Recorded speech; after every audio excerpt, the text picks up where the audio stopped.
Okay. Right. So, for company, they're saying here the following information has been taken from the statement of financial position for COF company, listed company. They're giving me the non-current assets, okay, current assets, cash and cash equivalents, other current assets, fine total assets are there. Then you have the ordinary shares, reserves, the non-current liabilities, there's a preference share, there's a loan, there's a bank loan. Now when you see this itself, if you know that the question is from cost of capital, you have to realize that these are the securities that we have. We have the ordinary shares, the preference shares, the loan note, and the bank loan. Four securities are there in this case. Okay. When it's like this, you can't use that back equation. At the front you have back equation, you can't use that. You have to use the table. That's why I told you get used to the table itself. Okay. Right. What is retained earnings? What do you mean? What is the retained earnings comes into this? No. If retained earnings they give, we can consider the. No. No, because that is the within the company. It's the company's it's not something that somebody else is coming in. So for that calculation only these goes, right? I will start in the paper. Retained earnings. Right. So it says here, the ordinary shares of cost have a nominal value of 1 per share and the current exit market price is 6.1. The dividend of 0.9 per share has just been paid. Fine. So here they are talking about the ordinary shares, here they are talking about the preference shares. 6% preference shares have a nominal value of 0.75 per share and an exit market price of 0.64 per share. The 8% loan notes have a nominal value of 100, which is normal. Market price is also given. Annual interest has been paid and the loan notes are redeemable in 5 years' time at a 10% premium to the nominal value. So there's a lot about the loan notes that they're telling. Bank loan has a variable interest rate. But what's the problem with this? If the bank loan is variable, what does that mean? It will keep on changing, right? Now, if it is fixed, then they will tell me 5% bank loan. Here they are telling me it's variable, so I don't know. They also don't know what it will be. In that case, we can assume that whatever we get as an answer to the loan note, okay, we can assume that bank loan also is the same rate, but you have to mention that in the question. The reason also mentioned because it's a variable interest rate, okay. Risk-free rate of return 3.5 per year. Equity risk premium is 6.8 per year. We have an equity beta of 1.5. They're saying we pay corporate tax of 20%. Okay. Now, usually when you have another subheading like this will be related to another portion of the question. Okay, so if you see here, calculate the after-tax weighted average cost of company on a market value basis. Now, for that, you don't need any of these investment in facilities information. So don't go to read that and confuse yourself, right? They have put it as a separate heading, right? So let's go ahead and do the math first, and then we can see B and read through what they are talking about the investment. Okay? Right. So shall we try back? What and what do you need for that? Can you tell me? First of all, let's list that down. We need the market value of what? The ordinary share capital, the preference shares, the loan note, and the bank loan. Okay, so that is one set of information that we need. Then we need the cost of capital of again the ordinary shares, preference shares, loan notes, and the bank loan. Okay, so 8 pieces of information we need. Everything that you need to calculate this, they have given it to you in this question here. Okay, all the information is there. Okay, take your time. Can you see if you can get at least parts of it, the market values and the cost of capital?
whenever you have back, like I said, it's very common. Okay, just like how NPV is common, back is the other common question under cost of capital. Okay, first of all, you should start clean.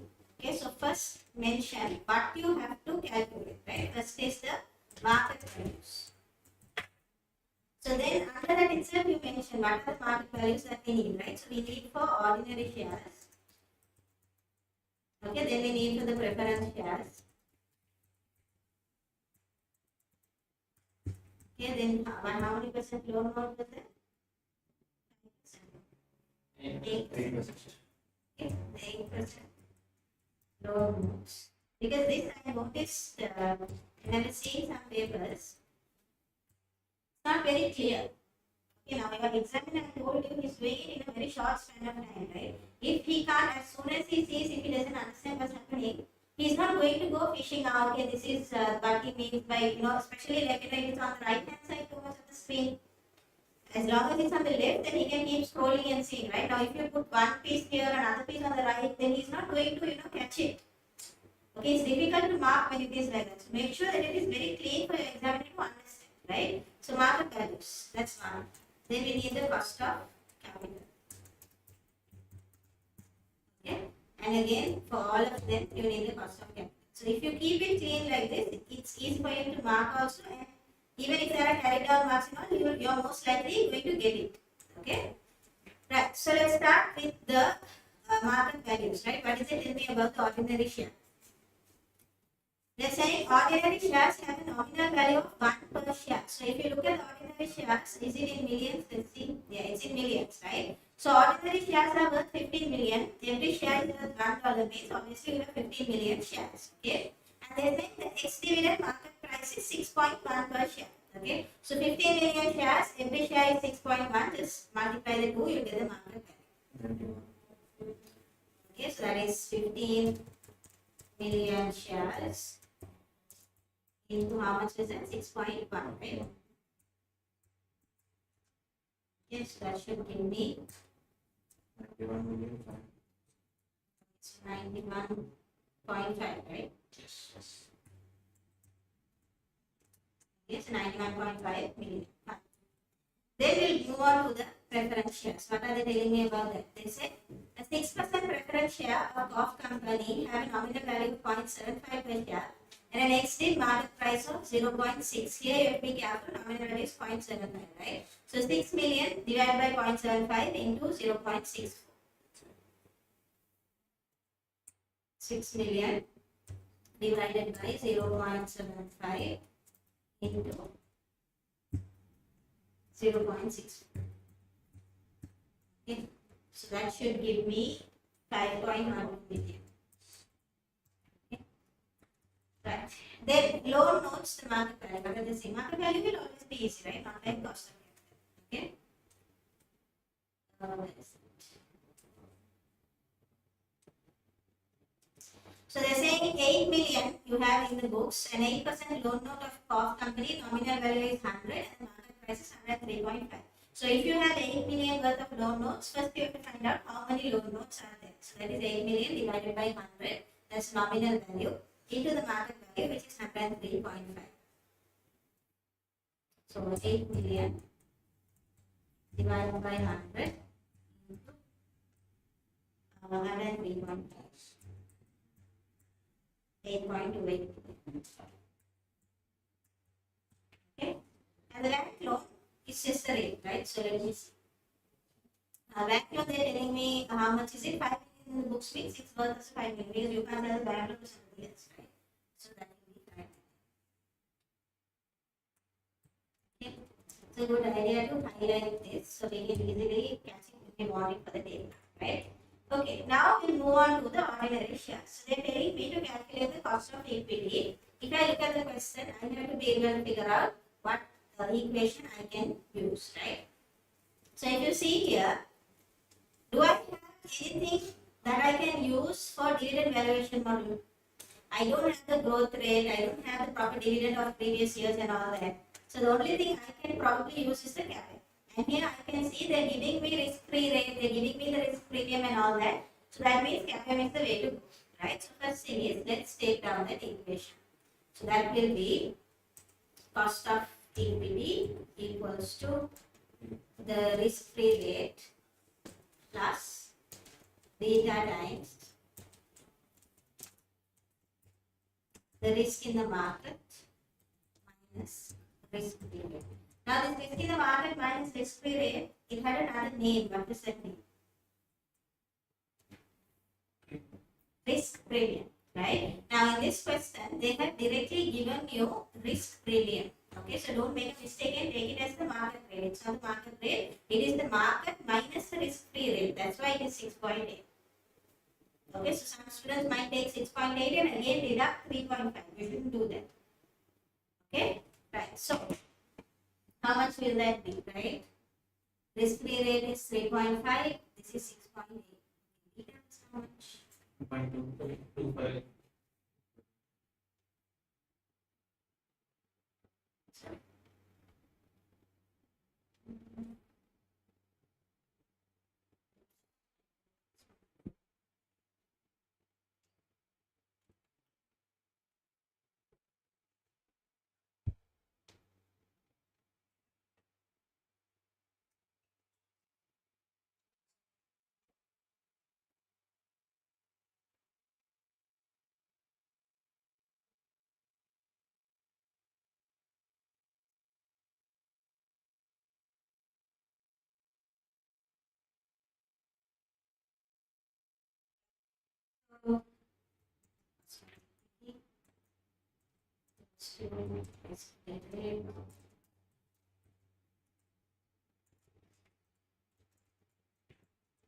Okay. So risk-free rate was 3.5%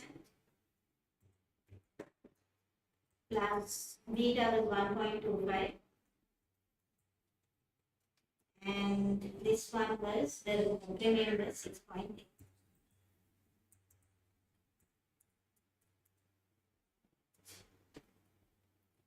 So if you are very good with formulas, you can just formulate everything, right? You don't have to show all the workings and all that. But if you are not confident, then show the workings. At least you can know what you have done. Okay? Right. So that is 6.8. That will give me 12%, right? So that is KE. What about the preferential? Right. So what are they telling me about the preferential? They're saying 6% preference shares, nominal value, market price, everything is there. Now, if you see preference shares itself, you don't have to worry because there is only one way to calculate the cost of a preference share, that is using the equation. Okay, so I will go ahead and write the equation. What's the equation? Cost of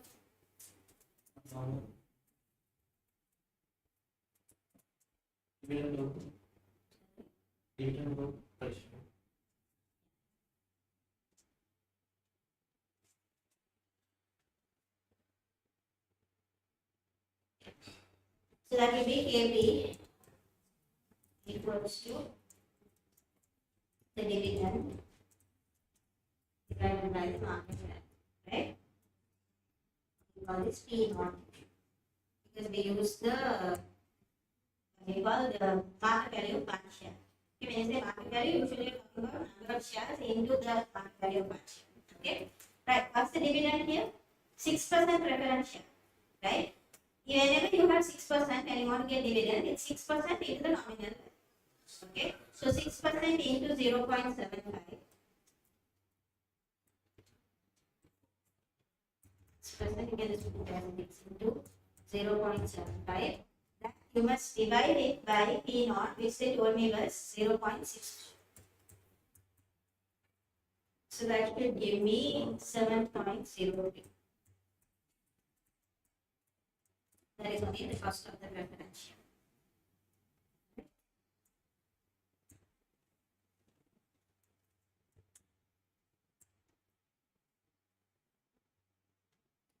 Okay, so far good. Shares, preference shares, loan notes. Now we get the cost of debt for loan notes. Correct? Redeemable. Yeah, it's redeemable. So if it is redeemable, how can I get it? I have to do the table, right? So let me put the start saying first. We have the years. How many years was this for? 5 years? 50th redemption. 50th redemption. So that means we are talking about 5 years, right? Yeah, 5 years. So I'll just read through everything quickly. Market price is 103.5, so that's fine. Interest is 8%, okay. And then do I have the tax rate? 20%. Okay. And redeemable at a 10% premium. Okay, so there's a lot to remember there. So I'll just put the years first, right? So in year naught, I will put the market value. Then year 1 to year 5, I will put the interest payment. Year 5, redemption. Okay. So here market value was 103.5%. Okay, year 1 to year 5, it's the interest, but be careful, we are doing it for the company. So it's interest 1 minus T. Okay, not just the interest rate. So interest is 8 into 1 minus 20% will be 6.4. And redemption is at a 10% premium. That will be 110. Okay. So now we'll get the first present value, discount factor R. Now, one thing I want to tell you here is, okay, in this case you can't use it because we have an annuity, right? But like how I told you previously, in NPV, yeah, you can use an equation to calculate NPV, for IRR also you can, okay? But like how in NPV you have year 1, year 2, year 3, year 4, one after the other. You don't have a year 1 to year 5 now. Like that, you must have each year separately. In that case, you have an equation. But when it is like this, it's a little difficult. So you don't have a choice, you have to go with 2 discount rates. Okay? Right. So discount factor at 5% I'll take first. Year 1 not will always be 1. 5% annuity factor, if you see, it will be 4.329. And discount factor will be 0.78. Okay. Present value at 5%.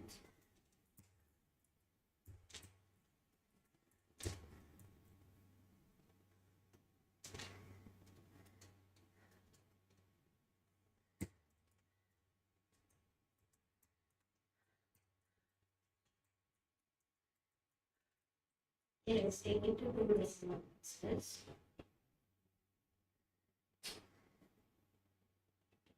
Okay. Right. So now at this point itself, take the first NPV, okay, which is the total of these, right? Which is 10.45, right? That's the first NPV. So now at this point, I know that I need a negative figure. So if I want NPV to become negative, no point taking 2%. Because if you take less, that means this NPV will start becoming more. So I should go for a higher figure. That's why I'm choosing the closest one, which is 10. Because 10.45 is already close to 0. Okay. So discount factor at 10%. That will be 1 for the first year. Then annuity factor 3.791, 0.621.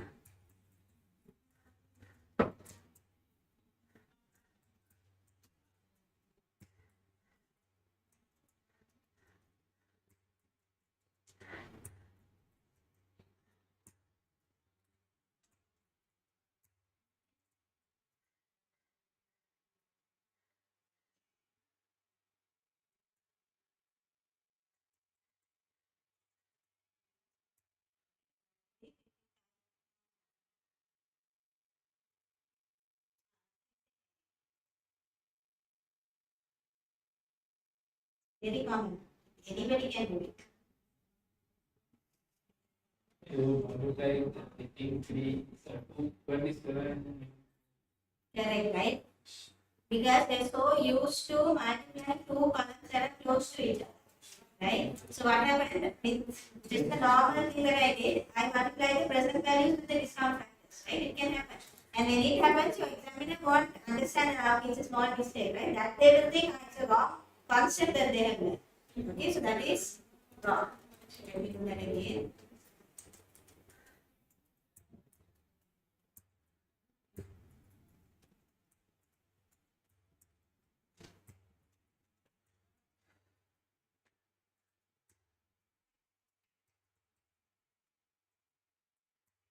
Okay, so minus 10.9276 minus 10. Okay, so I have two NPVs here. Now I need to get the IRR. IRR, the equation is the lower rate plus NPV at the lower rate. You have to understand this, right?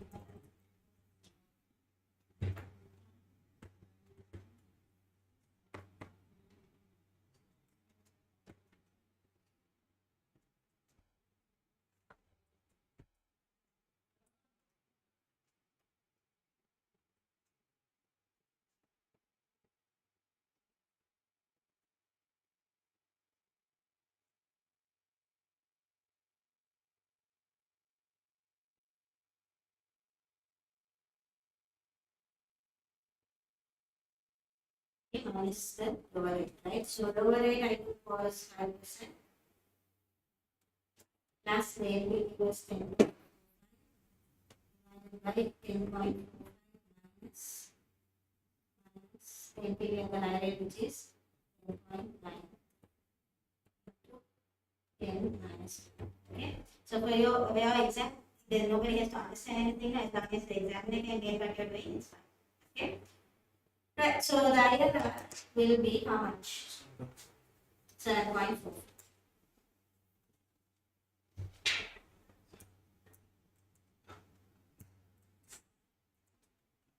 What else now? What else do we need?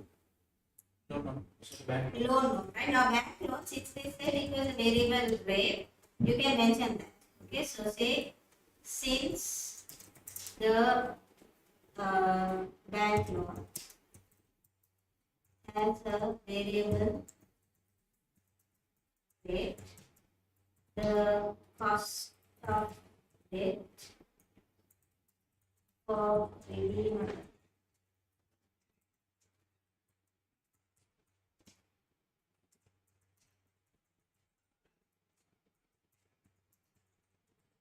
redeemable loan notes will be considered as the cost of debt.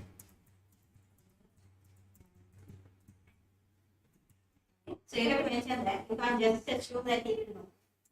You have to mention whatever you're assuming in your exam, mention it. Right. So you have everything that we need in Excel. I will suggest what you do is you have 5 plus put 10.45 divided by 10.45 plus 10.93. Don't put minus, it won't work. Okay, and then multiply by 5.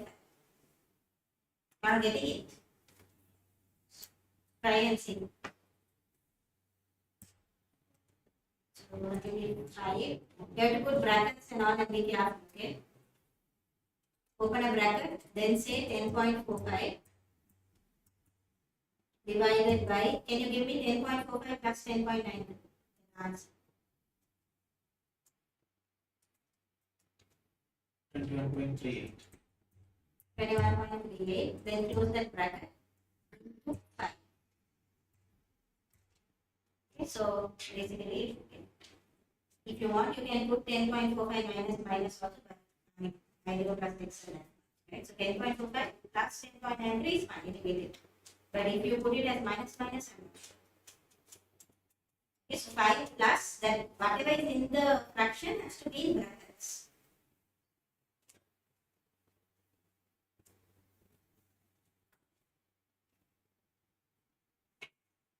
So how you put it is, if you look at the formula bar at the top, it's there. Okay, so have a look if you need.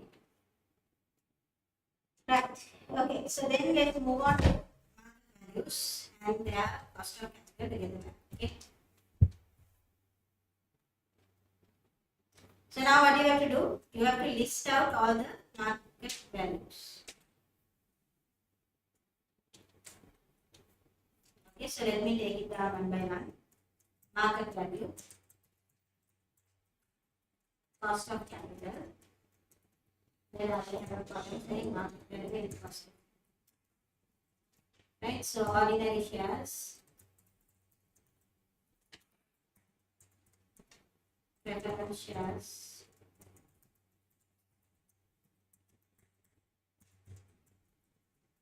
what else will we have? Loan notes, no? 8%. Then, okay, so market value of the ordinary share, that's why I told you highlight it, I think it's easy. 91.5.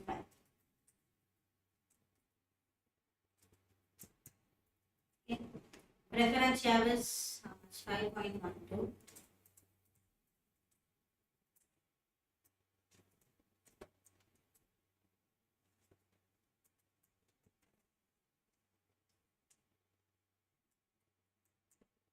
Then the loan note was 8.8.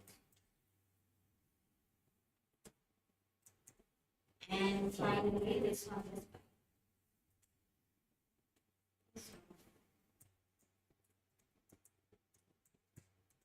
I'll remove that M, okay, because if it's there, I can't.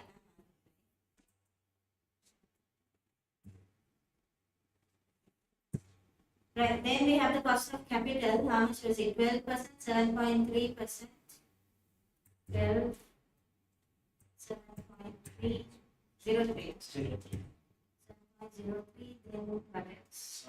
7.44 for these. Okay. We like 7%. Always change it to definition. Because if not, Ratharaja is also 7, Biathlon is also 7, everything is 7. Okay. Right, so this.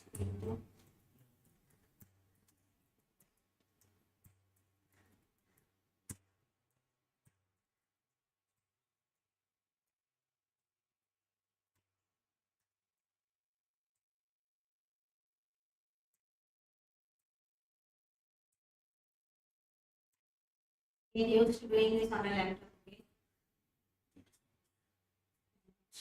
Yeah. So 1098, 35.99, 61.6, 37.22. Can take a total here and a total under the market values as well.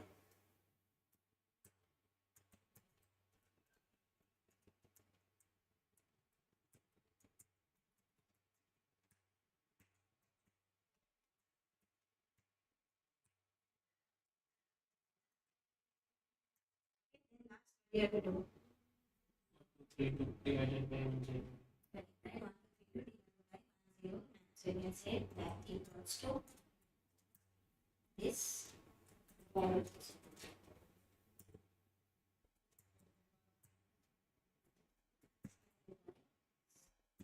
It's going to be 11.21%.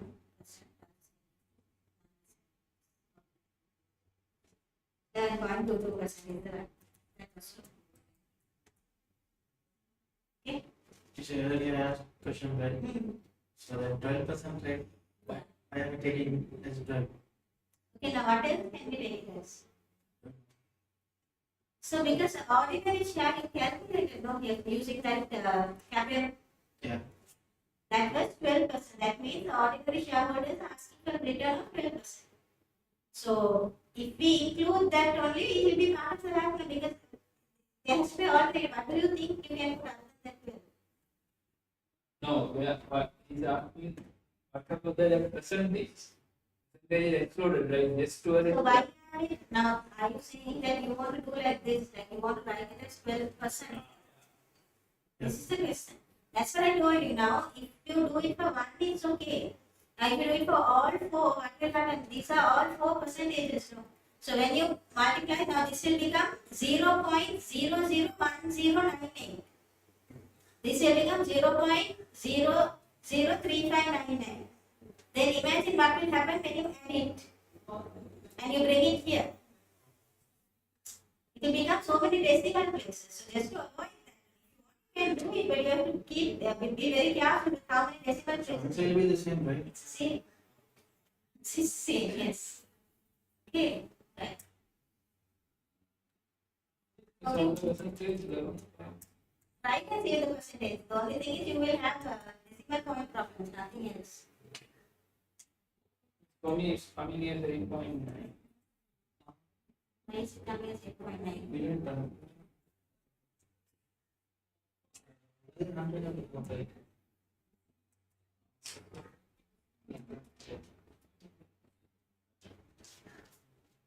Now that I done it, I can't take the percentage. See, this was actually 1098, now it has become 10.9. That's the only thing. Okay?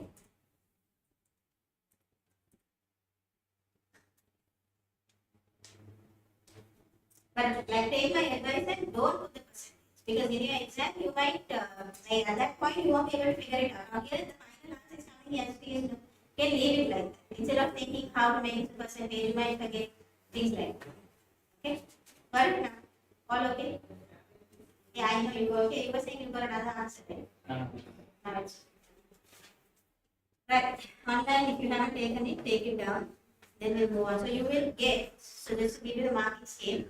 If you have that KE set up, KE set up means you are giving them the CAPM formula. If you give that, you'll get 1 mark. Yes. KE equals R, right? Because not everybody will know that you have to use CAPM. You have figured that out.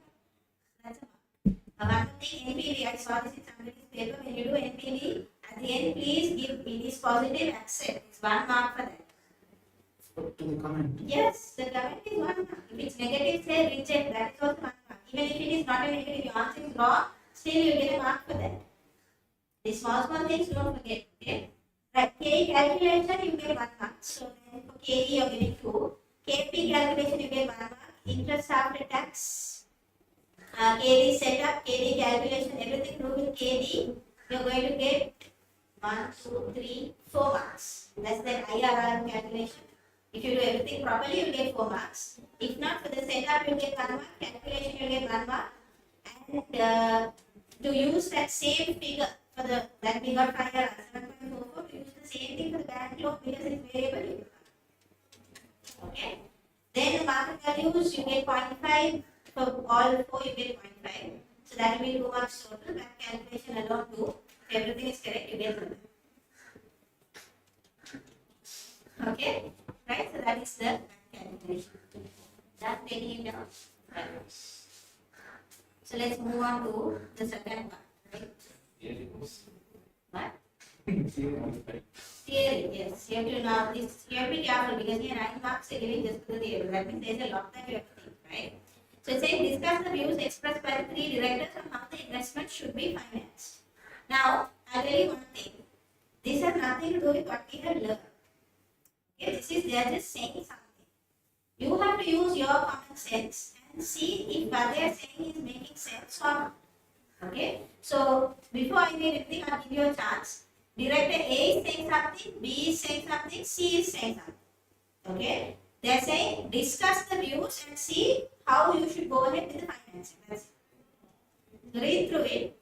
And now very clear, 3 directors, 9 marks means each director's comment will be 3 marks, 3 marks, 3 marks.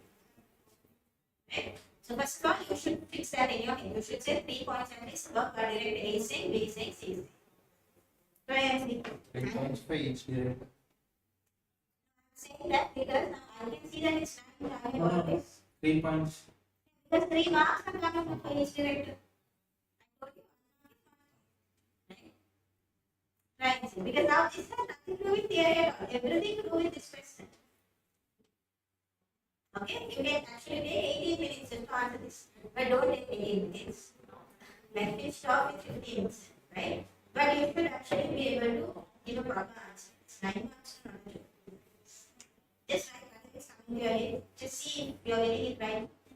Think you are in exam.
board is looking to finance investment in facilities over the next 3 years and forecast to cost up to 29 million.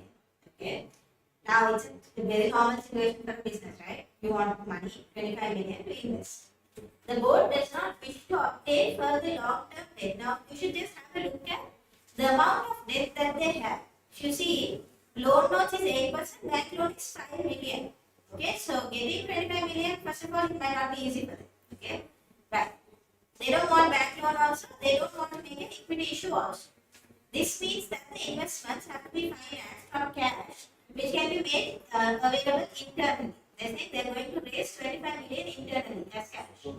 Internally means retained earnings. Retained earnings, that's what they say. Retained earnings. So that's fine. Yeah. The issue is just They don't want equity issue. Uh, That's why you see A is saying something, see B is saying sell the building and get it. So that they have different options, right? the board is not to obtain for the long-term debt, right?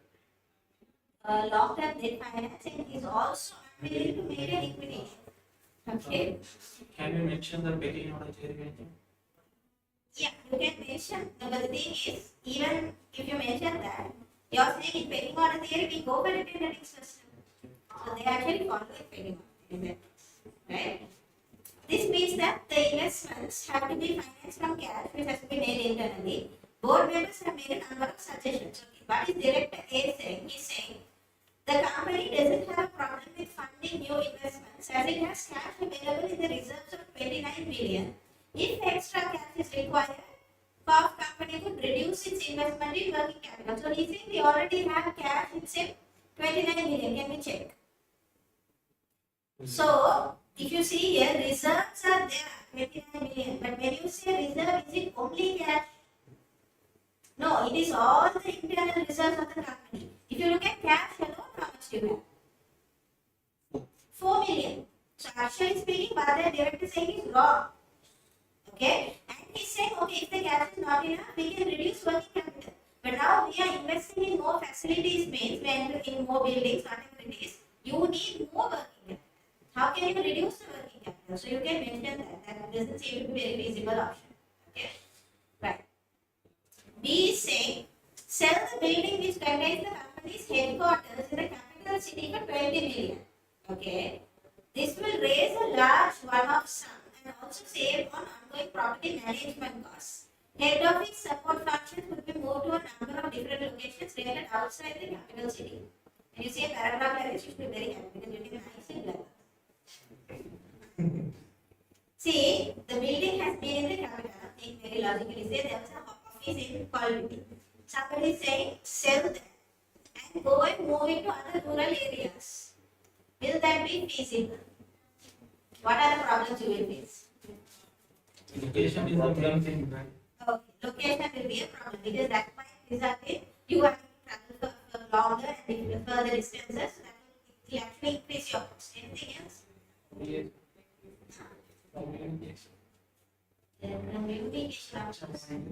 Like you're not forcing anything, or even if it's forced, it's okay. Employee transport.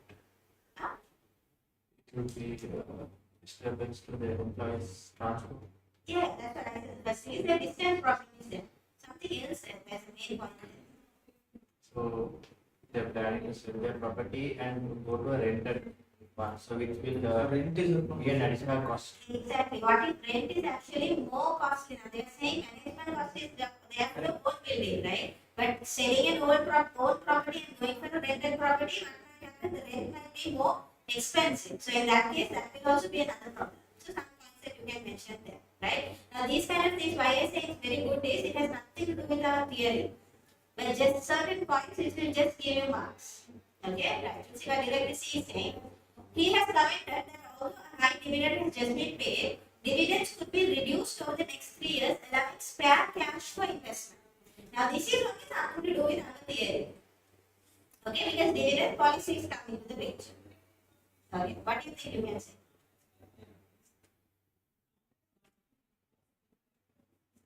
He said you're paying a high dividend now. You have paid a high dividend now. Pretty much theory. So if you pay a high dividend now, your shareholders, what will happen? They will expect the same thing to happen in the future. Now, suddenly if you reduce, what will happen? Yes, that is what we call as the clientele effect, right? Some people, they invest with the intention of getting returns. Some people invest with the intention of capital growth. Now, if you are a company who was giving high dividends and you suddenly drop it, that will, it's going to impact your shareholders like rating. That's one, right? Then they say dividends could be reduced over the next 3 years now. So, if you are going to, now suddenly if there was a high dividend that you paid, that might have been a one-off dividend. Okay, maybe only this year you paid it. If you have mentioned it, then it's fine. But if you don't mention it, then again your investors are going to expect that high dividend the following year also. In that case, when you reduce, that is going to be another. Do you understand, right? It's like this. They're saying they paid a high dividend now. If it was one of high dividend and they mentioned it, then others saying it's okay. You can go ahead next year, reduce it, it's okay. But if they didn't mention it, then what will happen? Next year also they will expect that high payment. Right? So that is another problem. Right? You can also mention dividend signaling. That is where when you're always paying a high dividend and suddenly drop it, people might assume that the company is not doing well. What is spare cash? Spare cash means extra cash. Okay? So those are the points that you can mention there. Okay? Right, so let's just take down a quick thing. And we should write the overall and with direct as a good You opinion. can't say that. When you say discuss, you don't have to give a final say. Discuss means you can say positives, negatives, everything. Okay? Right, so I'll just give you like a small answer, right? Just take it down just to get an idea of how to do it. Right, so it says here, director A is incorrect.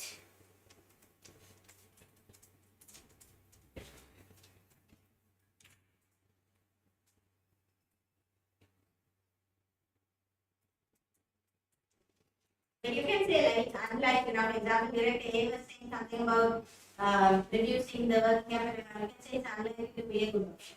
But you can't say that it's wrong, right? So whatever director A has said, we should make 3 points under that frame. Yes, so basically take a subheading saying director A and then start option. Okay? So it says that director A is incorrect in saying because that 29 million is of course wrong. It's not 29 million, right? That 29 million of cash reserves are available.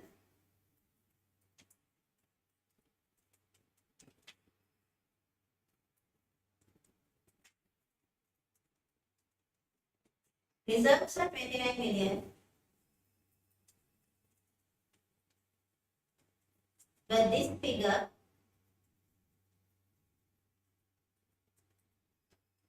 represents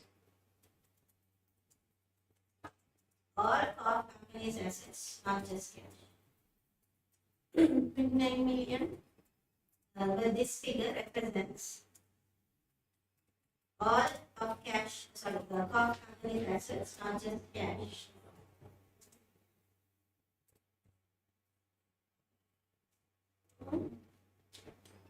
All of company's assets and not just cash.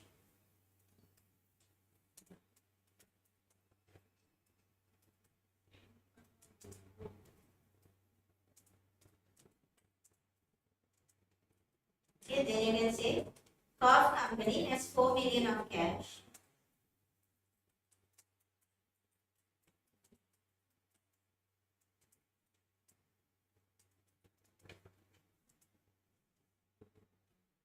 Some of this could be used for investment.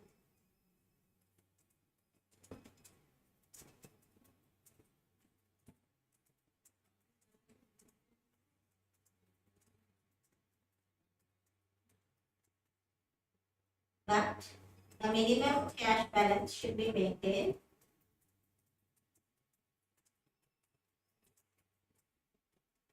For its day-to-day operations.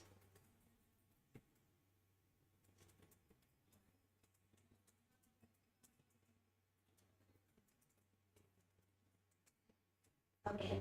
Now this of course, you might get it at your exam. I mean, it might strike you, it might not strike you. But what he's saying there, he's saying they can reduce their investment in working capital, right? How can we make a decision? I mean, how can we decide whether a particular company has the scope to reduce working capital or not. Including technology. From what we have, from the numbers,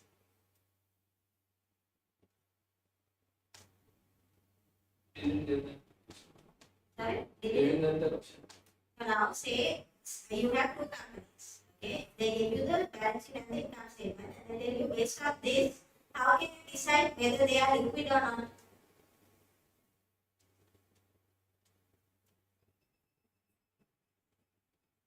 There are some ratios, right? Now, which ratio? Liquidity ratio. Can you tell me what's the name of the ratio? Current ratio and quick ratio, right? Now here, what we can do is, since he is telling us that we can invest in reduce investment working capital, we can calculate the current ratio and see. Okay, so if you take your current assets, it's 20, and your current liabilities are how much? 7, right? So 20 divided by 7 is 2.86, right? Now, usually, ideally, current ratio should be 2:1. Now, this company is 2.86 is to 1. So that means they are actually in a good position liquidity wise. So maybe considering that, what he's saying may be considered correct, right? Because they have a high current ratio. So based on the industry, if it is high, you can go ahead and reduce the investment in current assets and use that cash for that investment. Understood what I'm saying?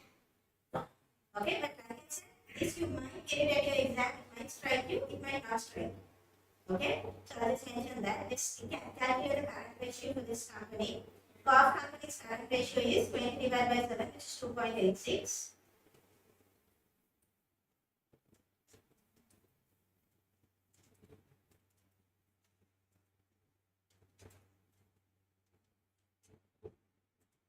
Which may be considered a high figure.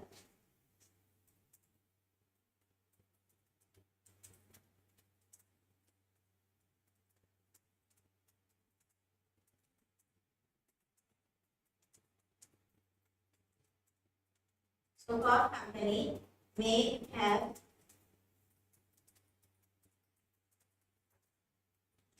scope to generate extra cash by reducing working capital.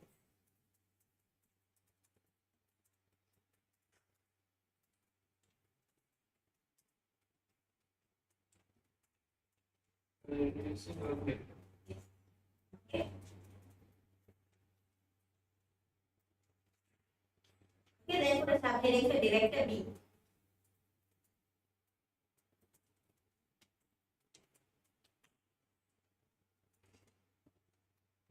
Director B's suggestion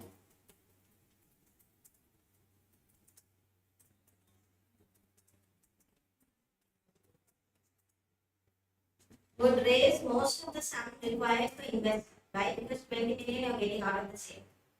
Okay, so it will raise most of the sum required for investment.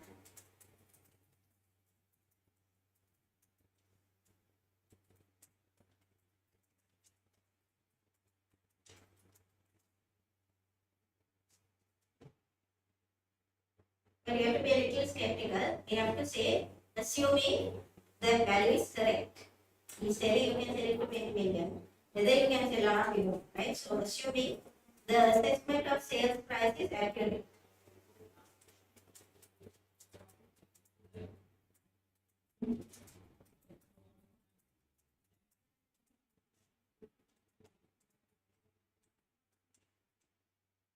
Now, whenever they're selling assets like this, there is sometimes another problem that you can have. What is it? What do you think? A building. What cost? Maintenance is, yeah, they mentioned it. And in a problem that now say a normal person, you're going to buy a property from somebody, what do you check? They will say check the deed. We may be in the deed, okay, everything is okay. Checking. Location. What is it? Land value. Land value to some extent you can see advertisements around and get, but something is enough. Whether building or whatever is under the bank loan. Ah. Right? Because some people will say this is mine, but everything will be under the bank. Right? So usually when you go to the lawyer, that's one of the first things they check whether this is under bank loan, is it under as a security. Because if it is under security, you can't sell. Now for a personal property, usually people don't keep their houses like that. But for businesses, it's very normal to keep buildings and all as bank loan and take money for working here. Right? So you have to be very careful with that. So that's what they're saying here. Being able to sell the headquarters would be subject to the agreement if the property has been used as a security for a bank loan. So you just can mention that. These are all additional points. Okay, so whenever you have buildings and stuff, just think about it. Right? So just take it down. Being able to sell the building. You can discuss, no, you can discuss anything. Being able to sell the building would be subject to agreement of lenders if the property has been used as a security for a loan. The properties. Have been used as security for a loan.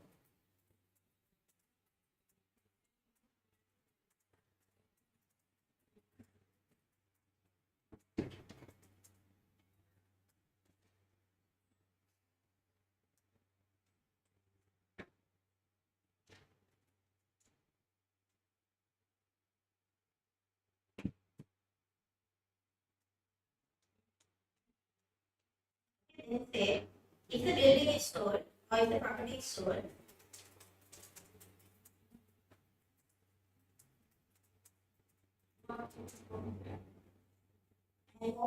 the management costs of an own site will be replaced by the commitment to pay rent.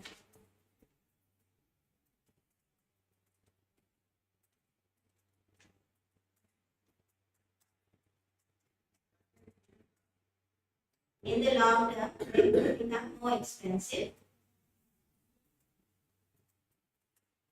The long term. Rent might become more expensive.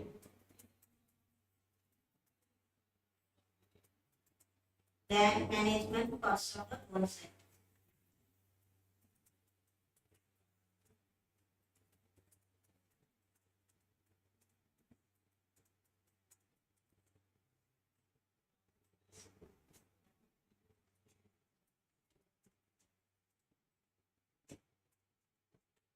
Actually, asking your point, they mentioned that communication, they see how they have put it, they're saying there may be a loss of synergies through staff in different functions not being able to communicate easily face to face anymore.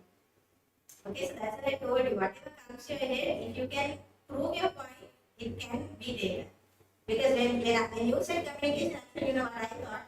Anyways, it's an email, it's a phone call, how is it going? Perfect, right? But here, see, they have made a face to face positive. Okay? Right, others saying something else that they're saying there will also be visible and invisible costs attached to moving and splitting up the function because there is an issue there.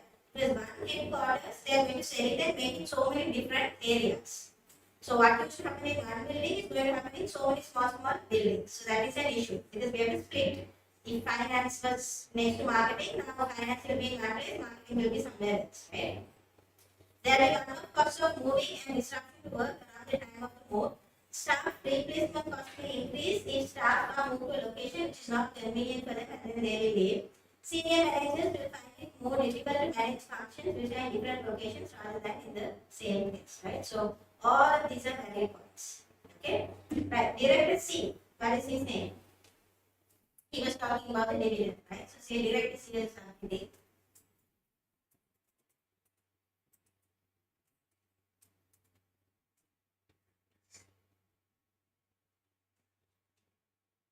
So how much was the dividend that they paid actually, this high dividend?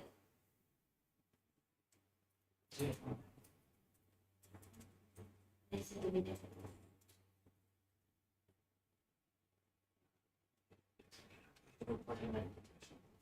A dividend of 0.9 per share, right? How many shares did we have? 15. 15 million. So how much is that? 15 million into 0.9?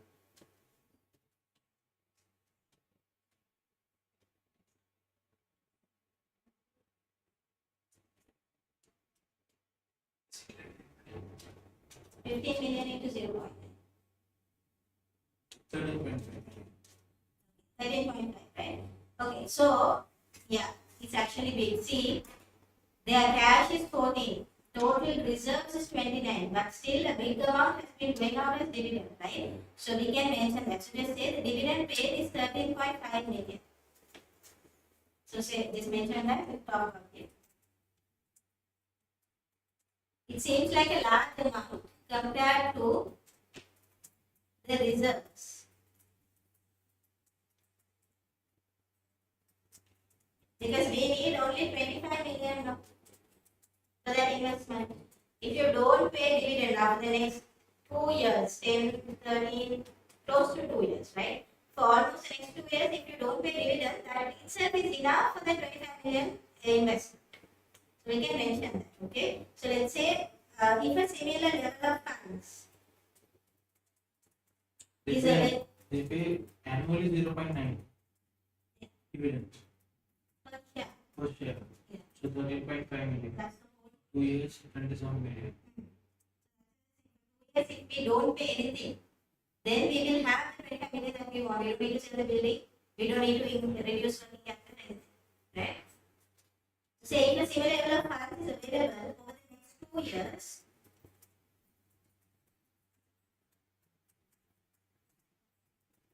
not paying a dividend would fund the expenditure, the forecast expenditure.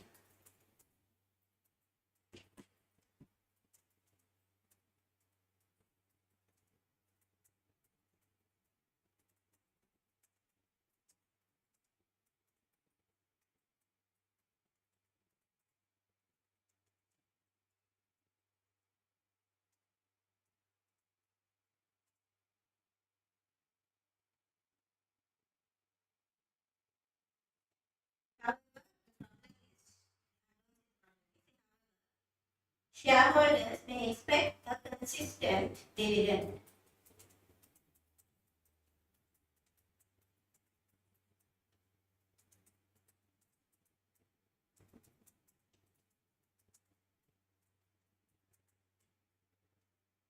Okay. Then say, if dividends are reduced suddenly,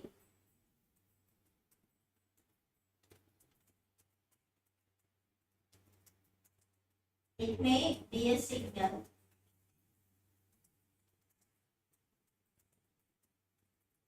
that the company has poor prospects.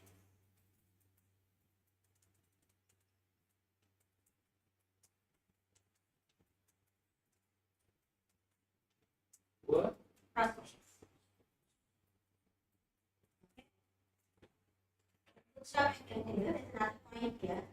Now, the dividend, if the dividend is just a one-off payment, then even if, according to the director, even if we reduce it, it's not going to fund. Okay, so we'll mention that also. Say if the 13.5 million was a one-off dividend, one-off high payment,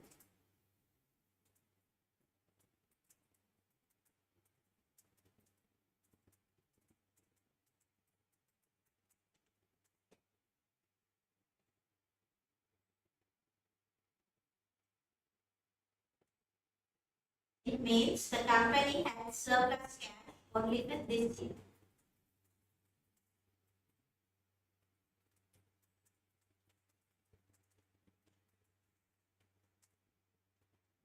And so reducing the payment next year will not. Before this year? And so reducing the payment next year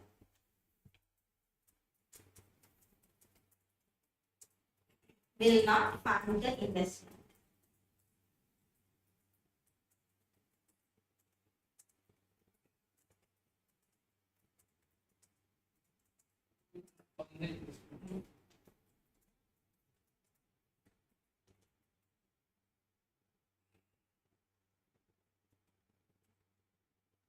Okay. That's it. That should be your 9 marks. Okay.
Next question is from risk management. Okay. So it's a OTQ. Okay. You should, I told you, right? Risk management, you can't even construct the response. It will only be in this section B. Why is it not in this department? That the examiner has told us that there will be 2 questions. It will come from investment appraisal. It will either be from investment appraisal, cost of capital, or working capital management. So like how in FR they have said no, they will have a ratio, you will have a function. Likewise, here also same. Okay. Okay, and that now I am telling you very rare with working capital also. Why? Because working capital, you can't make big questions easily. The only big question you can make is that cost versus benefit analysis. So otherwise, if you think about it under investment appraisal, can you tell me? Now if you are the examiner, what and all can they ask? NPV. What else? There is a very level project under risk. Yes, anything to do with risk, they can include. Lease, correct. This was by Lease versus budget is also the like in NPV style, so they can ask. What else? check and error or something. Yeah. The sensitivity analysis. Sensitivity, they can ask bits and pieces, correct. But that's what I told you, they can include the risk area. Okay, so those are the areas. If they are asking, they can ask only these things. One more thing that you're missing. Check information. That comes under NPV, it is not. Error and check was yeah. The expected values. Expected sensitivity simulation expected value. Mm. Yes, Please. that is the data and all that. Just Okay, so like I said, now the main thing is NPV, but if in case, now if they give NPV, that means they have focused on investment appraisal. If they go and focus on that, then the NPV, I mean the investment appraisal question will be something smaller, like this lease and everything, and they'll give a lot of theory. Okay, that's how you have to understand the base of the Mostly cost of capital. Yes, but I'm not saying they won't ask, they will. Working capital, they've said they will ask. But the chance is like 80, it's like 70% of the time it will be investment appraisal and cost of capital. 30% of the time they will include working capital. Okay, right.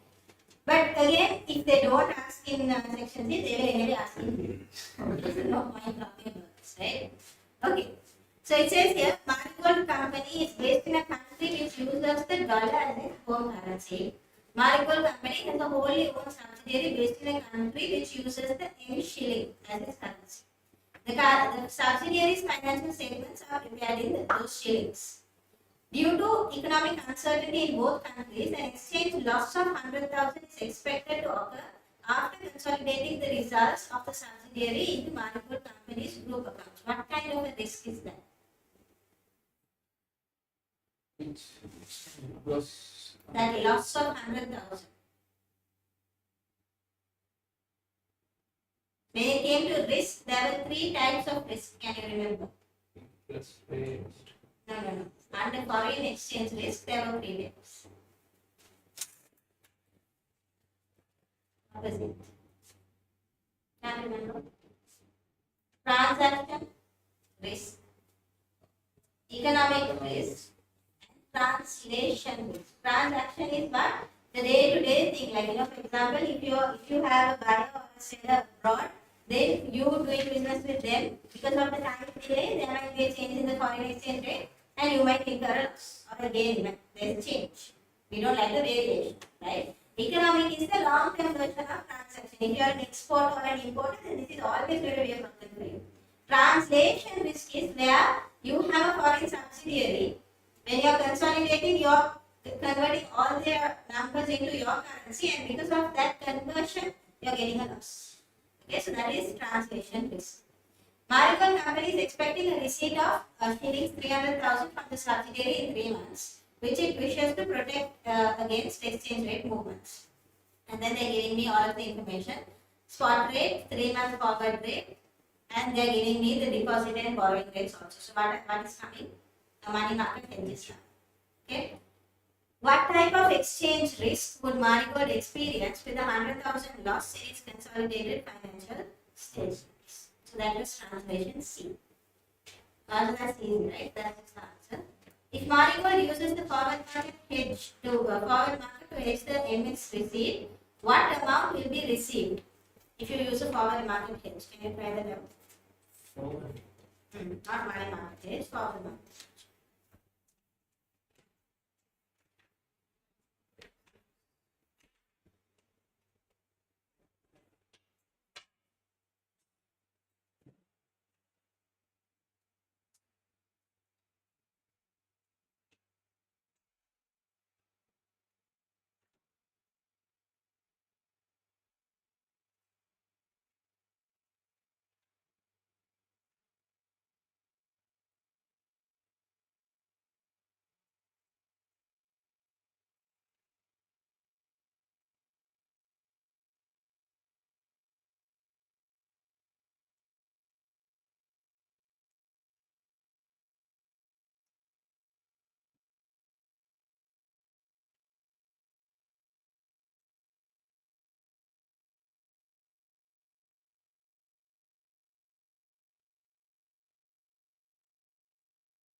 Forward market hedge is easy, right?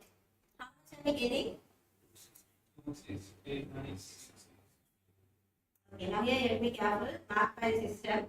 So if you are letting round to the nearest dollar means you have to keep it to the nearest dollar. 663. Okay, 663. Fine, I'll do it. You are getting shillings of 300,000. Do you need those shillings?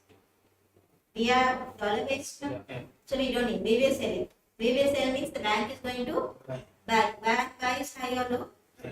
High, right? So high rate is 1.1125. Okay. So 300,000. Do I multiply or divide now? How do you know? It's a stronger currency, right? So 300,000 divided by 1.1125. That should give me 269,663. Okay, so just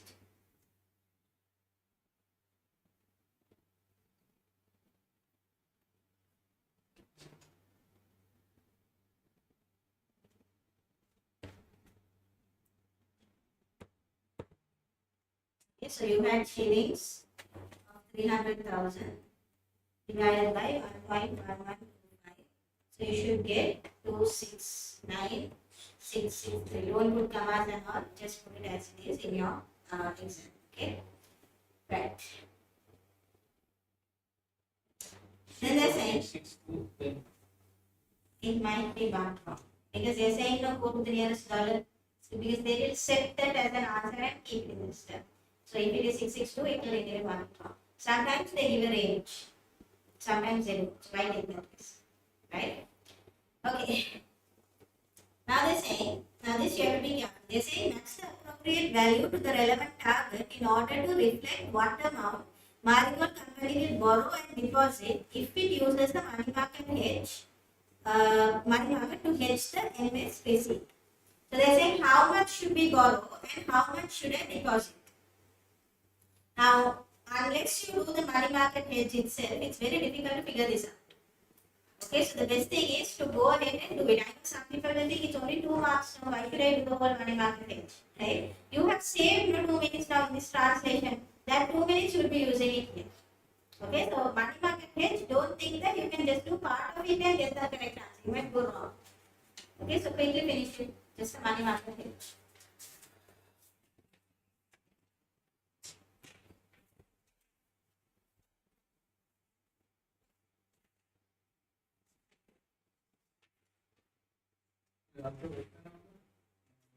Sorry?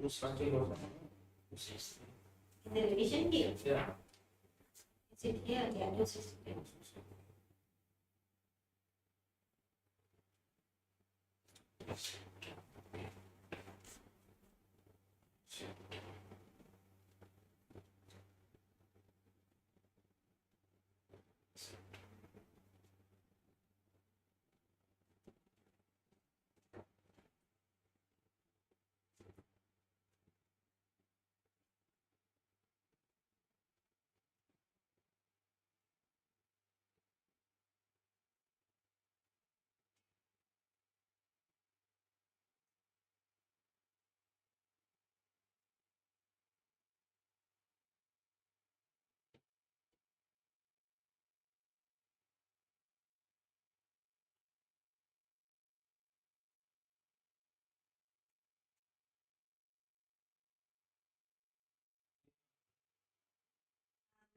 Yeah, because it's been on there, see. So we don't need these answers. No? The actual answer is one of these, but don't look at that and you'll get confused. Just do it as it is.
is, even if you get everything correctly, if you don't know exactly which one is borrowing and depositing, and you choose the wrong one, it's anyway everything is going to wrong.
Borrow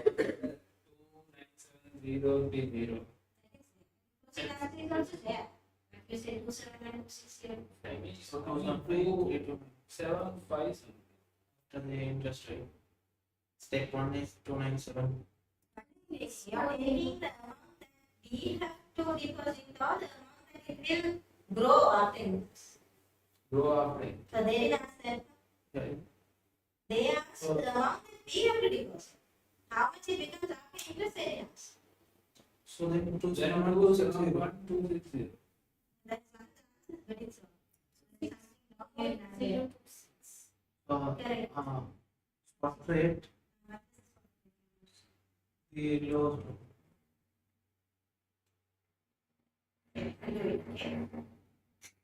Sales low. Okay, so you got them on the shillings. Right? You're borrowing shillings now? Yeah. So when you borrow the shillings, you don't want shillings, so you will sell it. Bank will buy. Okay, so let's do this.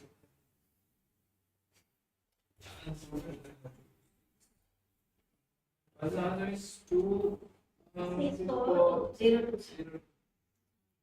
Right, so in 3 months' time,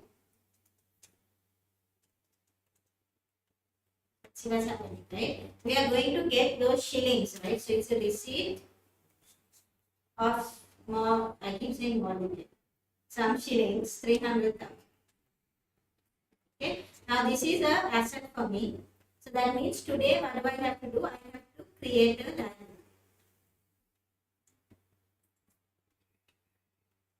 Okay, so if I have to create a liability, I have to borrow. So now let me look at the shillings borrowing rate. So borrowing rate for shillings is 4%, right? So that will be 4%, and since it's 3 months, I'll take 3 over 10. Okay. So yes, that will be 1%. So now today, what I will do, I'll take the present value. So present value is 300,000 divided by 1 plus 1%. So that will give me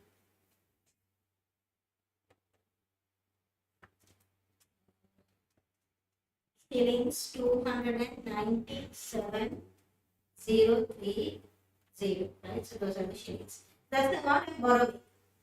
Okay, so that's why the borrowing arrow is pointing towards that, right? Now I have the shillings. I have taken it from the bank as a loan.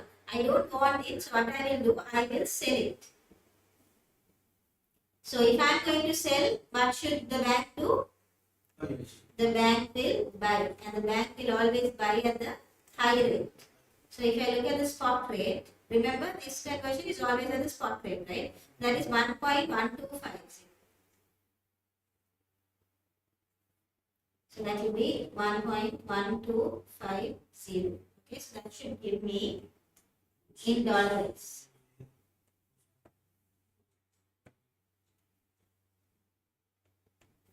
$264,002, right? So that is what we are going to deposit now. Okay, so this will be deposited. Now this, after this part, you actually don't need, because they're asking me how much I'm going to deposit, which is 264,027. I got the after that 2 Yeah, 6 you 7. have got this, right? How do I know that they are asking this? Right? Then you won't go wrong there. You know, they will very kind. That answer is not there in the list. Yeah, but we will think that our calculation is wrong. No, don't think like that, because I you think would have it's- already got this 264,027. So then if you are paying attention, you will notice that that answer is already there in that list. I not just I read the final answer. And then when you will, no, but even then you will be skimming through everything. Then when you see this 264,027, you will notice that it's a number you saw. I didn't go through just calculate the Just going through. No, I get it, right? So then you will get confused, but you like, that's fine. Now this is one way they can test it. If they ask for the deposit amount, it's the one that comes before, because that's the amount we go and deposit. The answer is not there. Just like the That's the last one is that's why they're being hiding. Because if they had put that as an answer, then lot of people will go. Okay? So that's why I'm saying the deposit rate will be the amount that is before interest. Okay? That should be those two answers, right? I'll just write it down here. This shillings figure is the amount to borrow. And this is the amount.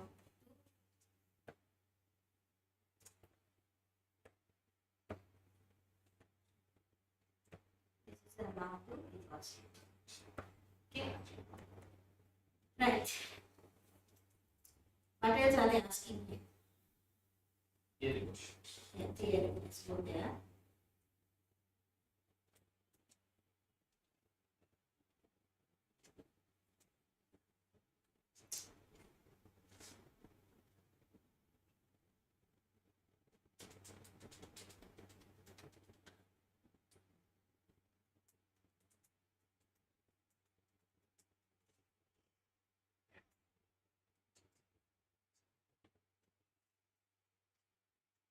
These questions are actually good to help you understand the others, okay? Because we do money market hedge forwards and all the time.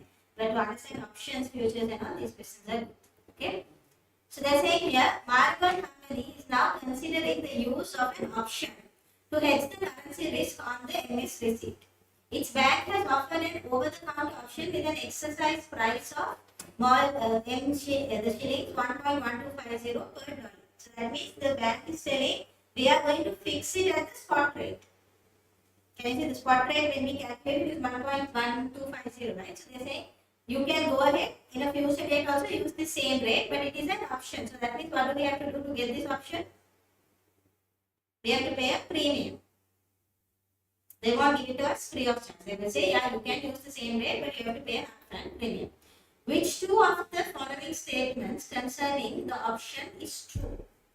Okay, the first one is saying the option will be more expensive to set up compared with either the forward contract or the money market hedge. Is that Yes. correct? So that is one answer. Because option, the premium is expensive. Okay. Why is it more expensive? Because we can lapse. Correct. And what's the benefit for you by lapsing? If we get a profit, we can get the profit. So this is how you will tell your examiner, right? In a forward or a money market hedge, you won't make a loss, but you can't. You won't enjoy a profit also. Okay, whereas with an option, you can protect yourself from a loss, but if in case you are making a profit from the original transaction, you can go ahead and let the option lapse and make the profit. Okay, so there are two benefits there for you. You can make a profit and you can prevent yourself from making the loss. Okay. B1, an imperfect hedge will result as the option will be for a standard amount of currency and only a whole number of contracts may be used. Those are not options, right? Those are futures. And especially over-the-counter option means you can tailor make it for you.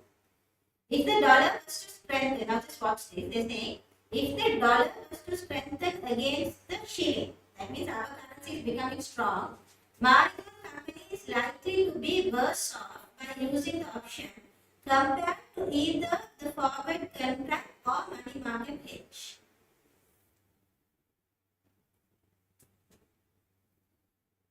First of all, you tell me, if you want to benefit from an option, right? Should you be in a position to exercise the option, or should you be in a position to let the option lapse? Lapse. Why? Because our currency is going strong. Because now if you make the option lapse, what has actually happened? The original transaction is giving me a profit. Right? So that's, I'll write this down, okay? So if you're talking about an option, you have to be careful here. There are two things, right? You can either exercise the option and go ahead and do the transaction at this 1.125. Or you can make it lapse. If you're making it lapse, what has happened? Whatever the rate is favorable for me. That's why I'm making it lapse, right? Whatever the rate is favorable for me, because if it was unfavorable, then I will go and exercise the option. That's why when talking about options itself, I told you it's good for me to always make that option lapse, because that means something good has happened for me. If I'm making the option exercise, that means something bad has happened. That's why it's like a backup plan, right? So now they're saying here, if the dollar was to strengthen against the shilling, they will be in a worse off situation using the option compared to a forward or money market. Is that true? Why? If the dollar strengthens, what's going to happen? It's a receipt to coming. Nothing. Someone abroad is sending me cash. If my currency increases, that's not good. If I'm exporting money, I will be happy. Right? So in this case, what will happen? The amount I'm going to get, if my dollar is going to strengthen, then actually what they're speaking is correct. Yes, the option is not as good compared to the forward or the money market hedge. Okay, you have to go home and think about this slightly. I'll just tell you, write this down. Okay, just write this down. Once you get a better understanding of this, you will understand what's happening here. So you can see here, because the spot rate will be worse. Why will the spot rate be worse? Because the dollar is strengthening. Okay, we will exercise the option and we will pay the premium. That's what we will do. Okay, we will exercise the option and we will pay the premium. So in that case, we would rather use a forward or we will use the money market hedge, because anyway we can fix that rate. Understood? As opposed to the dollar weak. If the dollar weakens, only the option is going to be favorable. Understood that part? Okay, so that is also true. A and C is actually correct. What else? They're saying Marigold is unsure whether to use a forward or a money market hedge and is comparing the advantages of the two. Which of the following is true? What is true?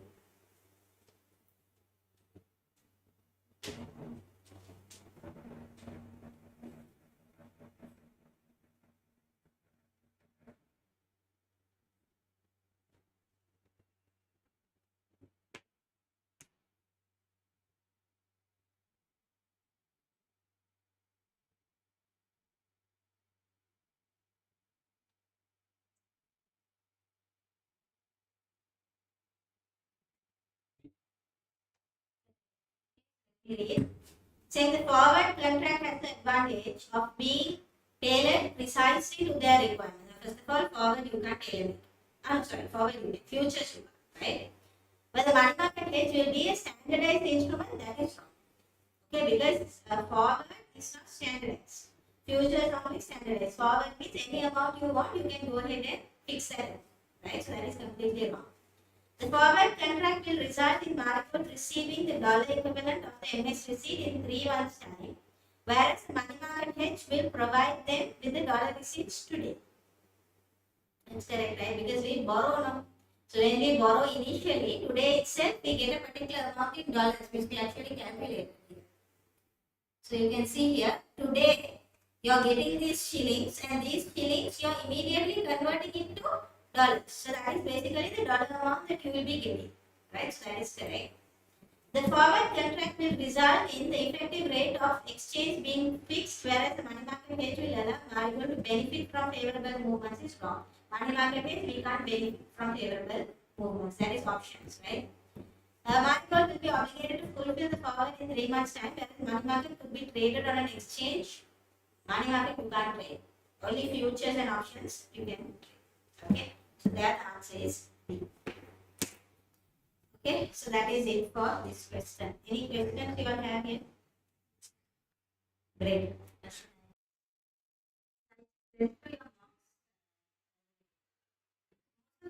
TV is done properly. Okay, but some of you are having issues, I think, with it now, I'm not sure. With the sales price inflation. Careful with it, because that is something that is happening because of the Excel problem. So have a look at that. NPV wise, it's okay for the most part, right? All of you seem to be almost there. The other one, I think you had got it. The others have not even properly tried it. Okay. So small mistakes, we'll do that paper fully next week. So then you will itself be able to catch where you're going. Next week is Saturday class, yeah. Yeah, Saturday and Sunday. Both. Paper discussion is on Saturday. The Saturday. Saturday. By your coming to both places. Yeah. Right. Saturday and Saturday. Okay. Right. So this is Z move, right? Which is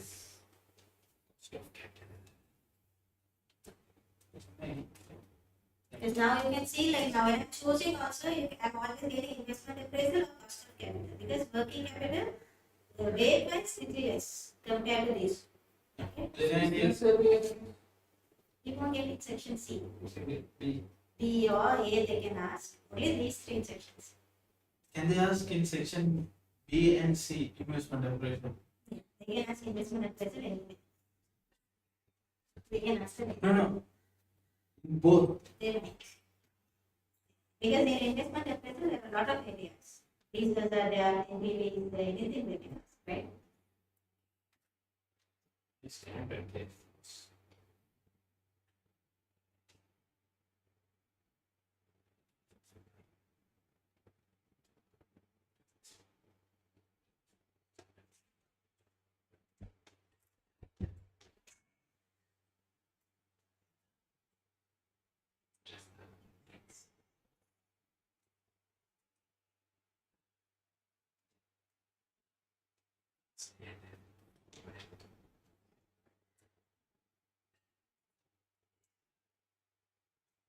Do you notice something different about the newer questions compared to the older questions? Is there anything that you can see? Now this is relatively new, right? 2021. But do you see a difference? Calculation marks. More questions. They made it easier actually. Those days it used to be 12 marks plus 8 marks. Here now they are splitting it more. 6, 2, 6, 6. It's actually easier now. Because now see the question I gave you also. It was like a big 11 marker and then it was just 2 smaller pieces, right? Now compare that with what we did today. Back, it was 11 marks for the back and then a discussion for the directors, that's it. Nowadays, we tend to have more splits like this. Okay? It's not good. It's we look at lots of questions. 11 is 9. It's good. Yeah, only 2 questions. If you don't know anything in the 11 marker, then they are losing 11.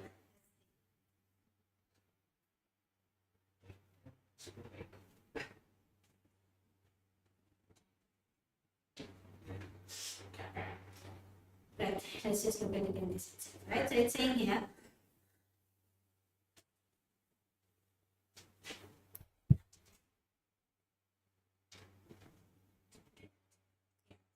Zedmo is a listed company in the house construction industry. Over now, this is house construction. The moment you see that itself, now that has nothing to do with our accounts. No. They're saying that for a reason. What could be that reason? Capital, yes, that means they're going to change the industry. So that's why they're saying we are now in this industry. Okay? Over the past 5 years, results have been disappointing. Okay? And as a result, the share price has fallen from a high of 3.5 per share 5 years ago to only 1.05 per share today. This deterioration in performance and share price has been accompanied by an increase in financial gearing to a high level. Okay. Then they're saying the capital structure is there. We have equity, share capital, retained earnings, all of that. Wait, this is annoying. I'll just finish.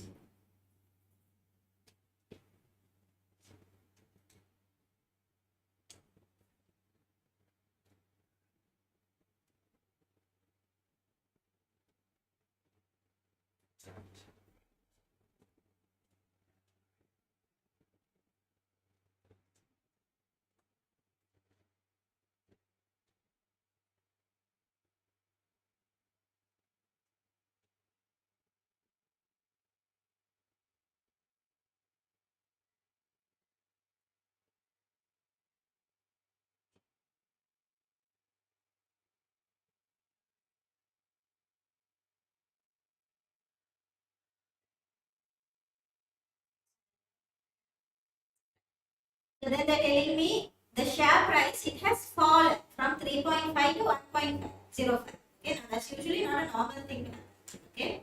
The deterioration in the performance and share price has been accompanied by an increase in financial gearing to a high level. So things are going wrong. That's why we're taking more debt, right?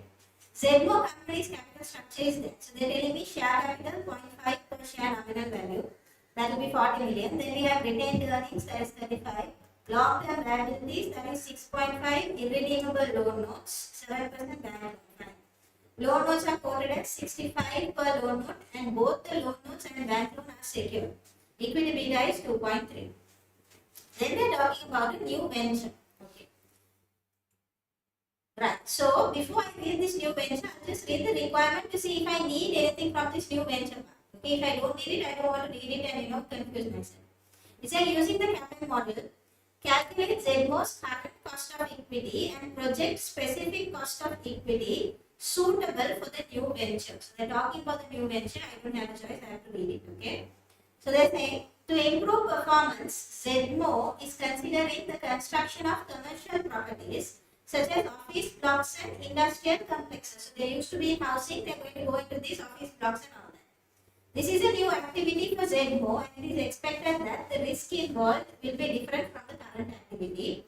The financial director has proposed a project-specific discount rate should be used to appraise the new venture, but the commercial commercial director does not believe it is necessary. So what they're trying to say is, with this information also you can calculate a cost of equity. But somebody who is that, the financial director, he is saying that is not enough because that is when we were in housing. Now we have to find another cost of equity. Okay? And somebody else is saying no need. Then they're talking about another company. They're saying Winston Commercial Properties undertakes commercial construction projects similar to those being considered by Zenmo. Winston WPCP has an equity beta of 1.25. It has 100 million ordinary shares, currently quoted 2.6 per $1 nominal value ordinary share.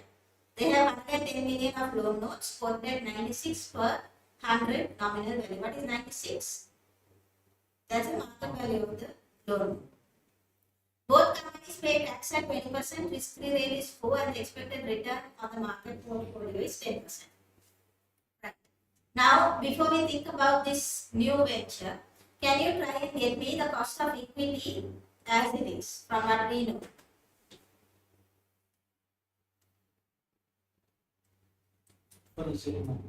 Present.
Yes, that is easy, right? Let's do it on the side. So, CAPM model, they're telling me also.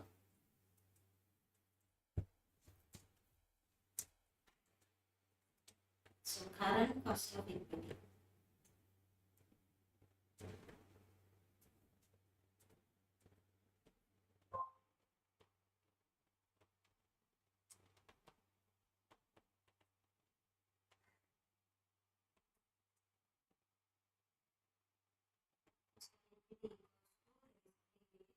Beta times return on the market minus risk-free rate, right? So the question told me risk-free rate was 4% plus beta was 2.3 for Zenmo. Return on the market was 10% minus 4%.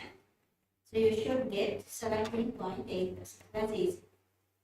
When you see 17.8, do you feel like it's more or is this little high? Okay, now obviously that is happening because this company is not doing so well. Okay. Right, so that is current cost of equity. Now we need to get the project specific cost of equity. Can you remember how to get that?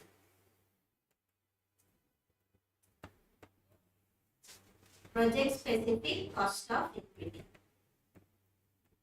From the companies. Yeah, so last time we learned how to write it in words. Now today let's learn how to do the calculation.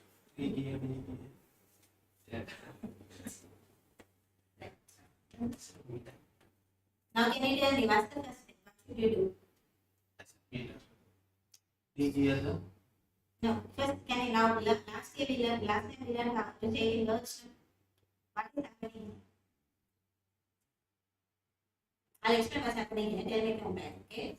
So there is a company called Zenmo. They are in housing. What was their beta? 2.3. Okay. There is another company called Winston. They are in industrial complex or whatever, right? What is their beta? 1.25. 1.25. Now tell me, beta is 2.3. What is it reflecting actually? Financial risk. Financial risk of which industry? House. Housing. Sorry, business risk of housing. Financial risk of Zen. This company. What is business risk? What is financial risk? This one is financial risk, right? Which? There's that more. Zenmo's, this is beta equity. It's a full beta. Yeah. Okay, you see the finance. So this is both business and financial is only included. But this business is what business? This is housing. Housing. This is their debt equity structure. Debt equity is correct for us, but the housing is wrong. We can't use that. Okay. This is whose business risk? Proxy. This is the proxy, WCS business. We need the finance risk. Now, Business. finance risk is whose? The debt equity structure of WCS. Now, we don't need their debt equity structure. We don't have the same structure. We need business. We need only the business risk because we are going into industrial. Right? Now, I need to remove this somehow, the financial risk. How will I remove financial risk from a beta? D. I have to D here that equity beta, right? So D here equity beta of WCF. What was the equation? That you don't have to learn, it's there in your exam. Yeah, even I don't know. Because we do it once in a way.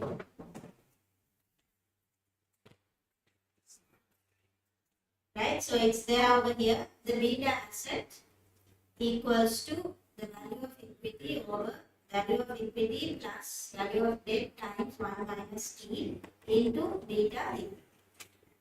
Okay, so take the equation now. That's the first thing.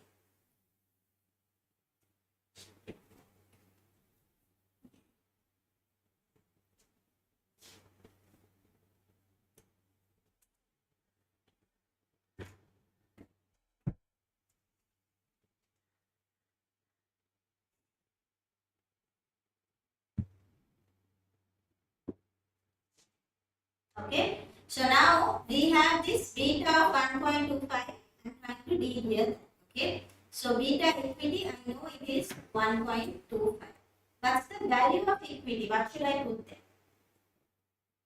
The value of equity of ZMO or the value of equity of proxy? WCF, because I'm trying to get beta asset of WCF.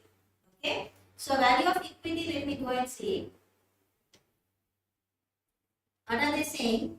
Undertakes commercial construction and similar to those considered by ZMO, equity beta is 1.25. WCF has 100 million ordinary shares quoted at 2.6 per $1 nominal value.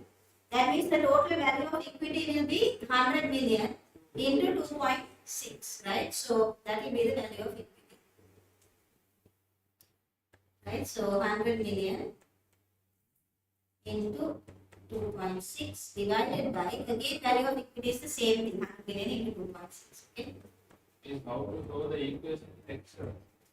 You can just show it as one line. I'll show you that. Okay, so just now write in this equation, you won't get a mark on it because this is already given in the exam. CAPM equations already. CAPM is given, but in that case, you have to choose correctly CAPM to show, because there is another option, or dividend valuation model is an option.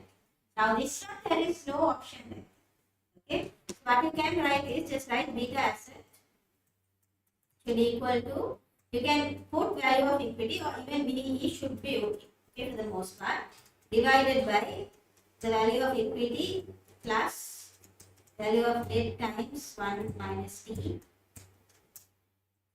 into, whenever you are putting into, put that star, okay, don't put the X sign, beta equity. Now some people actually formulate this also. Okay, again I'm telling you, if you're comfortable, do it, but I won't push you to do it, because if that goes wrong, unnecessarily you're going to lose your marks. Okay, like showing the equation is good. Showing the equation is good. If you are good with the formulations, then do that also, but if not, you always have your calculator with you. Right? So you can always do that and show the numbers, and then if the answer, that should also do. Right? Okay, but put the numbers. Now if you put it this way, the value of equity, like how I'm writing it, you have to type. So We should write the equation first and the number. I'll show you that. And then don't try to formulate it on Excel if you are not good with it. Use your calculator to answer. Right? Right. Plus, what is the value of debt? Let's see.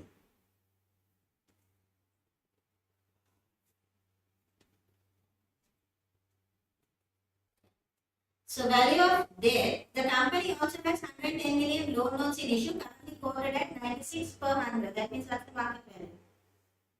96. That is for one loan. 96 into How many? total nominal value divided by 100 into 96. Correct. So 110 million divided by 100, that will give me the number of loan notes, that into 96, right?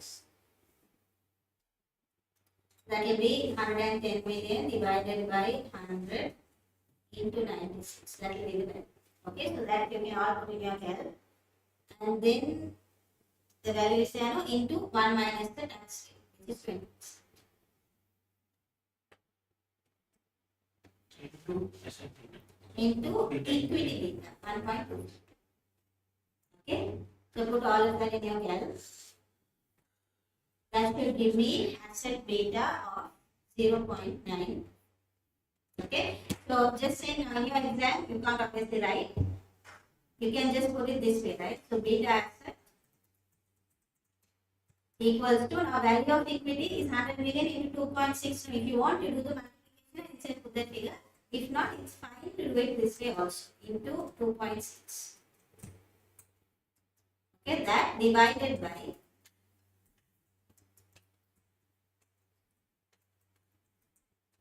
again 100 million into 2.6 plus, over another bracket, 110. This of course is better to put it directly because already this is a division, right? So 110 divided by 100 will be how much? 1.1, right? Into 96, get that figure. How much will that be?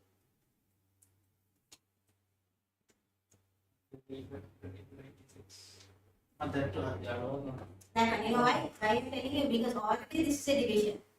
Again, if you put another division, you will get confused. 96. 105.6. Okay, so then just put that 105.6 into 1 minus 20% with the tax.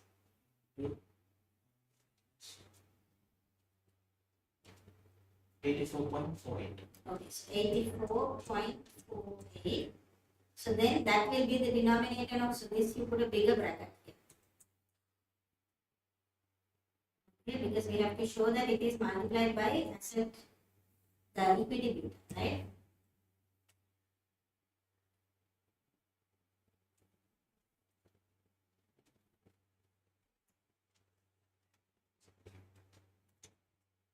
So into 1.2.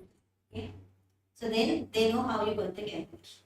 Okay, now see, like I said, if you watch any examiners reviews and everything, most of the time they will say go for formulas, formulated. It's true. Everybody knows it's good to formulate, right? But with Excel, it's easy. What you get in your exam is very, what do you say? It's not very smooth. I'm sure if you know it, if you have done previous exams, it's not very smooth. It doesn't work 100% of the time, right?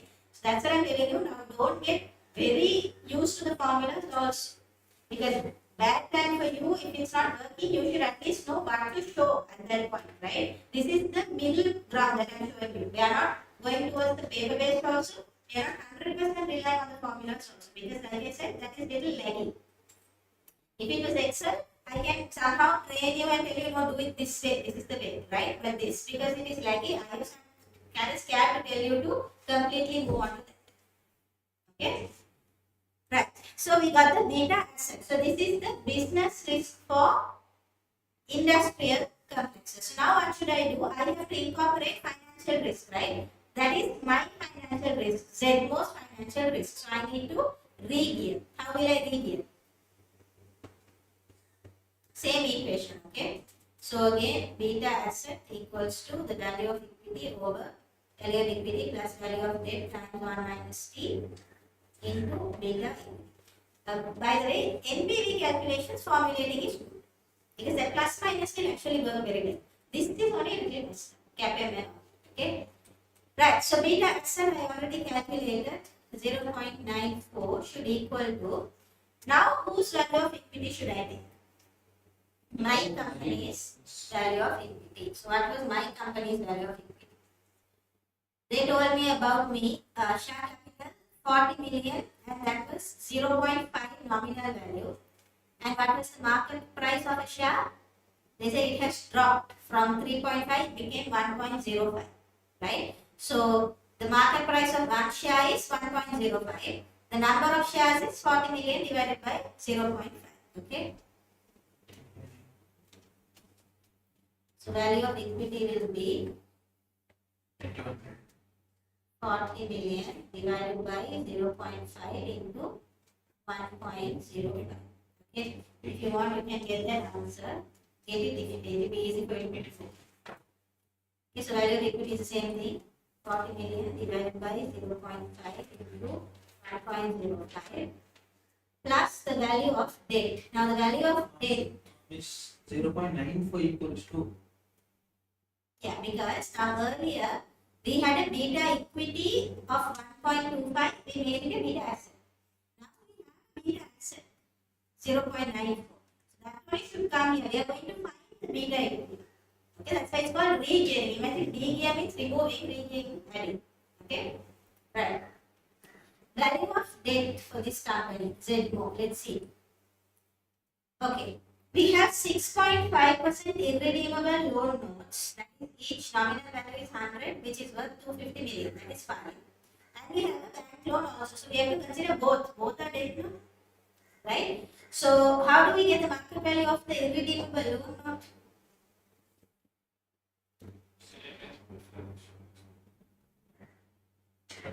How do we get the market value of the irredeemable loan?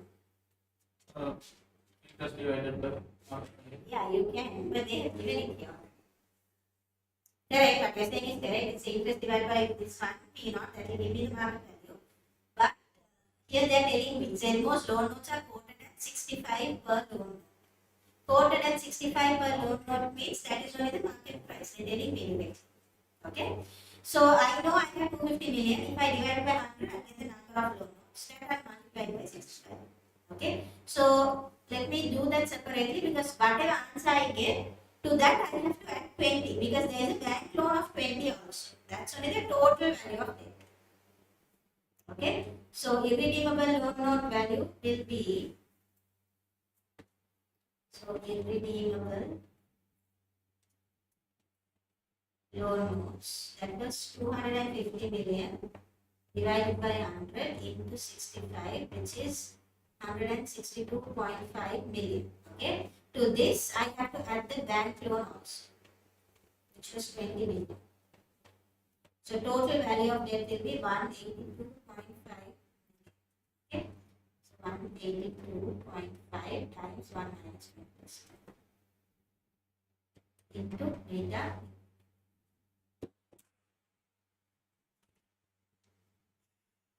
Can you give me beta equity? I have taught you, right, how to get beta equity in the plan. Things like this. So 1. By solving that, putting X value. If you are not good at it, then you can. If you are not good at it, you can rearrange. That's all.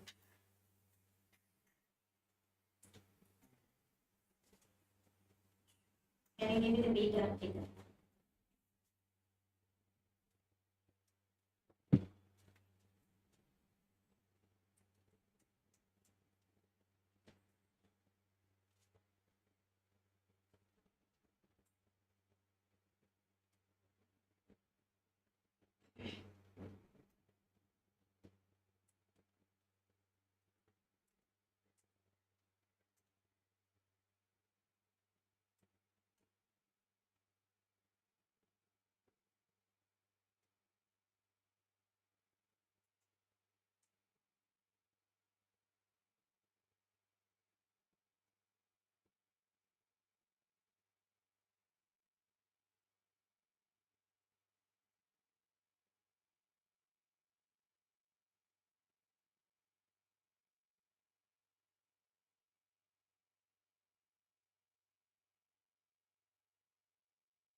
Now here, we have taken somebody else's business risk and added our financial risk to that.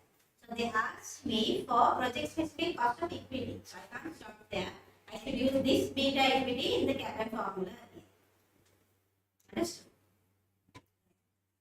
So KE equals to risk-free rate plus beta equity times risk in the market minus the risk-free rate. Risk-free rate was 4% plus the beta that I found 2.57. Risk in the market they told me 10% minus 4%. 19.42%. They're telling me after I do that 6 marks they will give you the calculation. After that they're telling me to comment on the view of the commercial director. He was the one who said we don't need to do this project specific cost of it.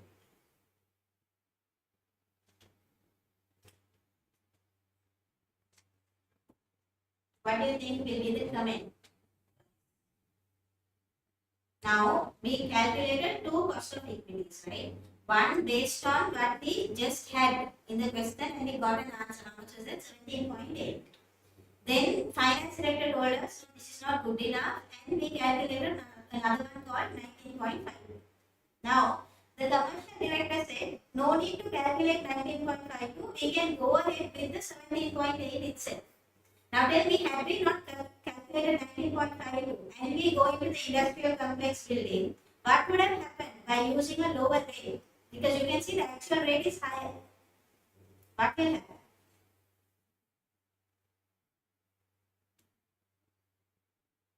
We will borrow more equity.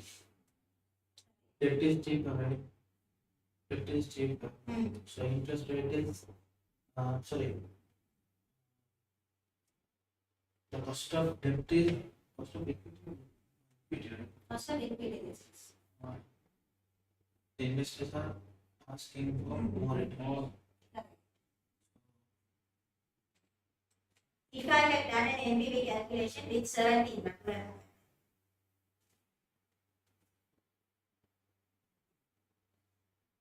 happened? Loss making investment show as profit. Yes, now you're close, right? It's like this. Investors, like you said, are asking a higher return. Okay? If I had gone and done an appraisal with 17.8%, what will happen? Suppose that according to my investment appraisal, I accepted the project. After I start only, I will realize that no, now the shareholders are asking more. So what I thought will be profit making will end up actually, you will end up spending more than what I expected. So as a result, it might even become loss making, I don't know. So the way I predicted, it's going to change because a lower rate means the NPV will be favorable. Higher rate means it becomes less favorable, right? So always in a case like this, you're very safe to go with the higher rate because we know for sure in that particular industry, shareholders are not happy with 17. If we had taken our data, our betas and all, we wouldn't have figured that. 19.4 to both the companies, right? No, now see, the 17.8 was because of housing industry's risk and our financial risk. Yeah. Now, for what reason did that 17 become 19? Our financial risk is still the same. Our business is yes. So, because of the business risk, because we were going into industrial complex only, that changed. So, that means that extra is not to do with us, it's to do with their industry. Because it's new for us, we don't know how that industry is, how their investors are, we don't know. So, to actually get into that industry and then figure it out, it's not good for us because then we won't be able to predict what's happening. Okay? So, just say this as a comment. It says the project specific cost of equity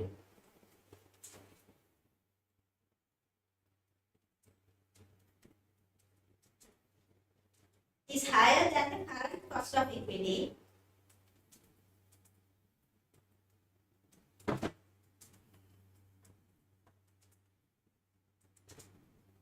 indicating that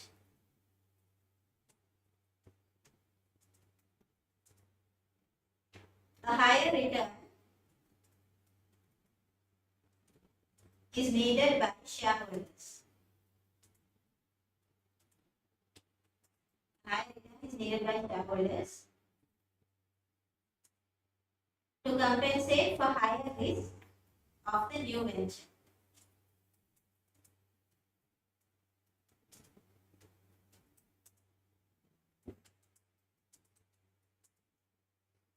Appraising, full stop and continue. Appraising the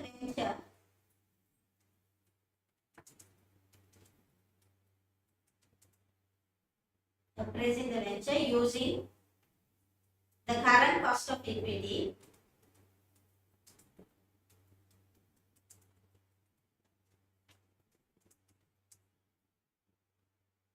will result in an overstatement of the venture's NPV.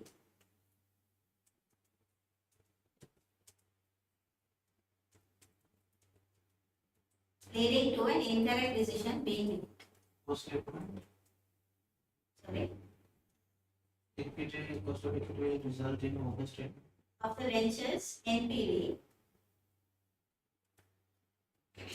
leading to an incorrect decision being made.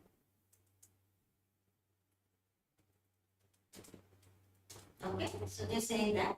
That's it. B part is saying, discuss 3 problems Zenmo company may be facing as a result of its current high level of gearing. What are the problems they will face? Now again, they're making it easy. They're telling me 3. So that means each point will give me 2 marks, right?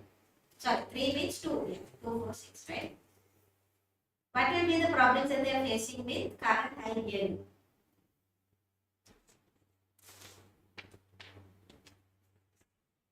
When you have gearing so high, what will you have as a problem?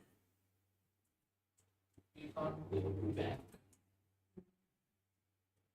Why can't you go to bank? Because already I did right. There they won't give you more. So the next option is issuing equity shares. Okay. So there's a problem because the shares are not, the price is low. and also equity in generally is Investment more return. cost is high. Okay. The cost of capital will be increased. Yeah.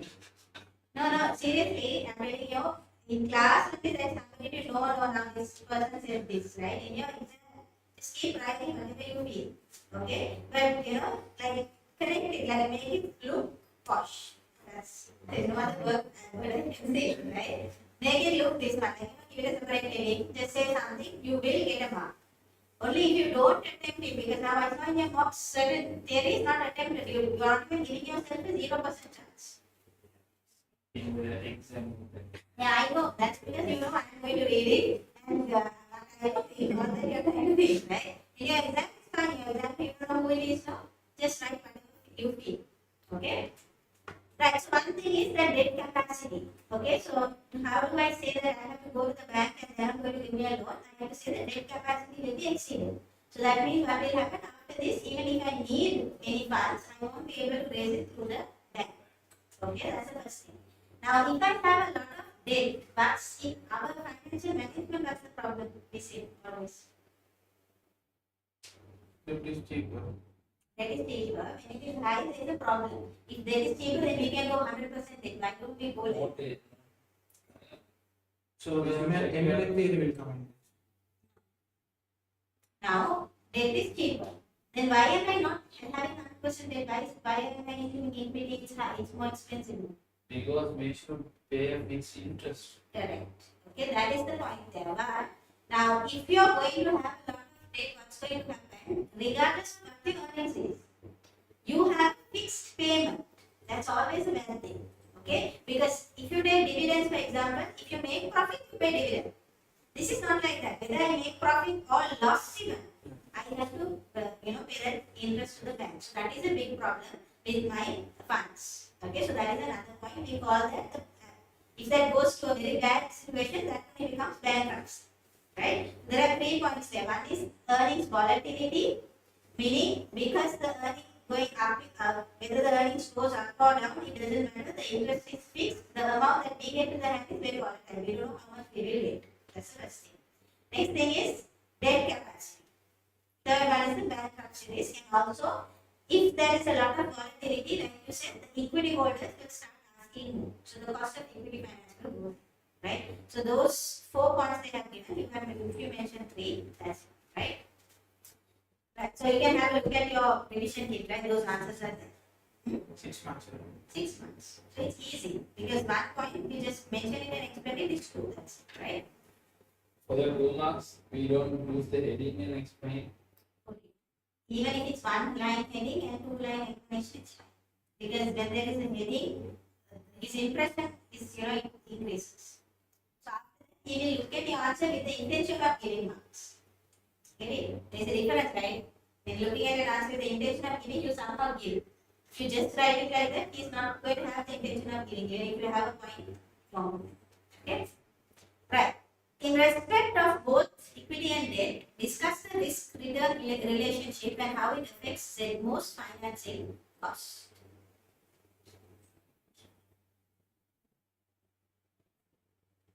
What would you say to this?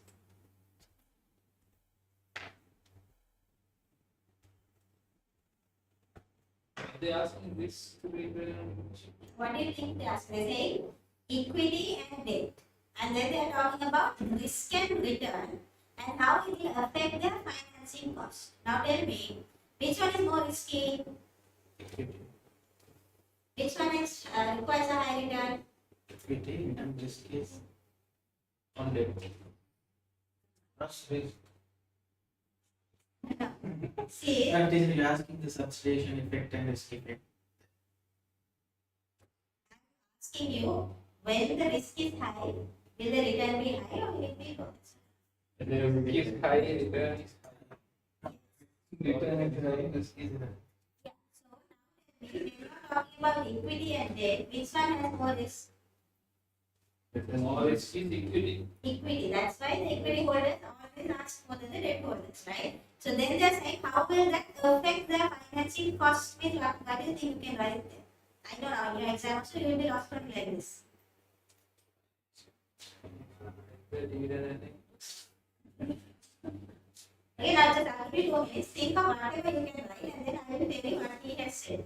You will understand that both is almost in line with each other. Just think what and all you will write for the 6 months.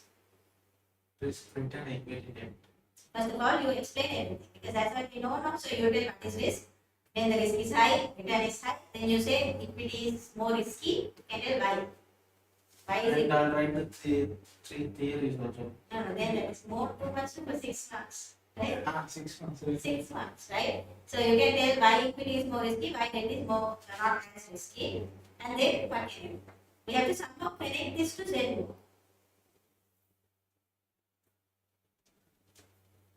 What about equity risk? Can you write? Just think about it.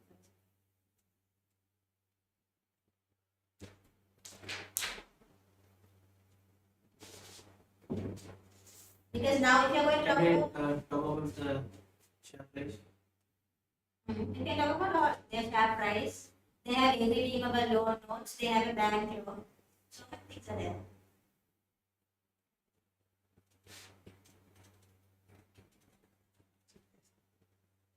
Okay, so let me tell you what this examiner is telling, okay? And you see that everything that he's saying you will already know, right?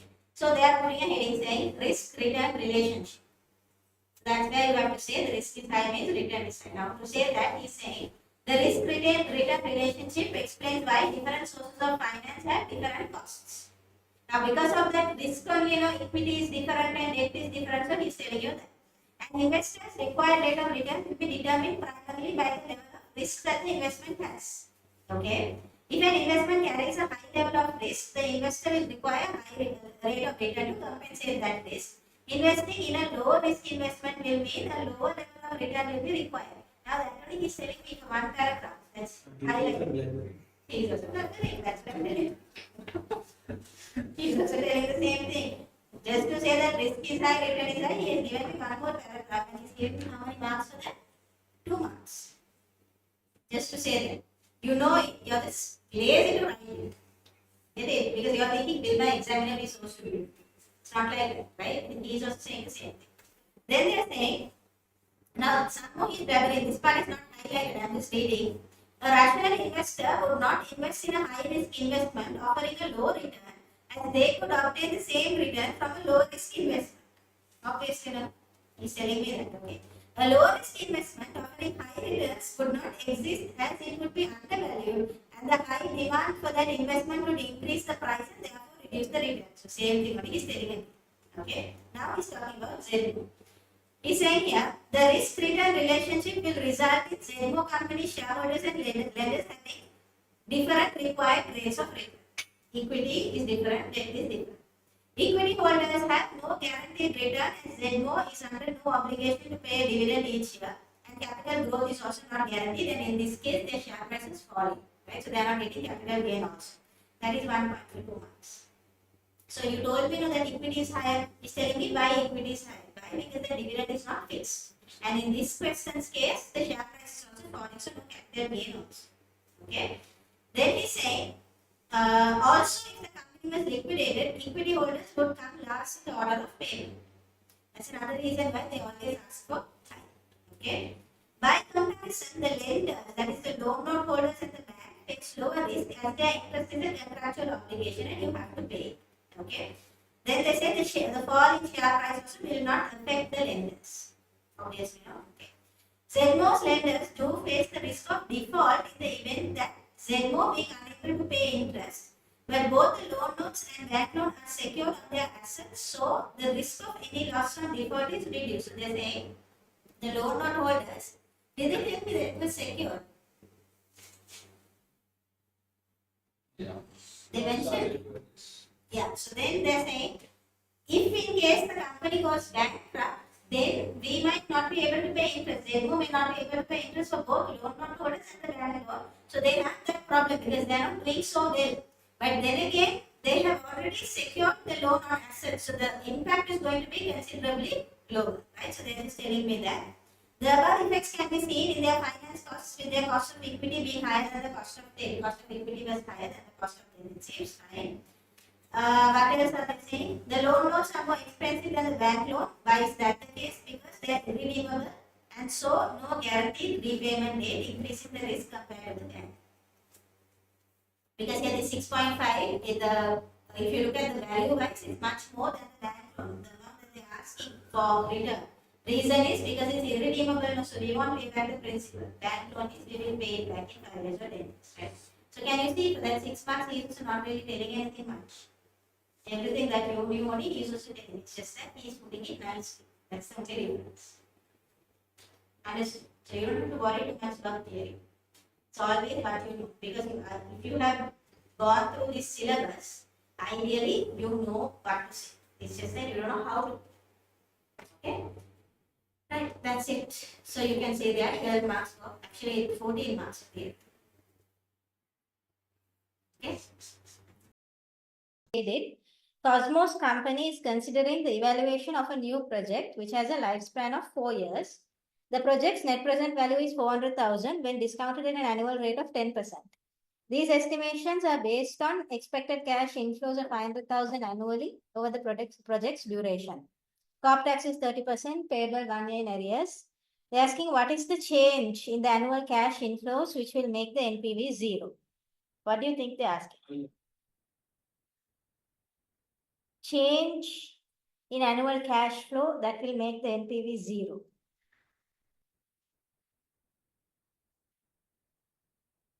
When they give you cash flows like this, cash inflow, they're saying 500,000.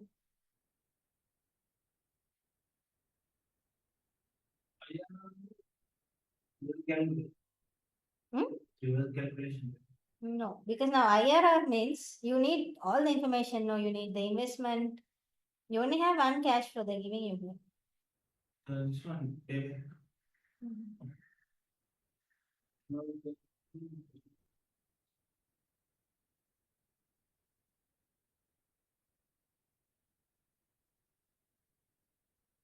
Meaning, how much should this 500,000 change by to make the NPV zero?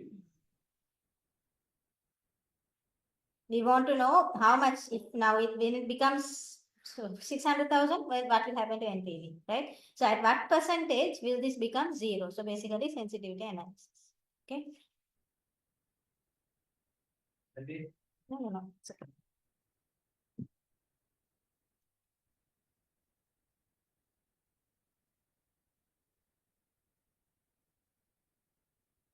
Be careful. Okay, it's not a simple one.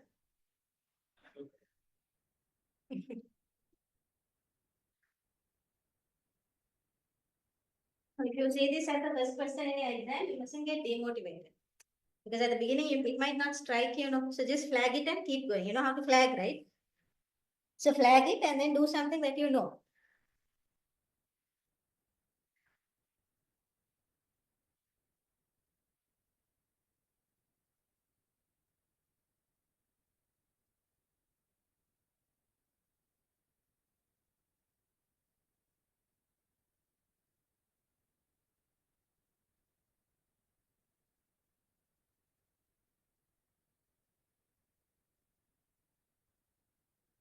You know what you get as an answer.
What did you get as an answer? Coding? Huh.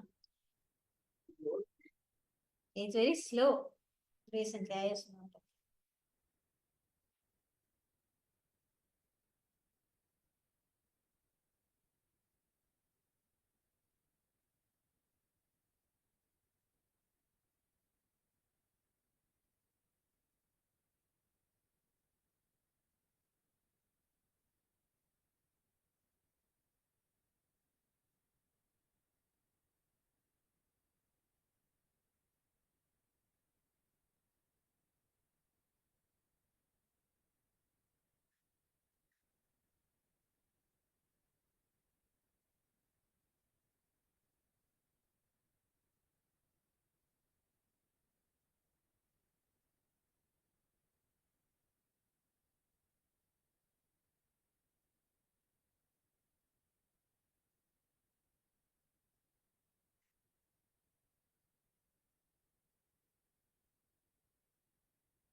Annually over the project's duration.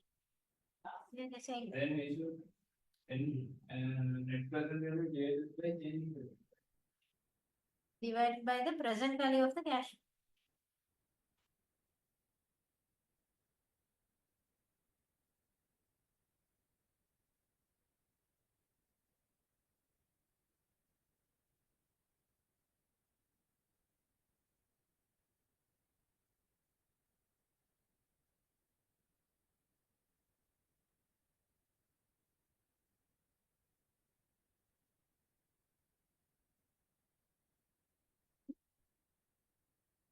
$25.24.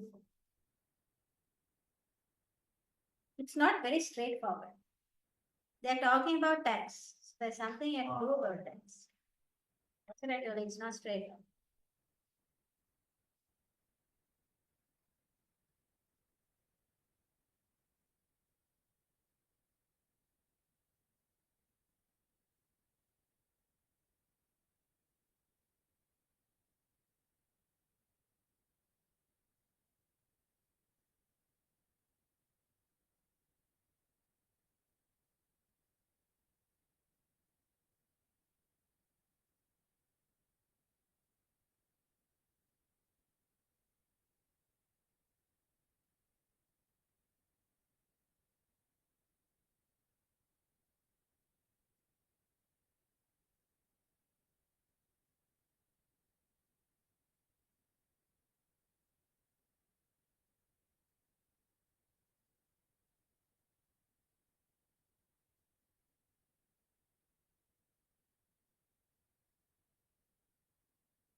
So I'll start it.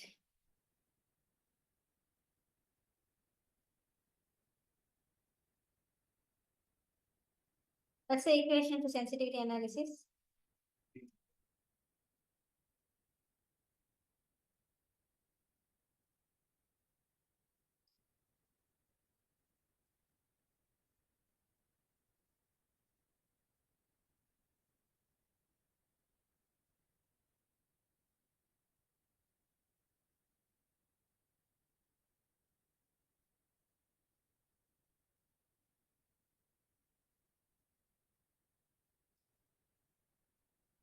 Right. So sensitivity analysis, this is the equation, right?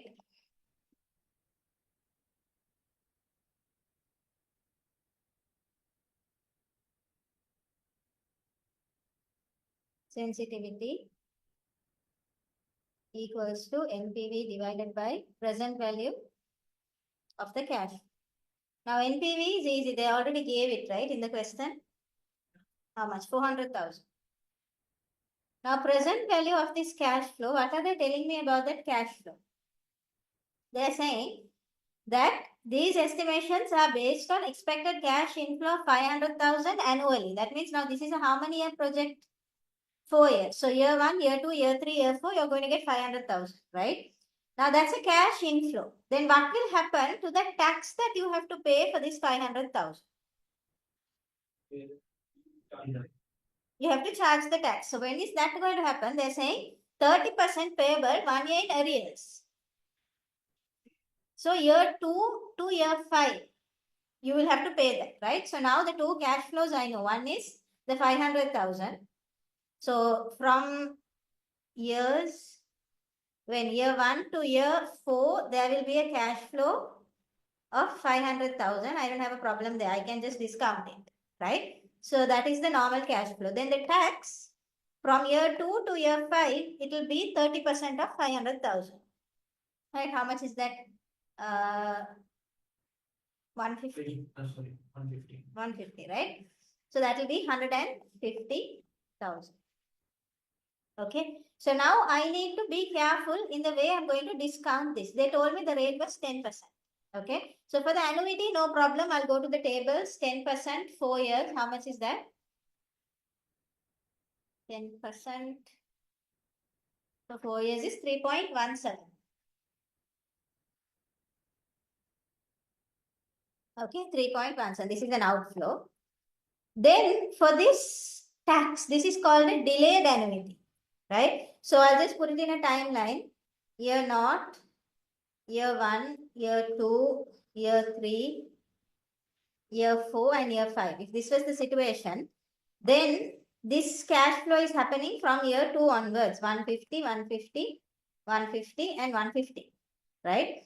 Now, this 150 for 4 years is an annuity, right? So I can use an annuity factor and discount it, but I told you annuity factors, discount factors, they only bring back that cash flow by 1 year.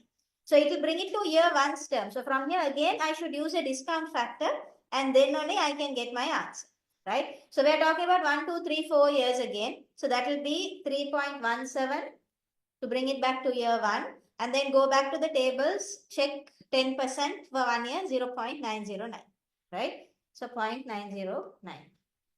So this has to be multiplied by, multiply these two together, you will get 2.882. That you can multiply with the 150. Okay. So present values, that will be 1,585,000 and this will be 432,300. So the present value will be, okay, 1,152,700. So now you want the sensitivity now. So you have 400,000 divided by 1,152,700 into 100%. You should get an answer of 34.7. Okay, take it down.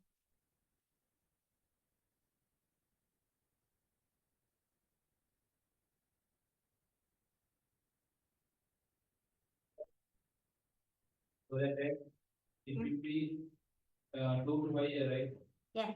With the timeline, 2 year means we can cover present value level. Then 2 for 2 years, for 3 years, for 4 years, for 5 years. Yeah, you can. So then you should have 2, 3, 4, 5. But then now 2, when you multiply it by 2 years even, it will bring it back to year 1.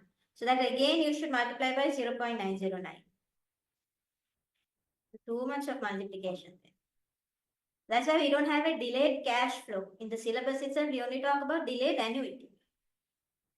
Because if you do it year by year, then every decimal you have to keep on multiplying it by that 0.901. It will take a lot of time.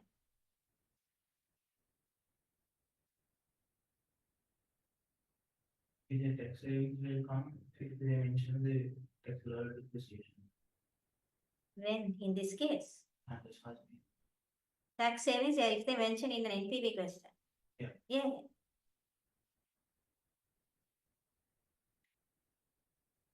Yes, first question.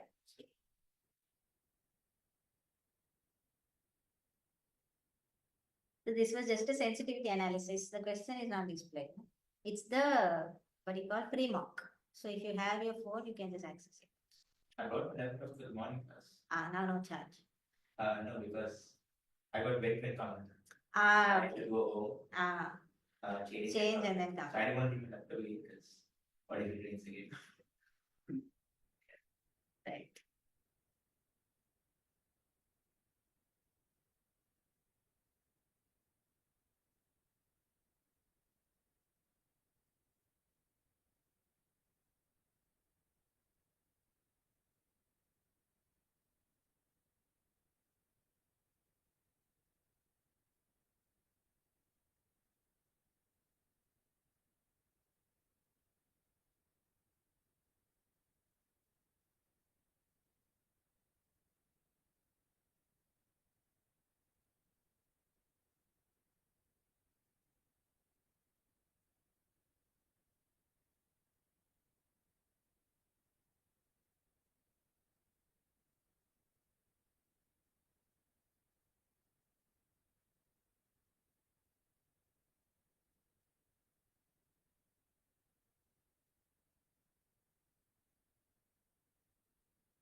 Okay, that. Right. So that is the first question. Okay. 34.7. Right. Now this is they're talking about a company called tech company, right? So they're saying tech company is seeking to diversify into the hospitality business. I told this yesterday also. Whenever they talk about going into new business or saying something about their existing business, they're talking about these proxy betas in the question somewhere, right? They're going to go into hospitality given the market saturation in the existing line of business. Tech company aims to ascertain the cost of equity for evaluating the new investment proposal. Sunshine Company is a listed company in the hospitality industry. So we have our proxy also. The existing capital structure and equity beta of the two companies are as follows. So the debt equity structure is given on one side and the equity beta is also given on the other side. Assume no corp tax. Risk-free rate is 3% and the market risk premium is 5%.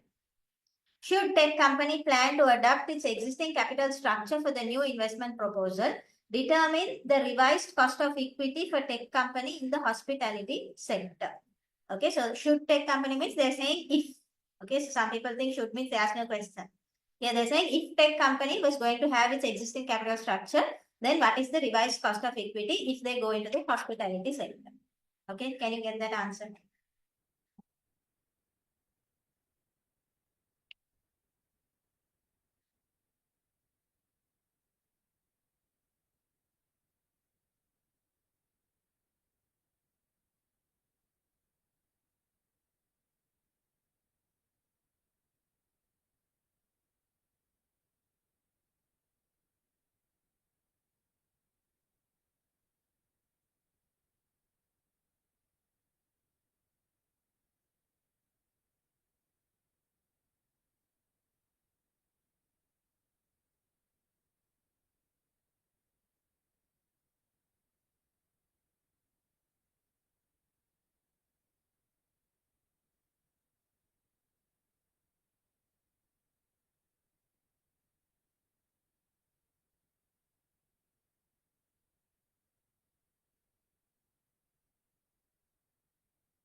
Happens at the end, but first now we have our beta no text is there, sex sunshine.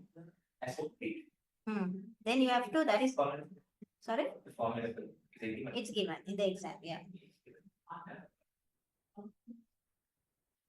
That is formula. Okay, so the formula is that asset beta formula.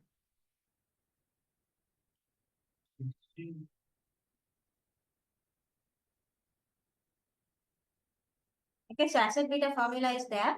The second part you can ignore, right? Where they talk about beta debt because you assume that to be 0.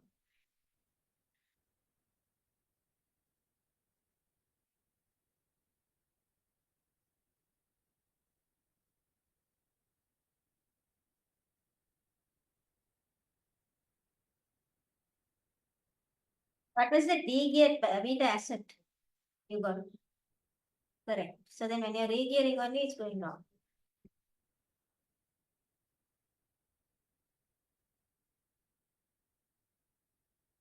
1 point? No. 1.7. No. 1.8. What did you take as the value of equity?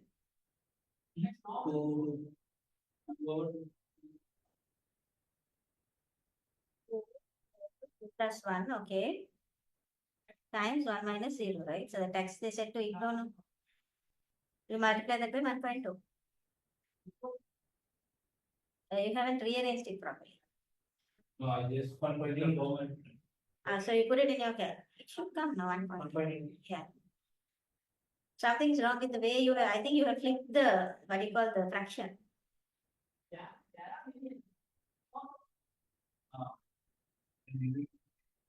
The old one. Right. Careful, that happens, huh? That happens. The old one. Right. So, very simple question. We are going to another business, another industry. So, we have to use a proxy's equity beta. So, I know Sunshine Company's equity beta is 2, but that is reflecting their debt equity structure. This 2 is to 3. I don't want that. So, I will first dig here. Okay. So, I will dig here.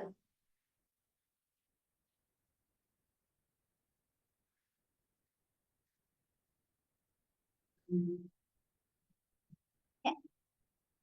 Okay. So, first let me dig here. Dig here. Sunshine's equity beta. Okay. So I know that beta asset equals to the value of equity over value of equity plus value of debt times 1 minus t into beta equity. Beta equity, I know it was 2. The value of equity, they told me it was 2 is to 3 ratio, no? So that will be 3. 12. Yeah. 12. Yeah. 3 plus 2 times 1 minus 0, right? So that should give me a beta asset of 1.2.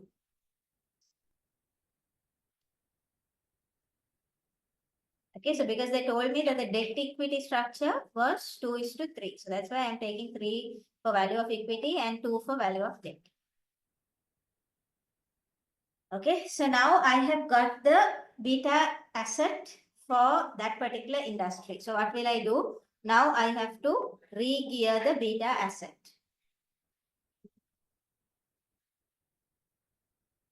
Okay, the same equation, beta asset equals to value of equity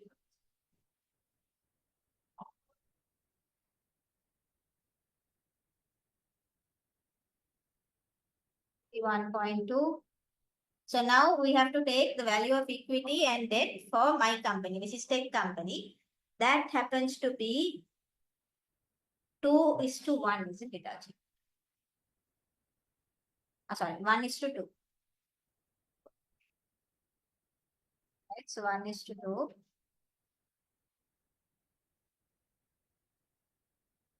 Right. So that will give me debt 2 over 2 plus 1 times 1 minus 0 into beta.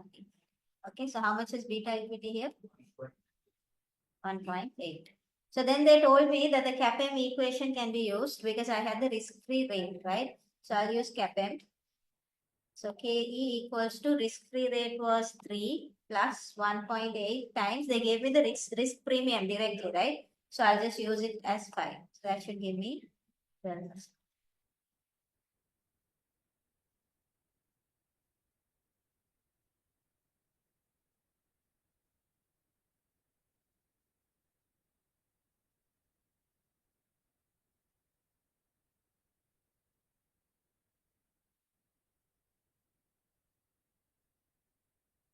Okay, done. Yeah, right? Zainab, are you okay online? If you have doubts, ask, okay? Right, so this will be 12%.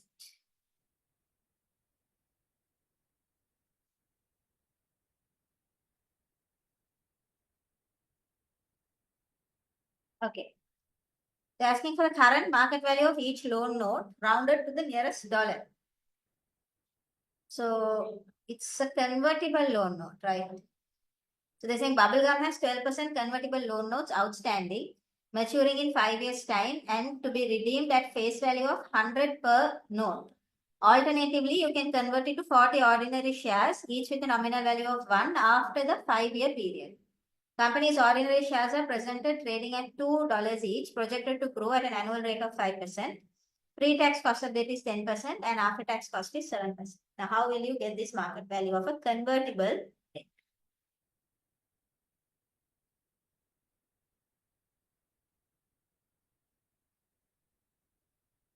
Correct? There is valuation. Then business regulation means we should do pre-tax. Okay, now, first question before thinking whether to use pre or post tax, you should decide whether you have to redeem or whether you have to convert. It should convert because share price is 102. We convert to share. Share price is 102. No, if we convert to share, it will give 102. How did you get that answer? 2 into 1.05 to the power 5. Okay. Into 4. Into 40 shares. Okay, so that's becoming 102 now. So correct. Then the other one is 100. So we will convert. So that's fine. What else do we need? Cash flows. You got that? How much is the interest?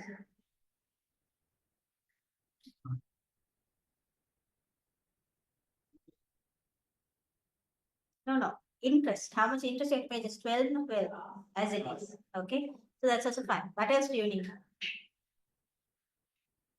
Now, yes. Now we come to your question. Are we going to use the pre-tax or are we going to get the post-tax? Which one should we use? You have to use because this is the business valuation. So you should use the pre-tax cost.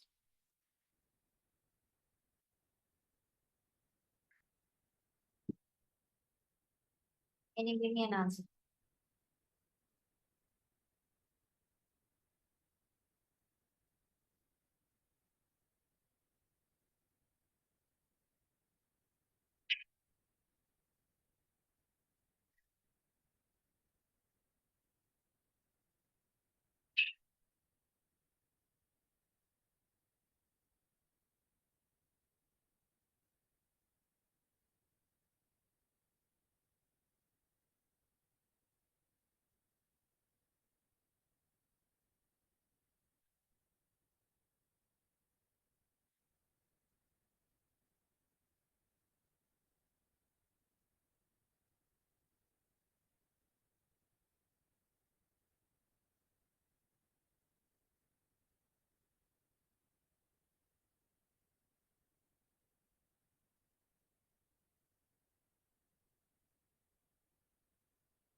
Correct.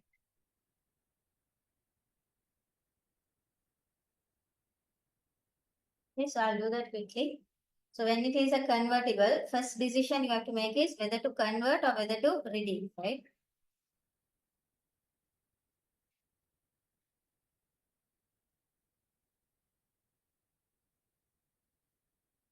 First we need to decide, are we going to go for conversion or are we going to go for redemption? Okay, so they told me for every loan note, I will get 40 shares. Each share is worth $2 today and it will grow at 5% for the next how many years? 5 years. Right, so this will become 102. The other option was to redeem, that is at 100 par value, right? So obviously we will go for the higher option, right? So we will go for redemption. Sorry, we will go for conversion. So now to get the market value. So interest, they told me it was a 12% loan note. So 12% into 100 is 12. And then we have the conversion, which is 100. Okay. So now the discount factor or the annuity factor at 10% because it's the pre-tax rate. Interest was for 5 years, right? Or 4 years. How many years? This is a 5-year, right? Right. So for 5 years, annuity factor 10% is 3.791. Okay. And then the discount factor at 5 years will be 0.621.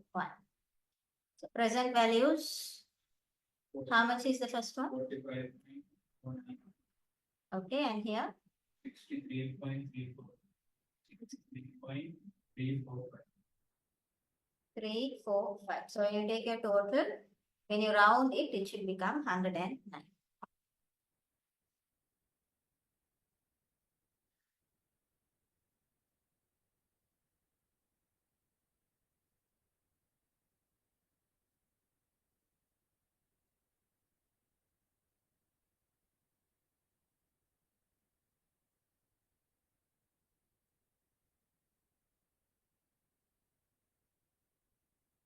Okay. If you're done, you can move on to the next one and write.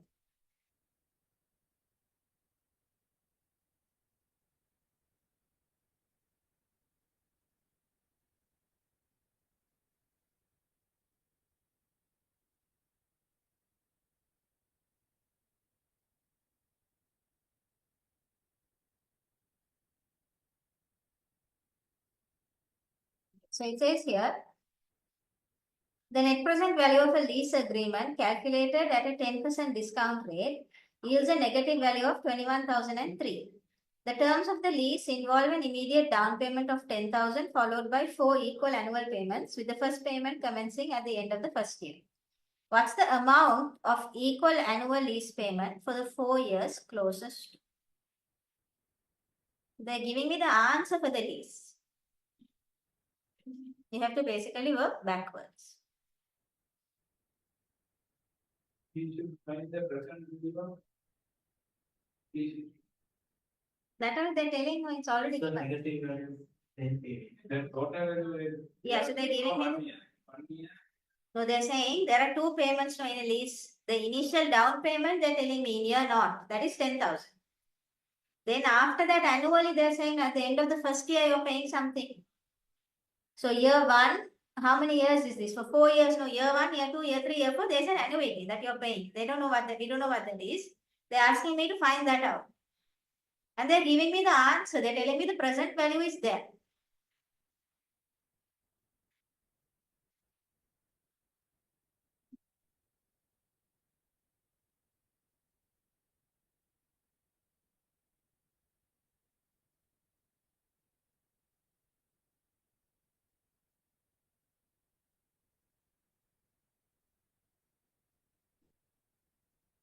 $3,000. Correct.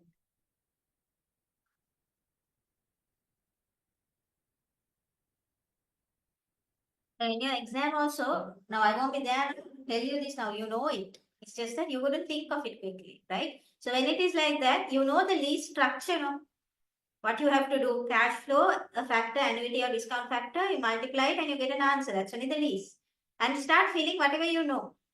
10,000 you will put, discount factor 1 you will put, you'll put the answer and you'll realize that only one cash flow is missing. Okay?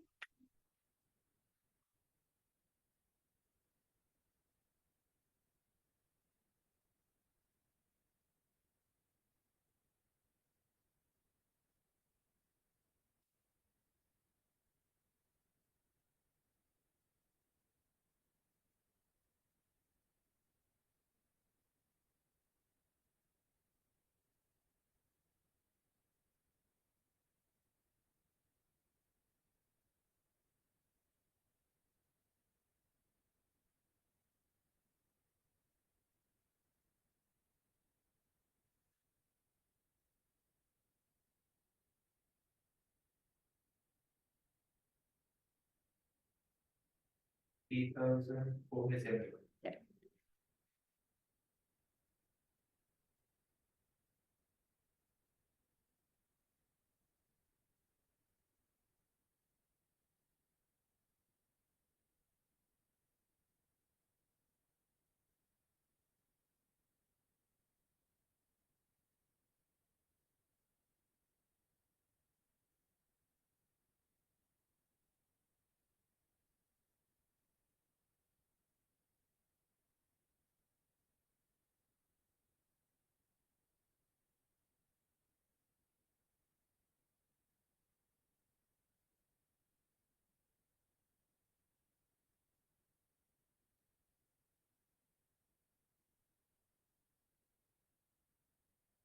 Okay. This is what I would do, right, in the exam. Just fill in what I already know, right? So they said that there was an initial payment. Okay. They said there was an initial payment in year naught of 10,000. Okay. Then I know year 1 to year 4, there will be some lease payment, which I don't know. I'll just put it as LP. Okay. So now discount factor, I think they already told me the rate, right? How much is it? 10.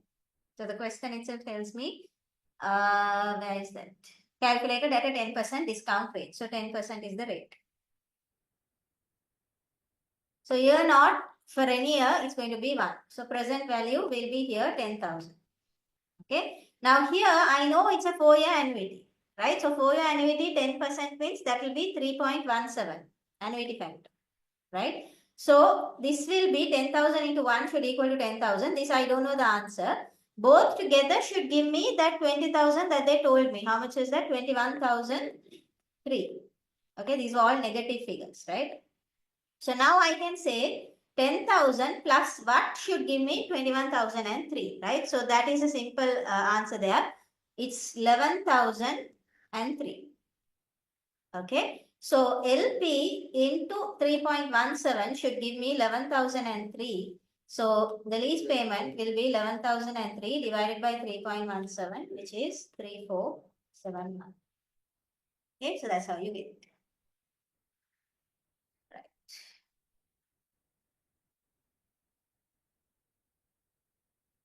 Okay, so finally, after how many questions? At the fifth question only, we are getting a theory question to relax, because 1, 2, 3, 4 has been all calculation, right? So they're saying indicate by clicking on the relevant boxes whether the following statements are true or false in relation to working capital. They're saying the primary objective of working capital management is to balance between profitability and liquidity preference. That is true. Under invoice discounting, the entity usually transfers control over the entire receivables ledger. No, we don't, right? Invoice discounting is just a financing option. An aggressive approach to working capital financing can increase profitability.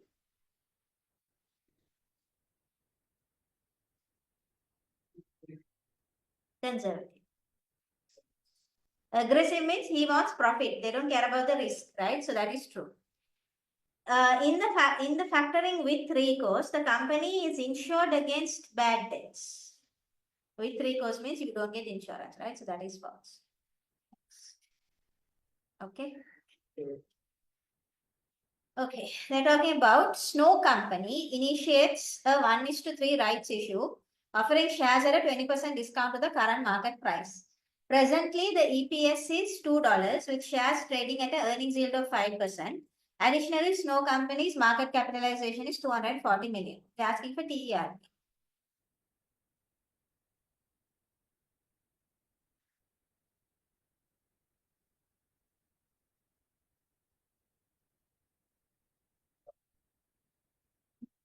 We take the opposite of one P ratio. Yeah, the That is the P EPS on average. EPS of EPS.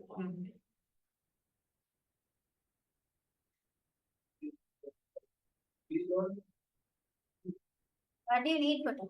Now, first thing is you take the equation of TRP. Then only you will know what you need. We market capitalization before governance. Okay. Into share issue, right issue. Mhm. You identify after that the shares. The number of shares. Now, how do we know number of shares here? Read.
Okay, so Sorry? you can go so high. Yeah, because I know. I don't have an answer to that. Doesn't make sense, but see, the EPS they told me was how much? 2, and the earnings yield is 5%. Maybe there's something wrong with the question of anything, but don't think too much. If you did it the right way, then it's fine.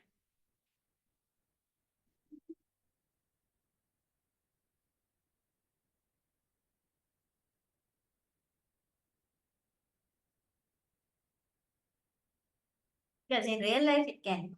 If you're a really good company, a Microsoft and all, usually for accounts, we don't see that value as a share price.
So TERP will be slightly less than the normal price. Now 40, no?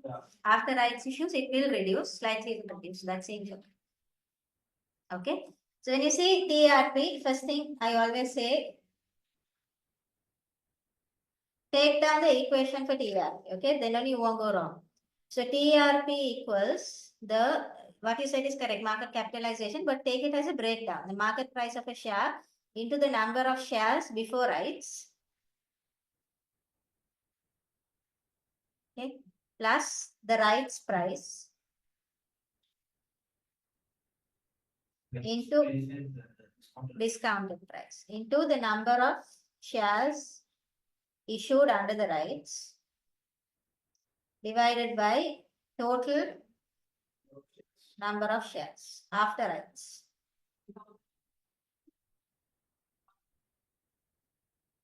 Okay, right. So now MPS. Now I know this. It's not very clear that where to get the MPS, right? But they've given you earnings yield. No. So first thing is you take that one's equation. Earnings yield equals to EPS divided by MPS. Now it will make sense because EPS is given in the question. Earnings yield was 5%. EPS was how much? 2. That is MPS. So when you rearrange it, you will get MPS $40 per share. So we have this. Now we need to know the number of shares before issue. So they told me that the total value of the share was 240 million, right? So 240 million divided by 40, we had 6 million shares in issue. Okay, so that also I have now. Rights price, they told me that they will issue it at a 20% discount, right? So 40 into $80. That is only the rights price, which is 30. Okay, I have that. Number of shares issued, what was the ratio? 1:3, right? So 6 million divided by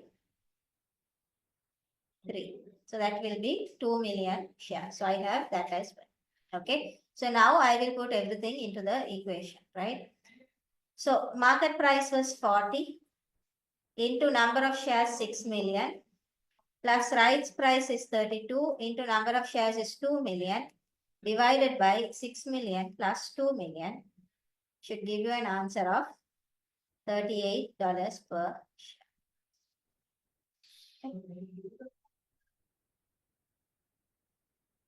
So always for TRP, the very common one is TRP because they can make you calculate a lot of things. Now here they have MPS, number of shares, rights price, number of shares issued under rights, everything is a calculation.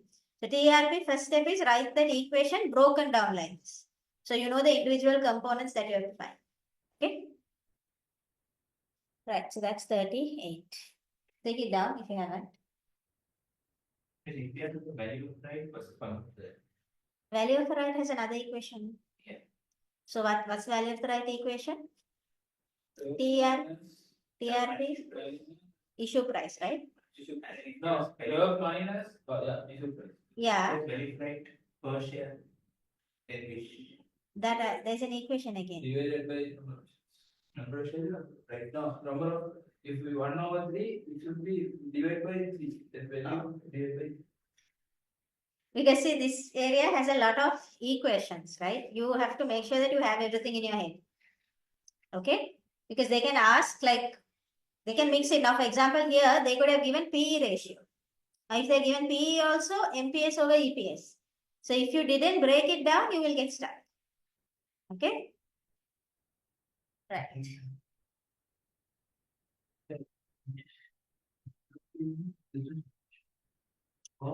Towards the end, no, we learned it.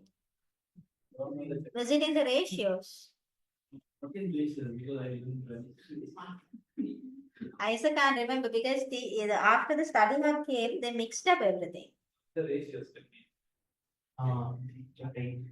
Equity finance. Equity finance. Because it used to come, everything used to come under ratios. So it used to be easy to remember also. Now they put that there, so I don't want to mix up because it's a study hub. Study hub order is a little absent. If you really see. Anyway, so this one will be 38, okay? Which two of the following statements regarding financial markets and economic policies are correct? What are they saying? Higher taxation is expected to boost overall demand within the economy. Why? Because people have to pay more tax, means they don't have disposable income. So they won't be able to increase demand. What's the supply side policy? Boost the private sector. Yeah. So supply side policies will lead to raising the capacity of the economy in producing more goods and services is correct. Maximizing market share is an example of a company's financial objective. Market share doesn't fall under financial objective. Peer-to-peer allows people to lend money directly to small businesses without going through the formal financial institution. That is correct. Okay, so those corporate object. Okay. Which of the following statements regarding value for money is true? Acquiring resources at lowest cost? Economy. So that is true. Implementing innovative marketing strategies? No, economy, efficiency, effectiveness. Marketing doesn't fall under that, right? So let's just read the others as well. Maximizing shareholders' dividends. What do you think? Huh? Their goal, no, effectiveness means it's the company's overall objective goal is met. Now, giving dividends is not a goal, no. Ensuring maximum output that is also correct. So that is efficiency. So 1 and 4 is clear. 3, sometimes you might mix it and think that it is effectiveness. But effectiveness is not to give dividends. Okay. Yeah, we want to be profitable and all, but there will be a reason why we open that business. Like for example, we want to make sure that, we are making eco-friendly products, something like that. Now hospitals, they say the success rate of patients. So that has nothing to do with the dividend. Whatever the company, we want the dividend to happen. Okay. In a booming stock market, investors observe rapid price fluctuations following the release of listed companies' annual reports. Which form of market efficiency best describes this phenomenon? What do you think? This is listed companies' annual reports. What do you think?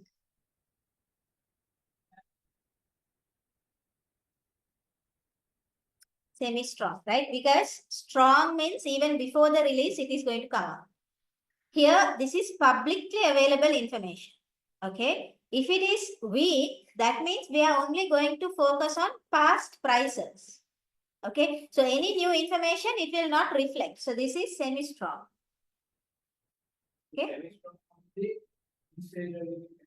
Yes. Even in weak, it can happen. Because weak is not useful, right? yeah, it's very rare to have a weak market because after the data is publicly available, if the market is not reacting, that means That's like, doesn't make, it's not practical also. Yeah, I'm saying if there is a situation, then that is only weak market, where we look at only the past price, and based on that, the market price is going to fluctuate. Here, any public information will reflect immediately on the share price. Okay. Okay, can you do this? It's easy. Working capital management.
Finance cost saved, yeah.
Got it.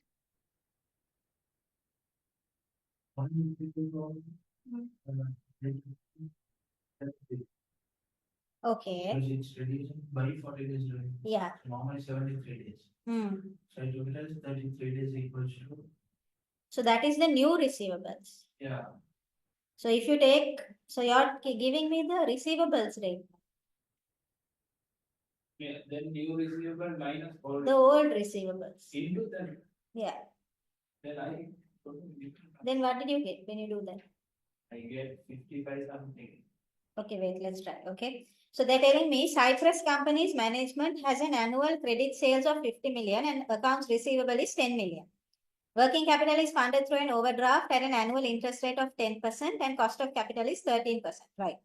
365 days in the year, they want to know the reduction if we shorten the collection period by 40 days. Okay. So first, let's get the number of receivable days first. Okay. 5%, 9%. Yeah. Right. So, what are the receivable days?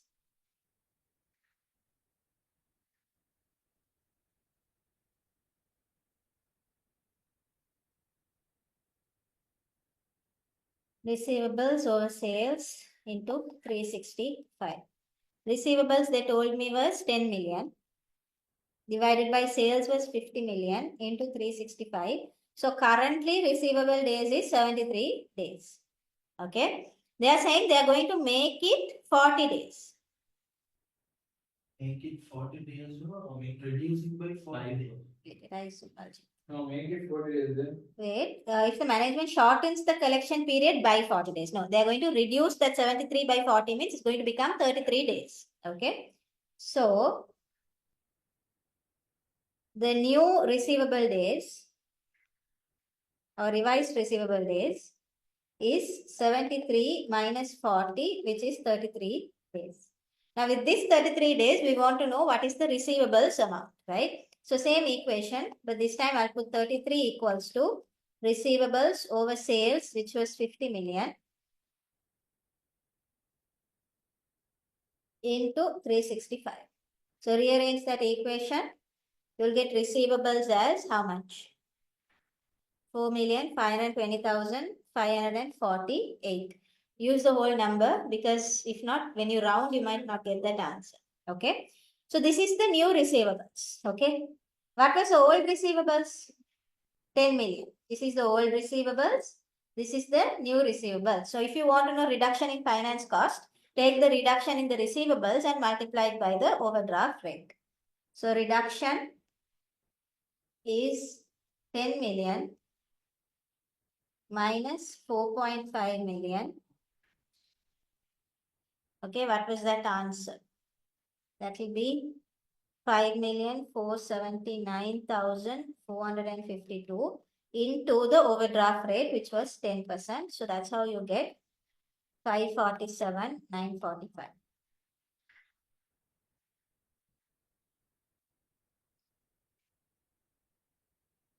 Okay. Reduction in the receivables. What was 10 million has become 4.5 million.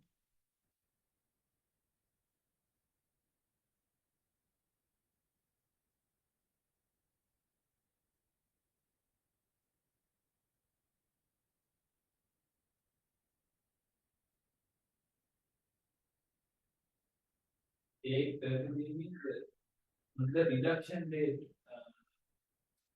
On the gap, the reduction day only we should. Because then only we know what the new receivable figure is at that point. Why for the rest, then gap only we should. Alright.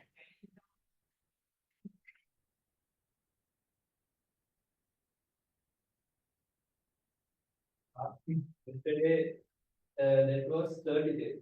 We get also 30, gap also 30. Both was yes, balance was also 30, correct. 30 and 16 of that was.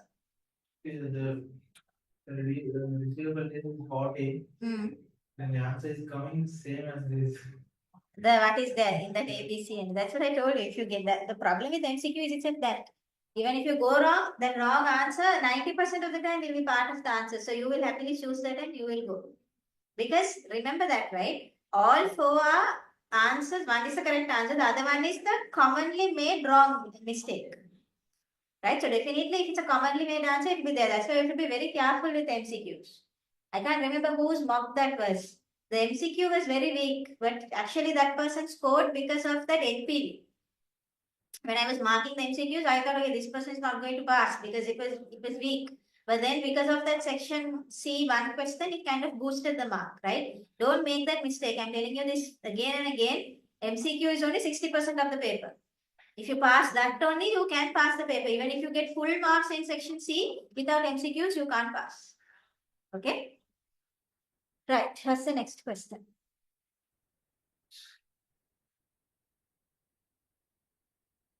Okay, consider the following statements relating to the CAPM. Investors can eliminate unsystematic risk through diversification.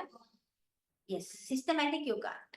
So systematic means, unsystematic means it's something relating to that particular industry.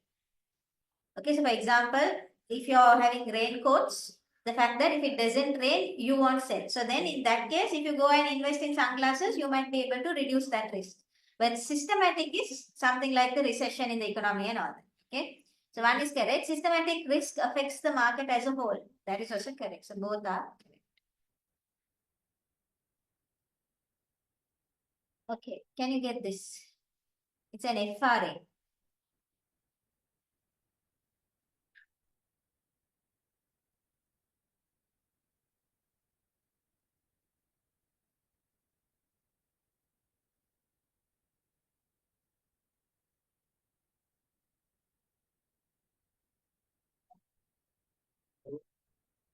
Great agreement. For interest, just like how we have forward contracts for exchange rate, for interest rate risk, you have FRAs. You have to choose 3 to 9 months. So what was it? It was you need it in 3 months' time for a period of 6 months. Yeah, because that means it's going to start in 3 months and end in 9 months from today. Okay.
C.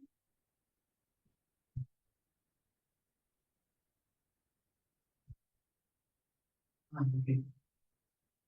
Point out. Yeah. Is that? So why did you get 80 and why did you? 3 annual. Right. Okay. So let's see.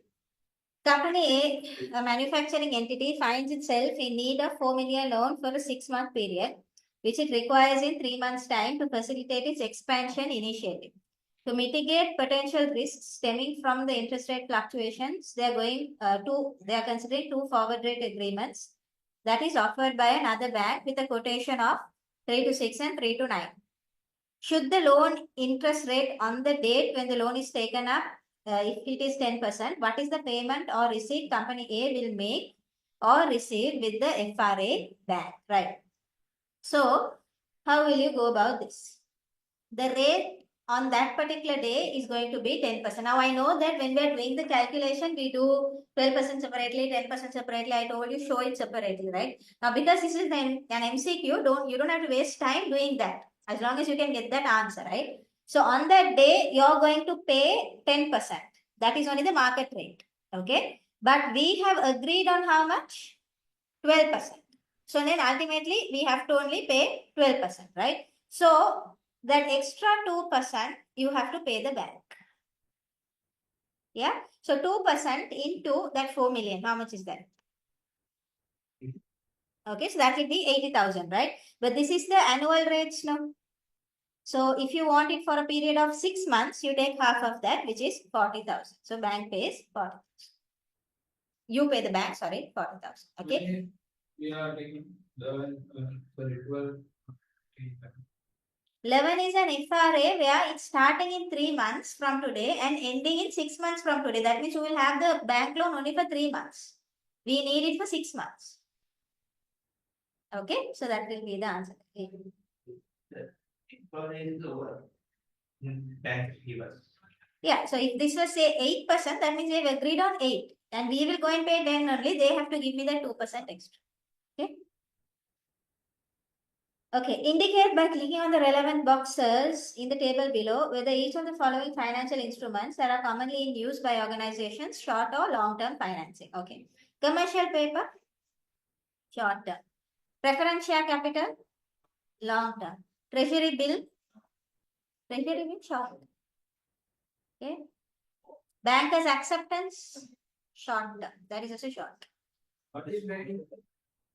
Commercial paper is like, actually this is little outdated, okay? Now in FM we use everything. Debenture, commercial paper, loan note, we use everything interchangeably. But back in the day, commercial paper means we used to say that is short term. Meaning it's less than 1 year. Okay? Then if it is mid, like between 1 to 7 years, we used to call it a debenture. If it is more than 7 years, we used to call it a bond actually. Okay? Now for the papers, they use the term loan note for everything. Right? But actually there is a time difference. Okay. So treasury bill, commercial papers, bankers acceptance, all of them fall under short term. Is bank? That is those days when you had to pay in foreign currency, you can't just transfer it through a bank. You'll have to get a paper from the bank and then you have to post it to that particular, even ACCA used to be like that. You have to get a paper and then you post it to them and that's how it gets paid in pounds. Like I said, it's very outdated now. Okay. So for now, just remember that for debt, if this question comes for debt, only bonds is considered long. For shares, you know, no ordinary share, preference share is considered long term, right? For debt, only bonds. Anything else that you get. Loan note, of course, they won't use because that only is the word you use for everything. If they say bond, it's long term. Okay, otherwise these treasury bills, commercial papers, debentures, all of them will go medium to short term. Okay. Which of the following statements accurately describes the difference between the traditional theory and M&M theory regarding capital structure? Did you learn that?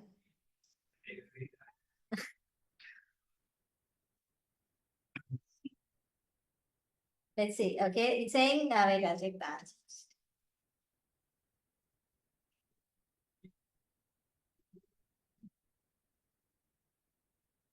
It's always half.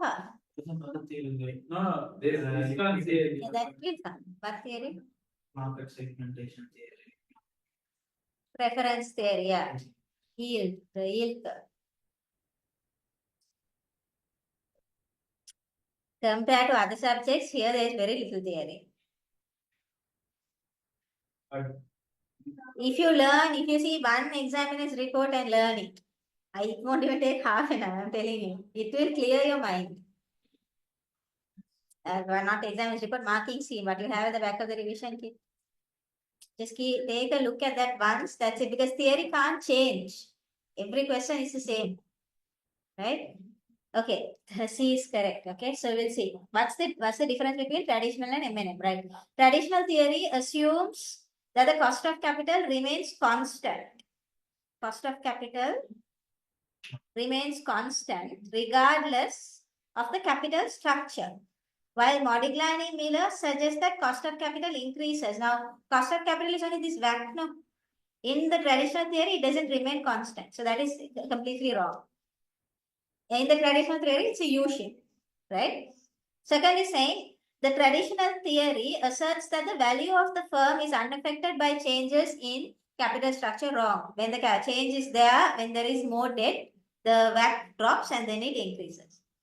The traditional theory emphasizes the importance of minimizing the WACC through optimal capital structure decisions, while M&M argues that capital structure decisions are irrelevant to WACC in a perfect capital market. That's true. Because perfect capital means there is no taxation. Okay, that is the correct answer. I just picked the longest one. Now, who told you that that will be correct? Abhi said, pick the longest one. He's always correct. It's not always. Always, most improbable. Most, no, it's like this, okay? If you don't know it, use all your techniques. Longest one, some people will say C is the correct answer all the time. Okay? So if you're going to do all that, do it if you're not sure of the answer. Whereas if you know the answer, don't go to do all of that. Okay? The other thing is when you have numbers. Okay, now say you don't know anything, there are 4 answers: 2000, 3000, 4000, 500. Okay? Most of the time 500 won't be the answer. It will be one of the 3 that's close by. Okay, 2, 3, 4. So 2, 3, 4 is close to each other. 2000, 3000, 4000, 500 is completely out. So usually the completely out answer won't be there. So those are just things that you can know. But if you know the theory, then please read an answer. Okay. Right. The traditional theory advocates for maintaining a balanced mix of debt and equity to maximize shareholder wealth, while M&M suggests that we must minimize financial risk by avoiding debt. M&M doesn't talk about avoiding debt. Okay. M says it should be 99%. If it is with tax theory, if it is with tax, they'll say go for debt completely. Without tax, they say it's irrelevant. Which of the following is the most likely to cause a country's currency to appreciate? When will a country's currency appreciate? Now think something that should happen to our country to make our rupee appreciate. No. If you're having higher inflation. Trade deficit means what? It means equal sum. Yeah. No. Yeah. We're importing more and exporting less, right? If we import more and export less, will our currency appreciate? It will depreciate. Currency D, you're saying. Country experience uncertainty. Then your currency will depreciate. It's C because if the interest rate increases, what happens? Foreign investors, they will want to come and invest in our country. The deposits, right? Yeah, but when they talk about interest rate, you think about the deposit, okay? So foreign investors will want to come and invest in our company because they can earn high interest. So what will happen? Our rupee will start getting demand. There will be a demand for the rupee. So when the demand increases, it will start appreciating. Okay? So that is C. Okay, so yeah, that's it for section A. Okay, 15 questions. You can see in this particular paper, they happen to, it's more towards calculation than theory. Okay, but there can be situations where you have a lot of theory and less calculation. Okay. Fine, relax. Okay, I'll show the other question and give you time to do. No, you relax and then you do. Okay. The section is 3 OT cases. Okay, so 3 questions, right? This is the situation. Read it and get the EOQ. Take your time and do it.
Have you ever seen this gem code before?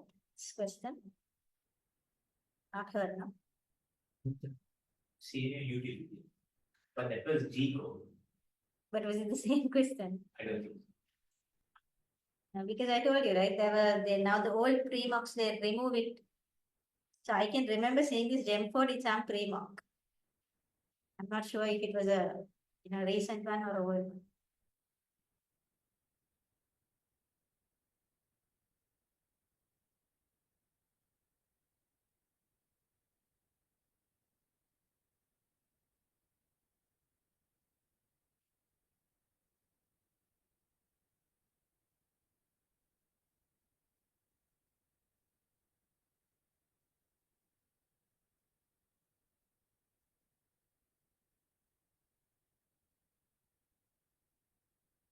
Thousand? Correct. Then 40. Nearest whole number. Okay, be careful with what they put in brackets. If you don't put it to the nearest whole number, they might mark it wrong. Right, so I'll read through. It's saying Gemford specializes in manufacturing electronic gadgets. Due to previous challenges with suppliers' timeliness, Gemford has maintained a significant inventory of electronic components to ensure uninterrupted production. However, with recent improvements in supply reliability, Gemford is reassessing its inventory management strategies and recalculating EOQs. One component A, has a purchase cost of 1,000 per unit. Expected annual usage is 65,000. Procurement cost, including order placement and processing, is 2,500 per order. Further, the holding cost of one unit for 1 year is 30% of inventory value. Then they're talking about discount. So now to get EOQ, that's all information I need, right? So EOQ, the formula is given to you in your exam, is equal to 2 times the cost of ordering into the demand into cost of holding. Cost of ordering, they told me, was how much? 2,500. And demand was 65,000. Divided by cost of holding, they said it was 30% of the purchase price. Purchase price was 1,000. Right? Give me 1,041. Okay? That's an easy one. 1,040. Okay. The total inventory under EOQ is correctly calculated. The total inventory cost under the EOQ model is correctly calculated as 65,312,250. What's the financial consequence of accepting the 2% quantity discount? What do you think? What should you do?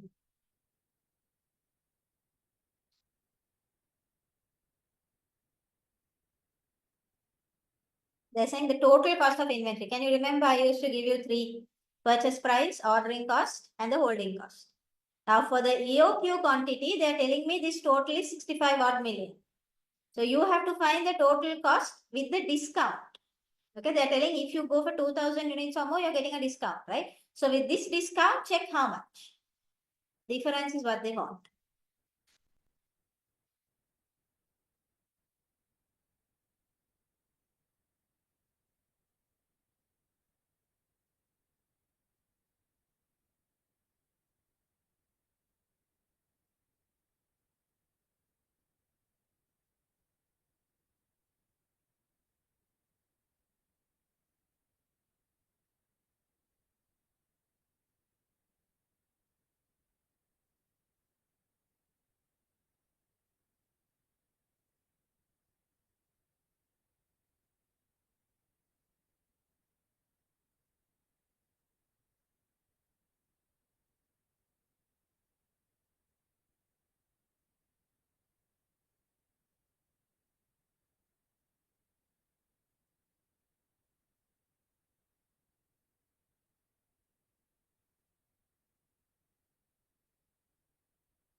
The very Of how much?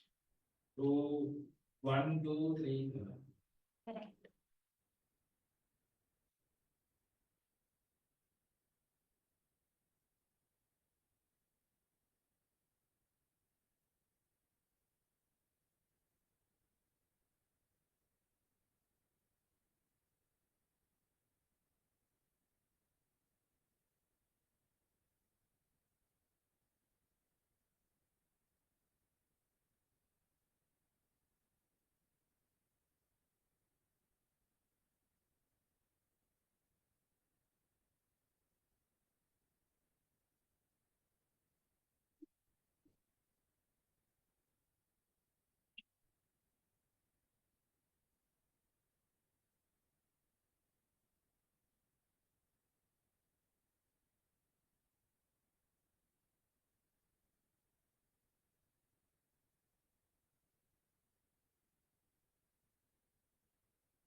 Okay, 1, 2, 3, 7. Okay, so whenever there is a discount, right, there is only one calculation they can ask. That is, what is going to happen to this total cost of inventory? Okay. So they're telling me at the EOQ, the total cost of inventory is 65,312,250. Right. So I'll take that down first. Okay. So I know this. At EOQ, it is 65,312,250. Okay. Now I'll try to get the total cost of inventory for the discounted quantity. So they're telling me I will get a 2% discount if I order 2000 units or more. EOQ is 1041 units, right? So there are three costs that we have to consider. One is the purchase price, then the ordering cost, and then the holding cost. These three we have to consider. All three have equations. Okay. So when you look at the purchase price, right, it was how many units? The demand was the price into the demand, right? So price will be 1000. That's a normal price, but you get a 2% discount. So I multiply by 98. So that will be the discounted price into the demand, which was 65,000. So this will be 63,700,000. Okay, that's the purchase price. If you look at ordering, then that will be the cost of ordering into, what's the equation?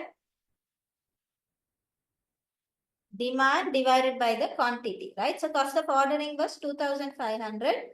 Demand was 65,000. Quantity in this case is 2,000. So this will be 81,250. And here what is the equation? Yes, that is only the cost of holding. Correct. Now this, like he said, is the purchase price into the percentage, right? So now the purchase price is not just 1000. That's a common mistake. It's 1000 into 98. Okay. That into what was the percentage? 30% holding cost, right? So into 30. This answer multiplied by 2000 divided by 2. That should give me 294,000. Okay. This purchase price into percentage means new purchase price into percentage. Yes. The holding, there was a percentage of holding cost. So that was only 30%. That into the new discounted price. Don't just take the 1000 directly. Okay. So 63,700 plus 81,500 plus 294. The total cost is 64,75,250. Now compare these two. 64, 65, right? So the difference is the benefit. EOQ is actually, sorry, the discount is actually giving you a benefit of 1,237,000 per. Okay. So whenever there is a quantity discount, this is the only calculation you can get. Okay. It's easy, but they think it's difficult because there are a lot of equations. None of these equations are given. You have to know it. Okay. Right. Take it down, okay, if you haven't. And you can try the next question if you have it. Great.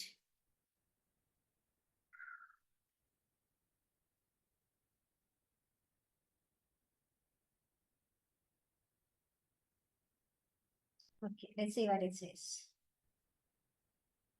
Next. In the context of procurement strategies, which of the following statements regarding just-in-time is true?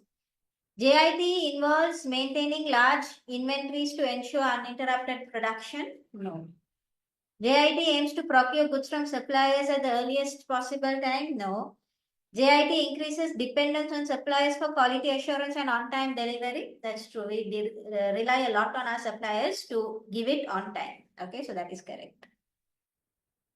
Fourth one is also wrong. May result in high inventory holding? No, you won't have inventory holding costs, right? Okay. Which of the following assumptions are necessary for the application of the EOQ model? What do you think?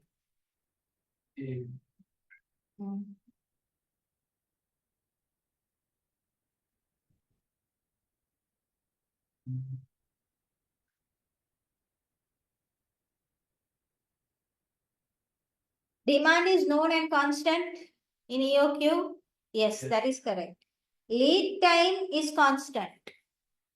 That is true in EOQ, right? Because if that gap is going to keep on changing, then the amount that you have to order also will change, right?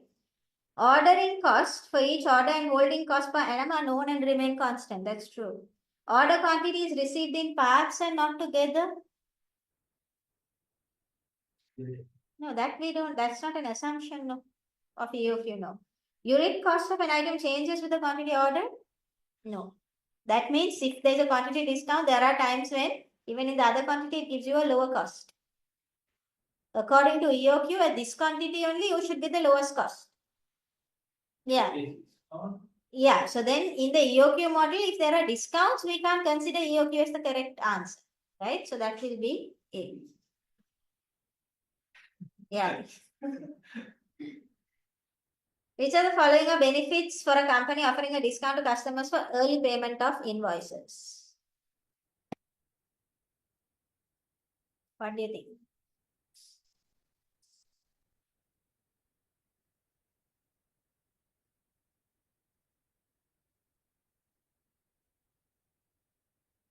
Benefits, no? If they pay early, will you have better liquidity?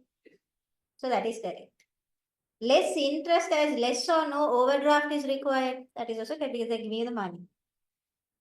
Risk of more irrecoverable debts as the customer takes longer. No, because they are paying earlier. So that's not true.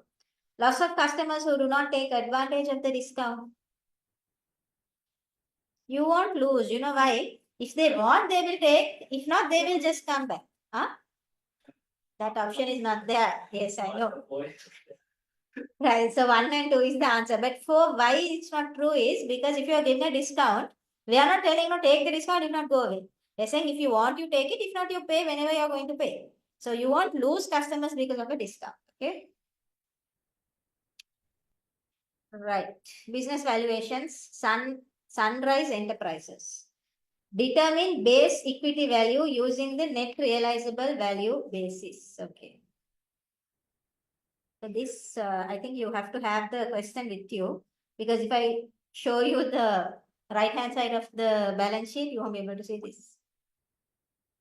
Okay, so read through. Now I can't zoom out also. Read through and see using NRV what will be the value of this business.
Where is your center for the exam?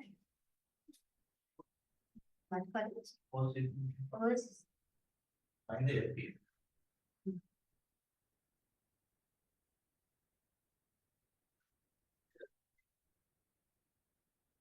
Friday.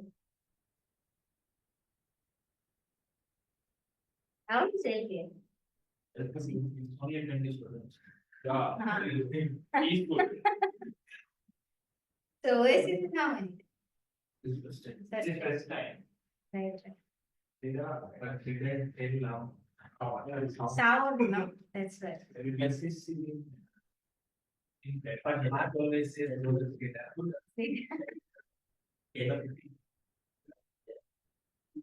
What time is it at Oasis? Fine.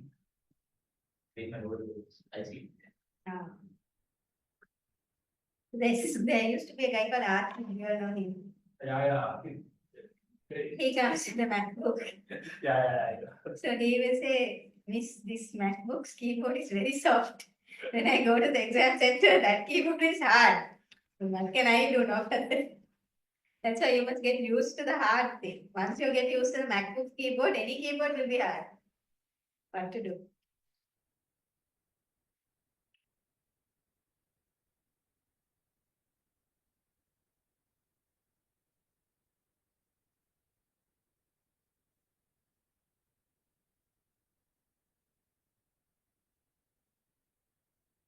But if LPF only has 20, there was once a session where they didn't allow people to sit for tax or something, saying the Evaluation Center was not available. The Evaluation Center is LPF, so only 20 people can't sit. Because I didn't text me. Um, It's good. Did you have it? 20 to 25 minutes. Only there is no ADA. We are.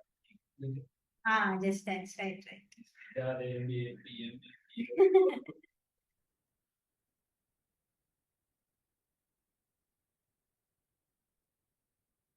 But still there is a gap, no? So by the time you're done at 9:30, 10:30, 10:30, 11:30, 12:30.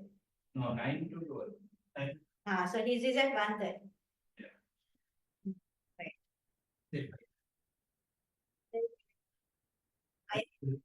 LPF.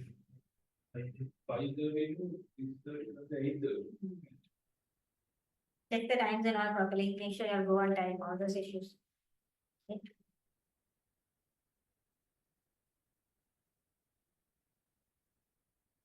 Okay, you have base equity value for this.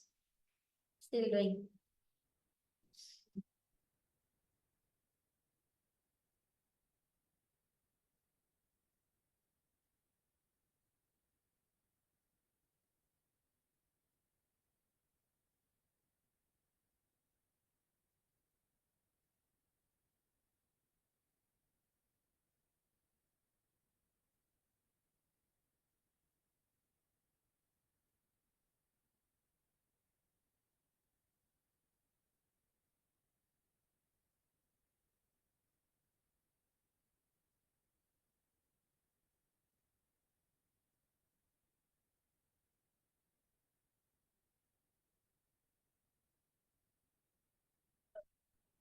Right.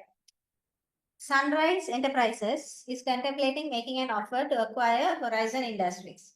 It's expected that upon completion of the acquisition, the current management team of Horizon will retire, paving the way for new leadership. Fine.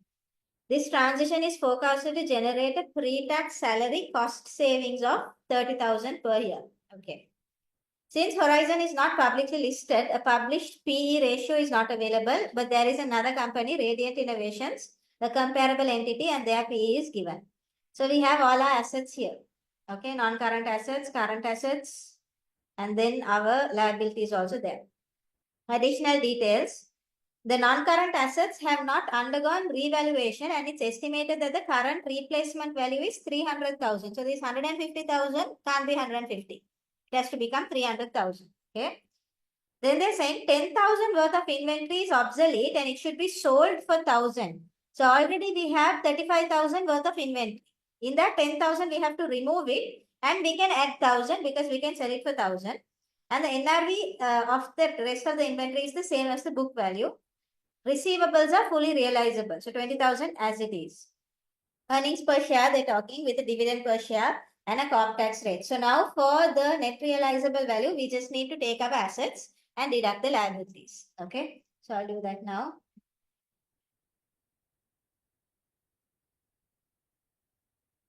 Okay. So non-current assets. That was 300,000. They told me to reevaluate. Then inventory,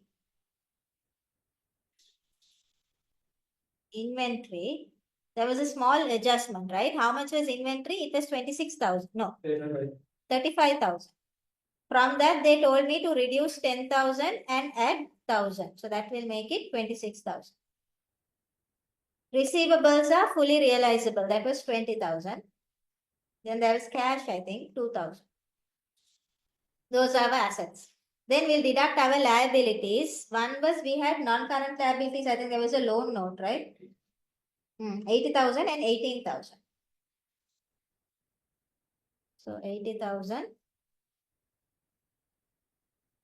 and 18,000. That should give me my net realizable value, which is 250,000.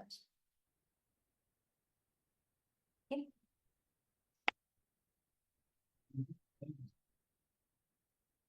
NRT, book with the book value.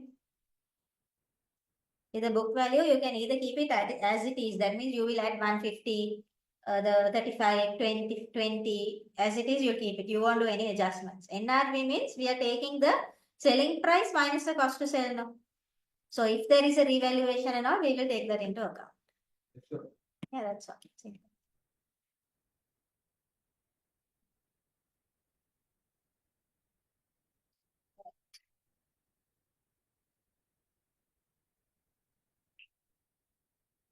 Based on the most recent EPS, what's the equity value using the PE ratio method? So where is the earnings per share? They told me it was 85 cents. So based on that, if you have to get the market price, what will it be?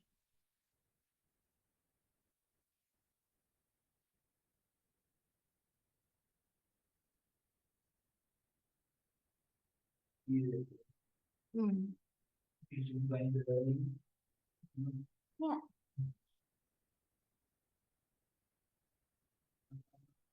There. Hmm. Then we can use the Which 250? previous answer. Why we have no here ordinary share capital 25,000 book value. So earnings per share means you multiplied by the number of shares issued. That will give you total earnings.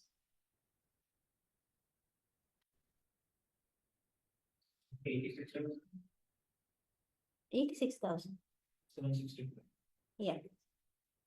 By the way, for section B, you will never need to use like a previous answer that you got. Okay, like now previously we got the 250, that's over with that point. So don't think I have to take the 250 and carry it down. Okay.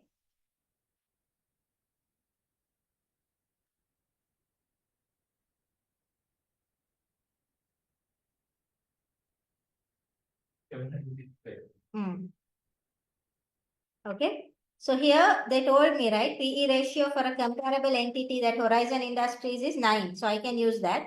I need to get the earnings. So I have the earnings per share that is 85 cents. If I multiply by the number of shares, I will get the total earnings. I know that total value of ordinary share capital is 25,000. That I will divide by 0.25 to get the number of shares, nominal value. Okay.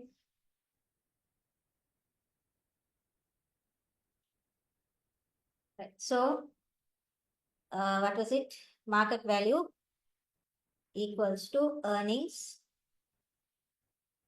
into the PE ratio.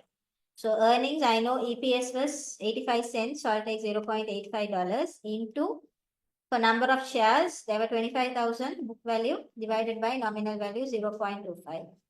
Into the PE ratio is 9. So that will be 765.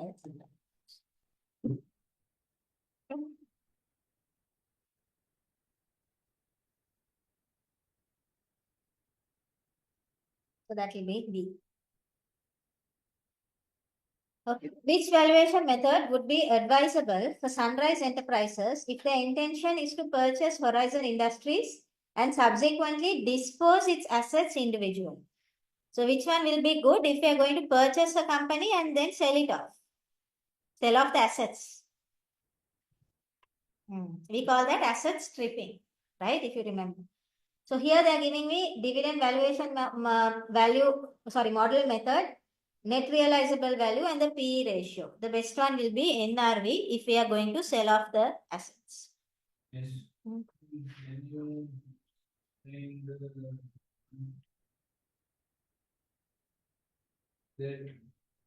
761? 765. Yeah, so in the question they told me EPS is how much? 0.85. Now how do I get market value in the PE ratio method? Shares into EPS. Okay. Okay. So number of shares is 25,000 divided by 0.25. Yeah, It's between number of shares into earnings per share is total earnings. that is total earnings. Into PE ratio. Yeah, so 9. Okay. So this one is net realizable value. Share 22 million market per share and into 100,000 shares. What do you mean? PE ratio and equals MPS over EPS. Okay.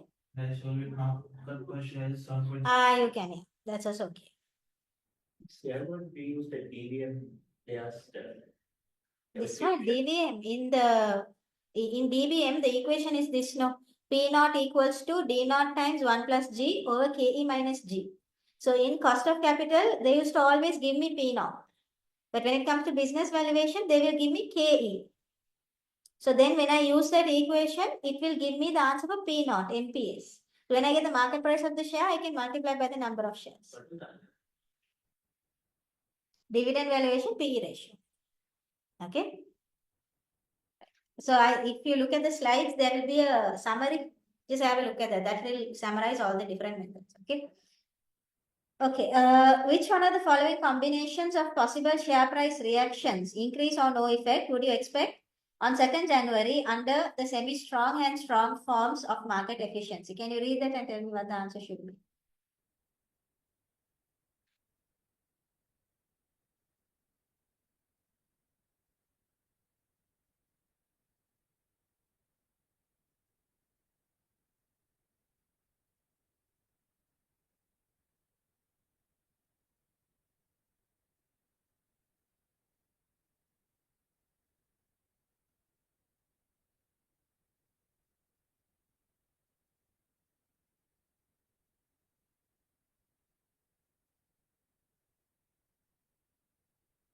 What do you think?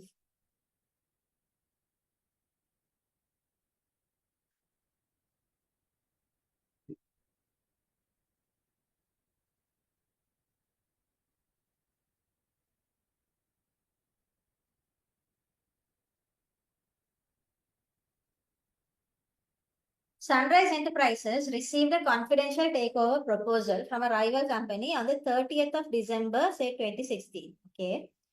Offering to acquire all of their shares at a 35% premium. Now, if somebody is going to give you a 35% premium on the current market price, is that good or bad for that company? It's good because they are willing to pay more than what the actual price is, right? Now, if it was a weak form market, that news is not going to affect at all. Okay. If it is semi-strong form, then when it becomes public, it will affect. If it is strong form, on the 30th itself, it will affect the market price. Because that is private information. Yeah. Got it? Now on the 30th, you are getting news, right? So on the 30th, you are getting news that somebody is going to give you a 30% premium, right? So there are 3 types of market now. If it is weak, that is unaffected. Nothing will happen. It will just be there. On the 30th, I'm talking about.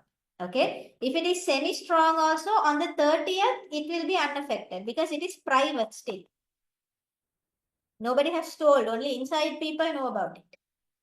Okay. If it is strong form, then immediately the market will get affected by this news, because although it is inside, it is private information, will still affect the market price on the 30th itself. Is that clear? Okay. So now we'll see what they're saying.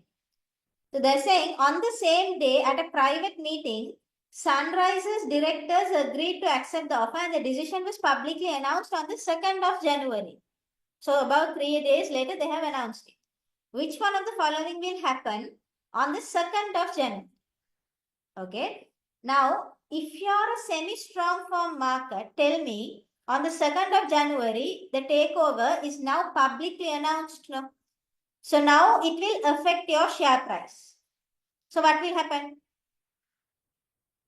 It will increase if it is semi-strong form. So second, it will increase, option 1 or option 2. Strong form, what will happen on the second? Nothing, because already this news happened on the 30th. No, 30th itself that the market has changed according to that information. So on the second, nothing is going to happen. Because even though it is publicly announced on the second, the day it became confirmed itself, the market has already. If they announce on the same day, both will increase, right? Both will increase at the same. Okay, so this will be no effect. So that's why it's option 2. Okay. Which irrational behavior of investors involves following the crowd, often leading to stock market bubbles? Herding, correct. It was in chapter 1 or chapter 2. We have to go through that. Okay. When, like, say, suddenly one person is selling the shares, one major investor starts selling shares in a company, everybody thinks, okay, something is going to go wrong, and everybody starts selling without understanding why that person sold. Okay. That's called herding. Okay. Okay, so before we start this, let's take a break. We'll finish this and the other two after the break. Okay, come back. Bye. Right, so they're saying calculate the expected net sterling receipts in 1 month's time using the forward market. So very straightforward.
Yes, correct.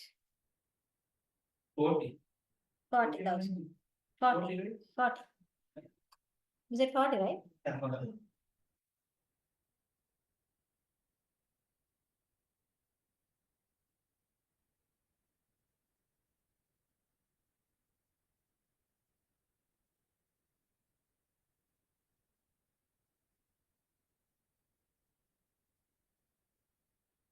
Right, so it's saying Valco company, a UK-based company, anticipates a receipt of 240,000 in 1 month's time, followed by a payment of 140,000 at the same time, and expects receipts totaling 300,000 in 3 months' time. Okay. Finance manager has given me the following information. So they're asking for the 1 month, no. So receipt of 240 and a payment of 140, you can net it off. Right? So when you net that off, that will become how much? 240 minus 140 is 100,000, right? So for that 100,000 only, you have to get the sterling amount in the forward market. So 1 month forward is 2 to 2.5. Okay. Now I am UK based. When I get dollars, I don't need the dollars. I will sell the dollars. If I'm selling, the bank is buying. Bank always buys at the high rate, right? So 2 to 2.5, you have to use 2.5 only as the rate. So $100,000.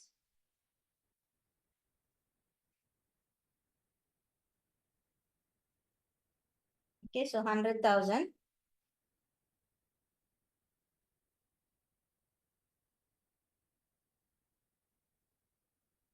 divided by 2.5, which will be in pounds 40,000. Okay.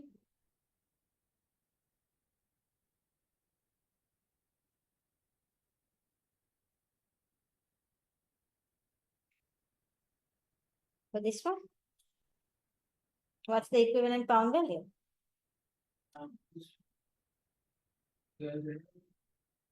Yeah, sorry. Calculate the expected sterling receipts in 3 months using the forward mark. Right. Okay.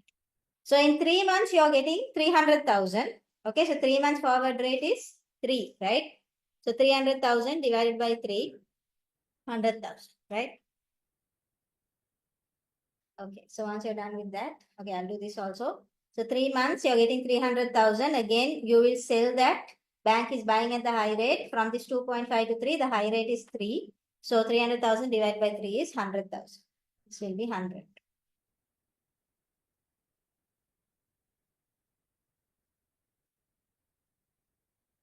Okay, now you can do this. What will be the equivalent pound value of the expected receipts in 3 months' time using a money market hedge?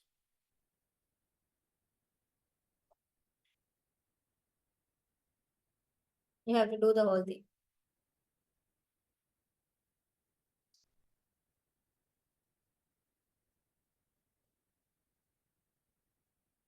Yeah, the 300,000 receipt.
That's the answer.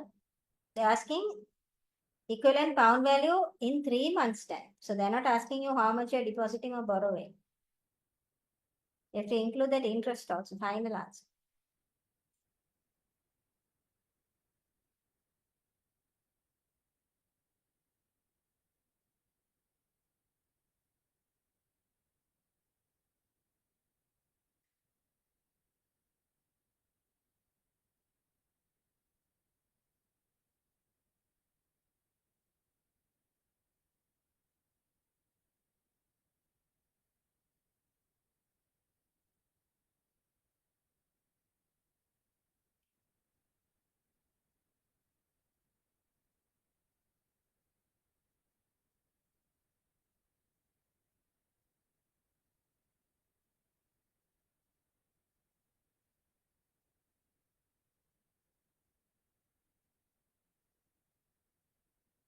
given an option.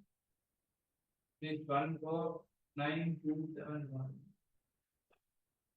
B. Yeah.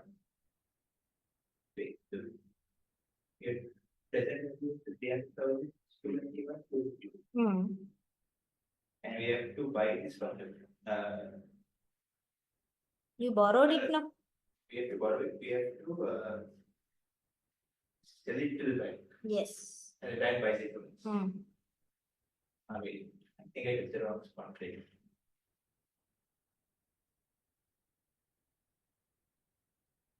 Okay, so I will also start. It's a 300,000, right? A receipt in 3 months' time.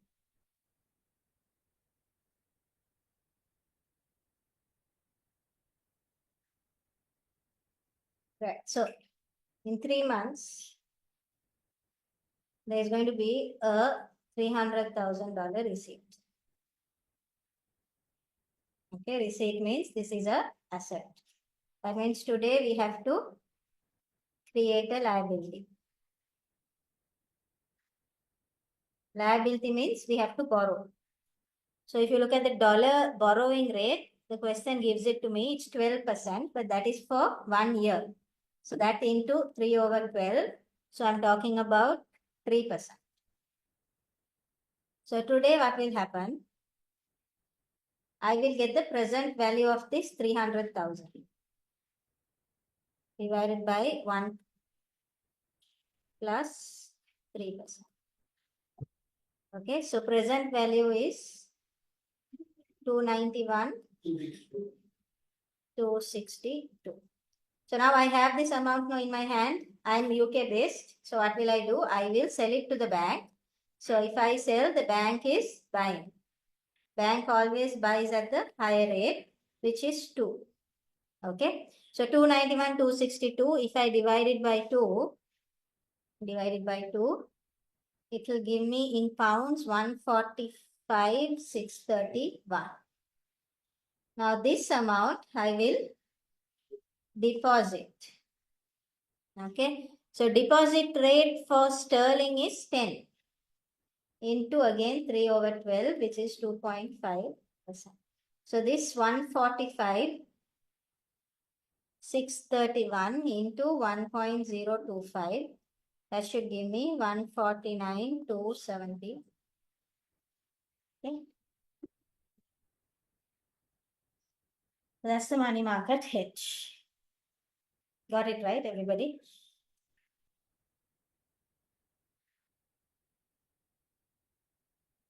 What is the impact of a fall in a country's currency value?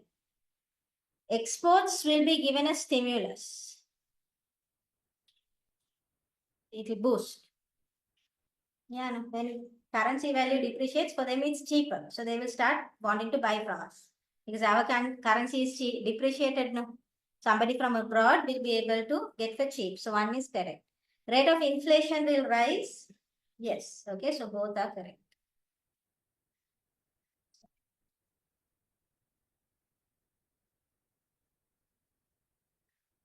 Which of the following characteristics is typically associated with forward contracts? What is it? Forwards, right? So they're exchange traded. You can't. You have to go to the bank and agree, right? They involve standardized terms. No. Okay, so standardized terms and conditions. No, whatever you want, you can tailor make it for your requirement. Okay. Legal binding contracts which predetermine the rate for a future transaction. That is true. They are rights but not obligations. Those are options, right? So the answer is C. Okay, section C. Calculate the net present value. Everything that you have is there. So I think they have all the adjustments that we need. Yeah, everything is there. Can you quickly get that? 12 marks and comment on financial acceptability.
So I'll just put the format in so it's easy for me also.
We should deduct by representation, right? The what? We should deduct by representation. Yeah, non-cash item not relevant. Depreciation, other one was what? Some 10,000. Apportioned also. In NPV, you can only use relevant costs. Okay, so in that it is a fixed cost, I think 100,000. If 60,000 and 10,000 is not relevant, you have to remove it. Remove it means deduct. Deduct it from the 100,000. Because I know first time we are seeing this situation where there is a not relevant cost that is part of the fixed cost. Okay.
Therefore, tax rate is 33%, usually 30.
We should bring down the value, we should deduct the 250 selling price.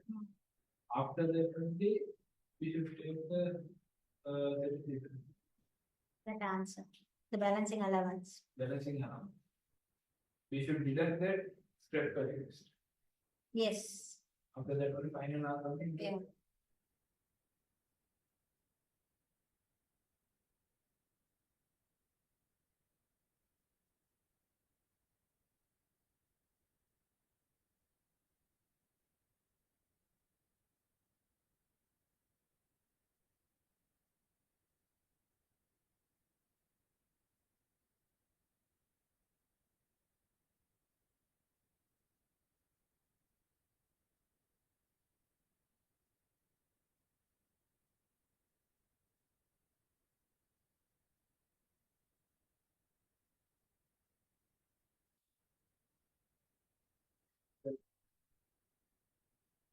The tax answer is tax savings. Savings, I'm just doing it now.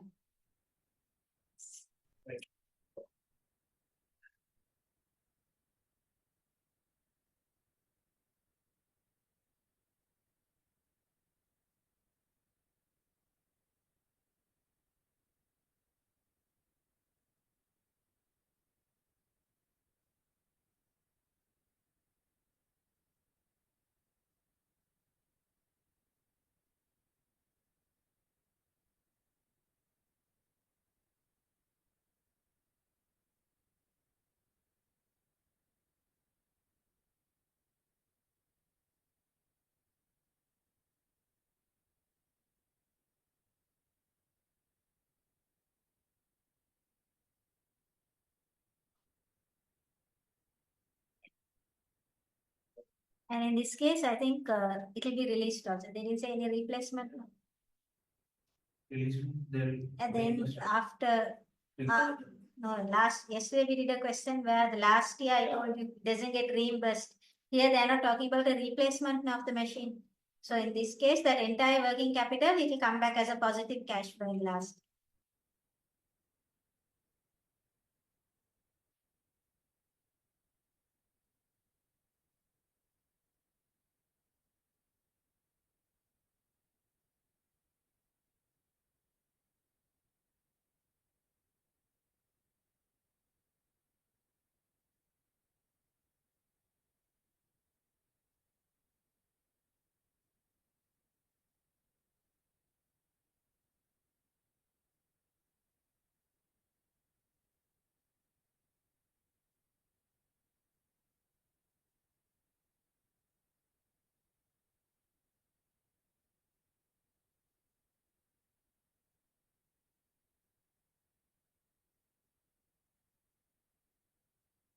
you have doubts, you can watch it. Okay, I'm doing the workings.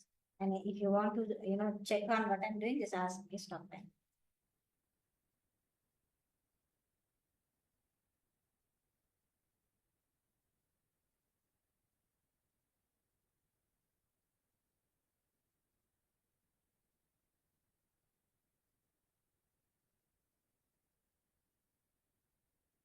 Okay, everybody starting in one. You're not. The beginning itself, you have to have it now in place. But sales is occurring in one. Yeah, they're saying required at the start of each year. No, so start of year one means at the end of year not itself, it should be available. Then up to 3 years of it will come. Yeah.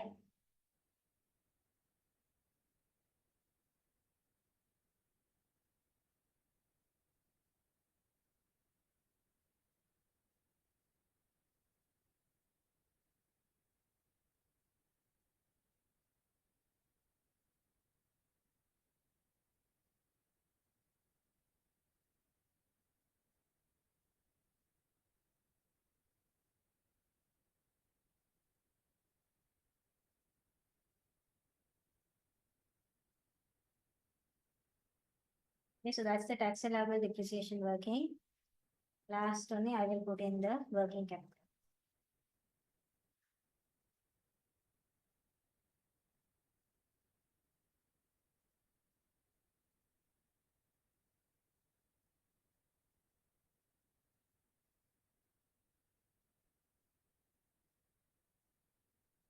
Negative.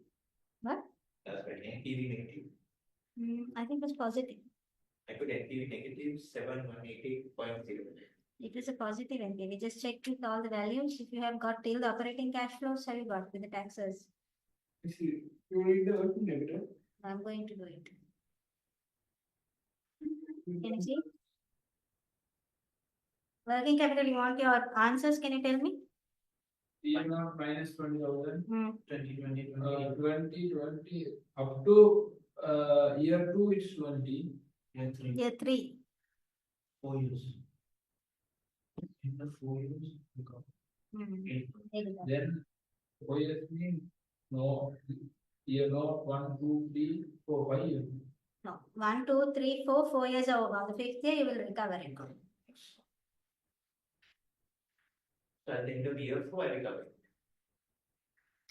No, so you're going to keep this for 4 years, no? Okay, so in year not, it will be the first year, 20,000. 20,000. Year 1, second year. 20,000. Yes. Year 2, year 3, right? And then at year 4, you will get 80,000. Yeah. Okay. This was a good. Then what did you go wrong with? Tax allowable depreciation benefit? What were your answers? Tax relief. Yeah. Year, starting year 2, 66,000. Okay. 49,500. Okay. 37,125. Okay. 28,870. That's also correct. Wait, I'll just finish this up, okay? discount, check the discount. Cost to capital.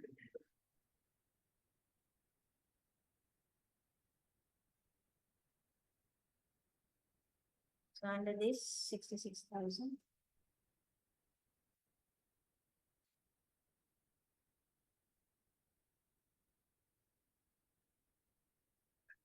Ah.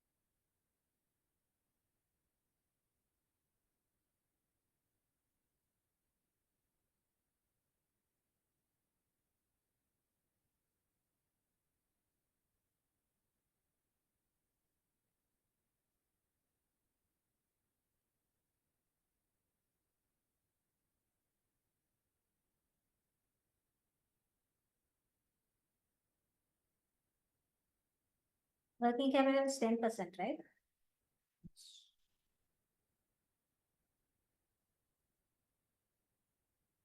200,000 means it's 20,000.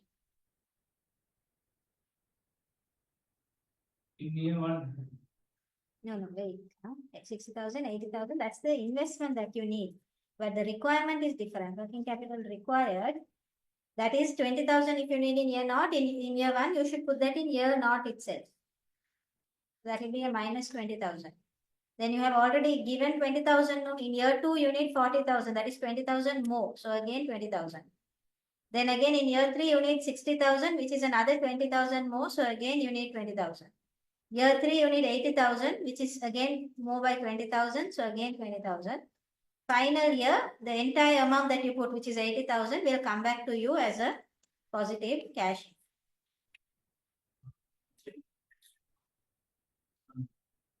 Yeah, same.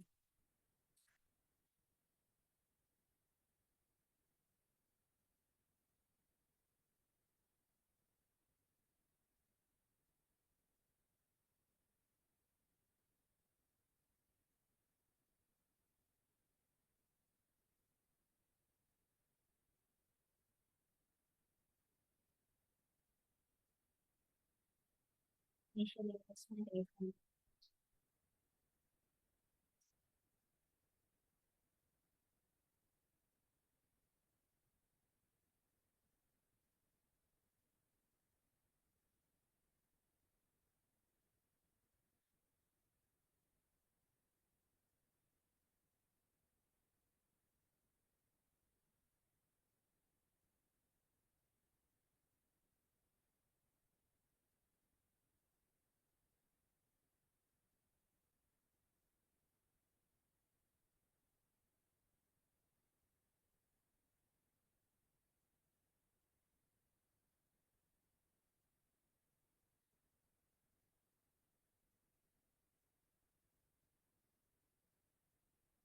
When you're doing the final addition, make sure you don't add the sales variable cost, fixed cost again.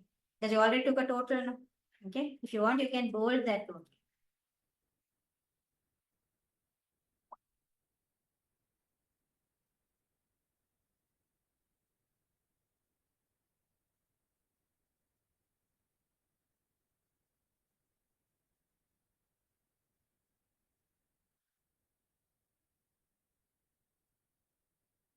Okay.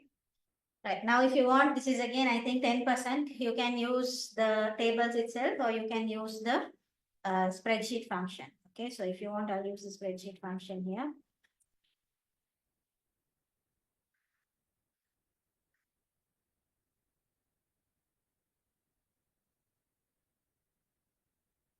Don't use, don't use the year noughts function value rather. That will be 983,830. Okay. So then if you want NPV, it's basically this, subtract this. So that will be 163,813.95. You can use it, use the tables also, just doing the spreadsheet because it's fast. 29,886.67. Where? Then No. So did you get these total cash flows? All of them.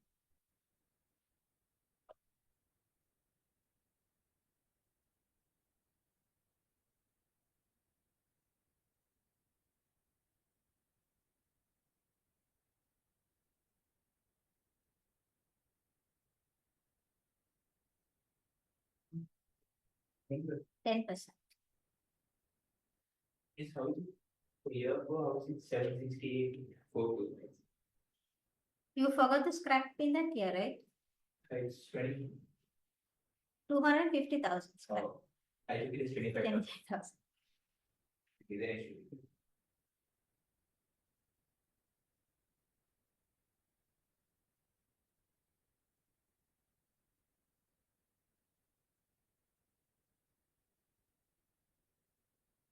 Okay, so here you can just mention since the NPV is positive. Budget is financial.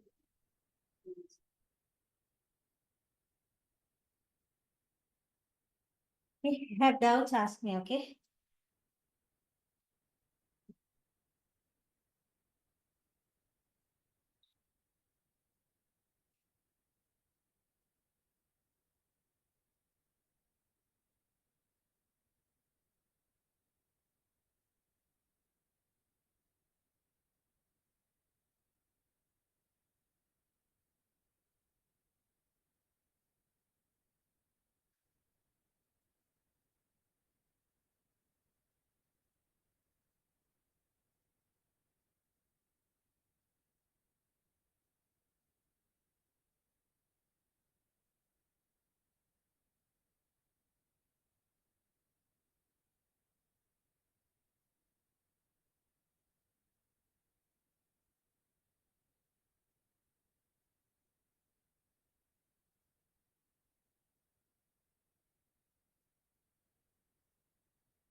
Fixed will be 8 months.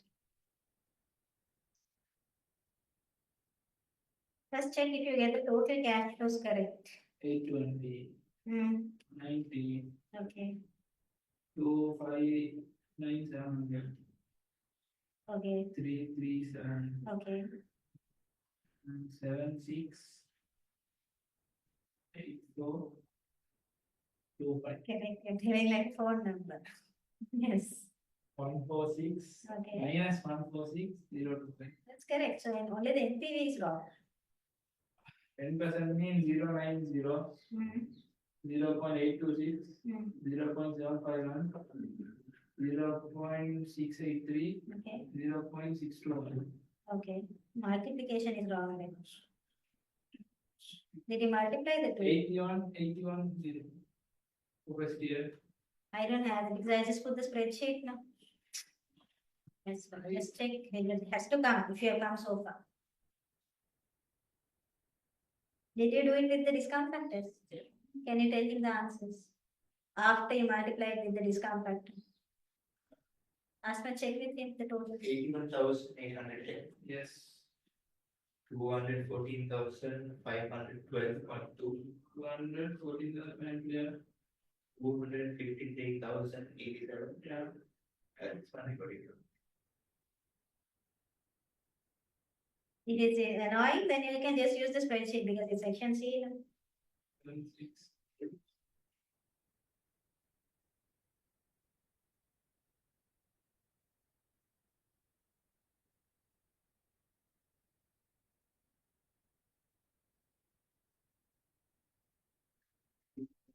681.52.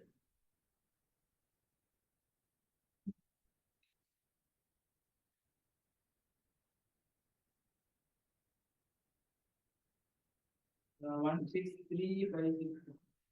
861. 63562. Must be because you're using. 1.95. That small rounding mistake can come because of using the tables. Because I went wrong in year note, I added because it will be negative. Negative, right. Which NPV bracket percentage. Rate 10%, comma, select year 1 to the last year, you have to select all the cash flows. You'll get this answer, 983,813. Then subtract the first year's minus 820,000. I mean, deduct it. From 983,813, deduct 820,000. And equal NP, right? Yes. Sorry? Present Equal value NPV. Wait. Equals NPV, open a bracket, 10%. Cost of capital is 10% now. Comma. Then select the cash flow from year 1 to year 5. Don't select year 1. Cash flow present value. Don't use present. Present value means already it has done the cash flows. 1 to 1 to 5. Okay. What press equals, what's the answer?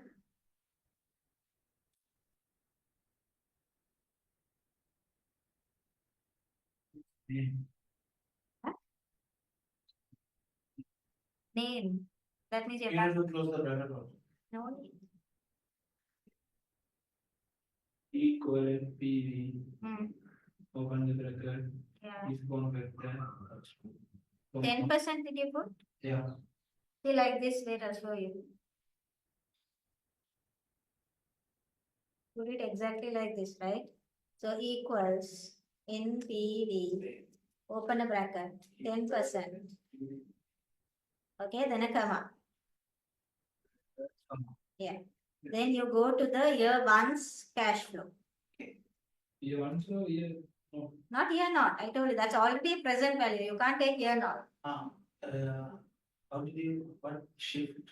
Yeah, I select 90,000 and then shift and the right key. Okay. Okay, so now I have selected now all the cash flows. Press the equal sign. 98, Hmm. Okay. 983,000. 813. So now but you missed the year not no. Yes. So what you do is in the next line say NPV, again press the equal sign, choose that 983. Okay, so equal sign, choose 983, to that add that 820. Because if I add only, it will get deducted. You give me 163,800.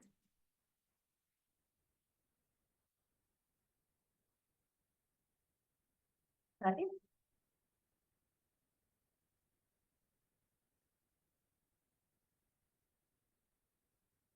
Got it, right? Okay, so that's it. Are you okay, Zainab? You wanted working capital, no? Wait.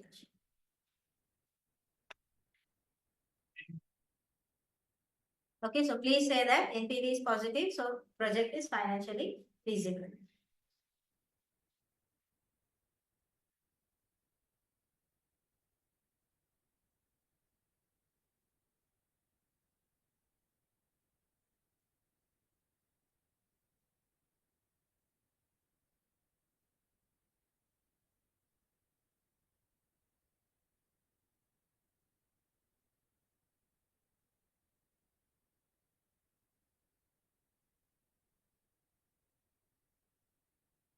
Okay, done, right? So 12 marks you'll get if you get this right. Easy, I know. Now the other two is just you have to explain something. They say discuss two differences between NPV and IRR. Also in context of mutually exclusive projects, discuss which method is preferable. What do you know about NPV and IRR, the differences? NPD is the. Sorry? IRR is the break even. At which, Okay. Shareholders make it. Okay. And What is that? NPV is the. Appraised.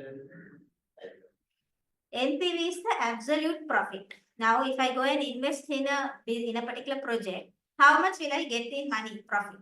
Okay, so that's why first difference is NPV is absolute. You know the answer comes in dollars, right? Whereas IRR is relative. That's why if you see IRR, you always get the answer as a percentage, right? So that's the first thing that they're saying. NPV gives you absolute return, whereas IRR gives you a relative return. First difference.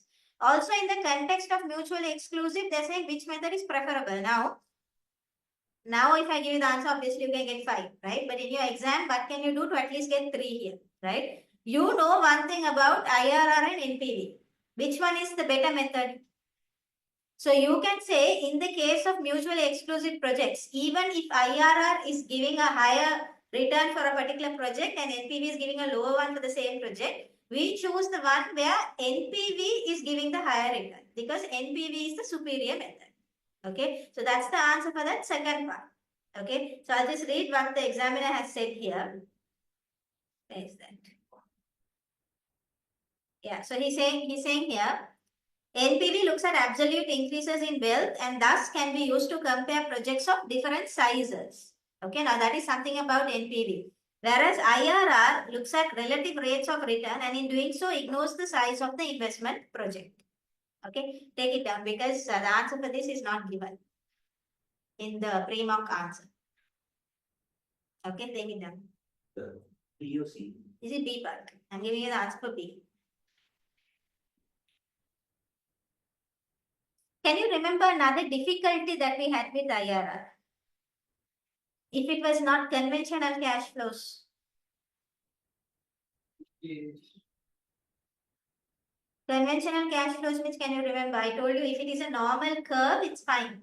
But if it is like, like a U-shaped curve, then what will happen? You will have multiple IRRs. So there is a technical difficulty with IRRs. That problem is not there with NPV. So that's the second point is telling, right? So take it down. First point, NPV looks at absolute increases in wealth. Looks at absolute increases in wealth.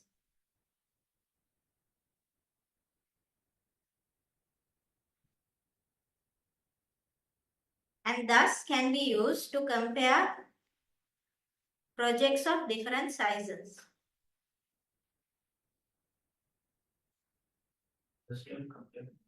And thus can be used to compare projects of different sizes.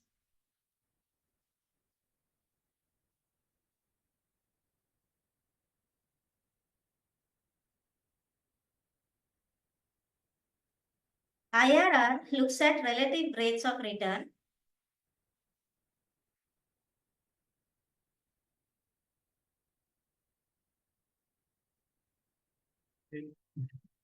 Right?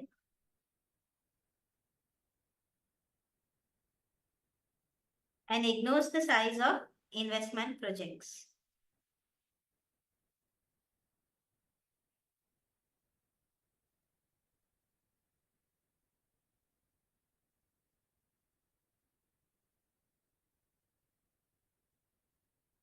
The next paragraph says, NPV is not subject to technical difficulties.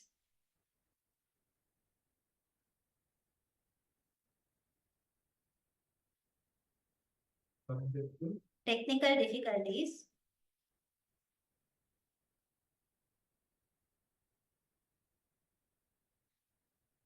which limit the usefulness of the IRR method.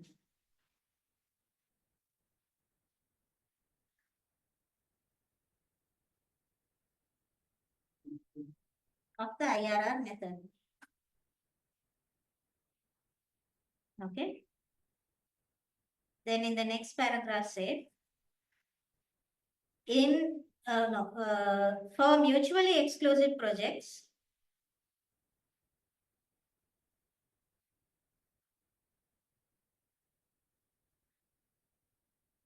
it is possible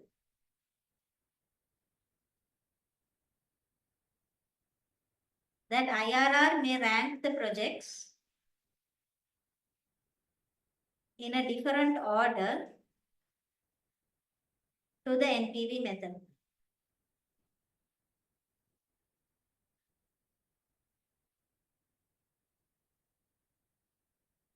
To the NPV method. In this situation, a decision should be taken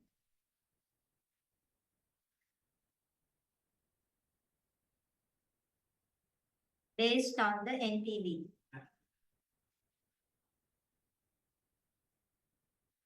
Since it is more realistic.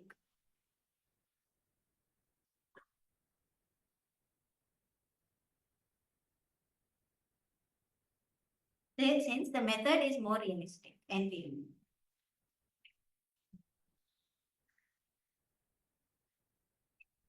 Method is more realistic and it ranks projects correctly.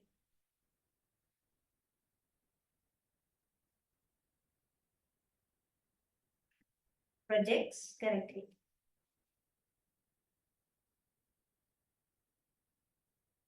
Okay, then C is saying, comment on the CFO's preference to NPV for investment appraisal. What did he say?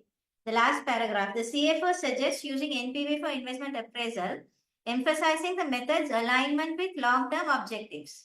However, some finance managers express concerns as their performance evaluations and compensations are more tied to annual profits. Okay, what can you say about that?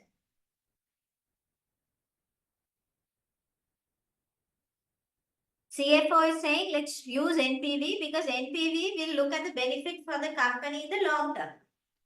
Now the problem is the finance managers, now when you do NPV, certain projects you will accept, but they may not give immediate annual profits.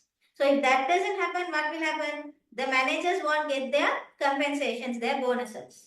Okay, so that is the comment that you have to say, that the manager is looking at the short-term interest, whereas the CFO is looking at the long-term interest. Ideally, for the betterment of the company, we need to look at the long-term benefits. Okay, and then if you want, you can say, if you link these managers' compensations to things like share prices and anything long-term, then even the managers will be happy with using NPV as a method. Understood, right? So answer is saying, the NPV method is based on assumptions to seek shareholder wealth maximization. Managers may prioritize annual profits over NPV because their performance evaluation or compensation may be tied directly to short-term financial metrics like annual profits. This can create a situation where managers focus on optimizing short-term results to meet performance targets, even if it means sacrificing long-term value as measured by NPV. Managers' remuneration depends on level of annual profit and not the long-term return. So the manager may be unwilling to take a risk on large expenditure on projects that only offer good long-term returns. So managers generally don't adopt NPV. That's what the examiner said. But Just take a screenshot.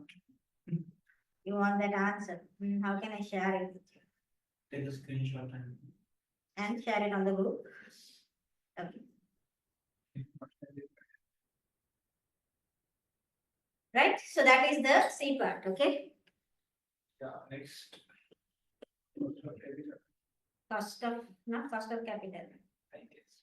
No, we're working there. If it was back, you'll be happy now, right? So, that's what happens. Can you try? It's small actually, it's only 8 marks. Not much. Very simple question. The context also. Context is also small, yes. Yeah, you like.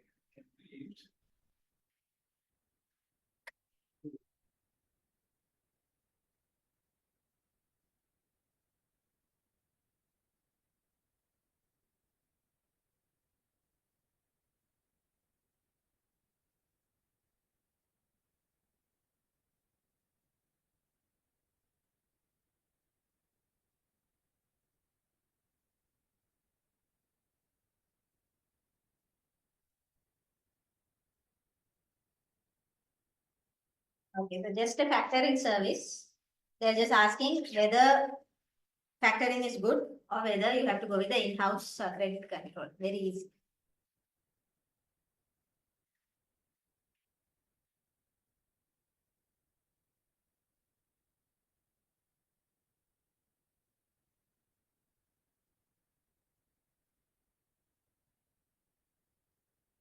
is in registration, Yeah. there's a 25,000 sunk cost, right? Yeah, you can mention that.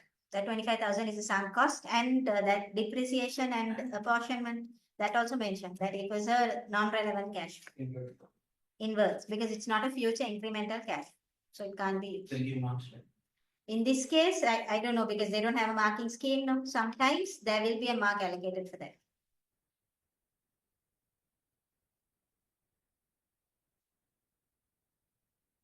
Calculating the days should be removed the recovery date. Which case? The trade receivable days. Yeah. In calculating, we would have to remove the. No, receivables as this. This is what factoring with or without recourse? Okay, so with recourse means you don't have the insurance, no? Right, restricted. The other two is also theory. They will ask because 5 marks they allocate for that. One, two, Chapter 1 and chapter 2, what is that studying then? Islam. Learn, at least a few learn because they allocate a particular mark for that.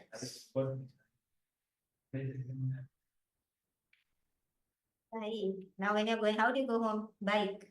Yeah. And then that's also a problem. Just before you sleep, have a look at it. That's not complicated, man. It's very easy. Name of the bar. Gift.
Finance. They were giving a finance. I saw that. 20% of the invoice value means on the trade receivables or the credit, credit sales. Sales, trade receivables. Sales, they are giving an advance rate, something. Okay. So how much was the receivables is how much? 5 Okay. What is 36 million? credit sales. Okay. So using the days, how many days did they tell you? 20 days, no? Yeah. So if you take the days and the 360 million, you can get the receivables balance. How much is that? No, he's asking. I'm asking, they're giving an advance payment, right? Mm. That was on receivables or credit sales? Receivables. Receivables, 5 million. Yeah. I don't know if it's 5 million. Oh. How much is the receivables? I don't know. You have to calculate.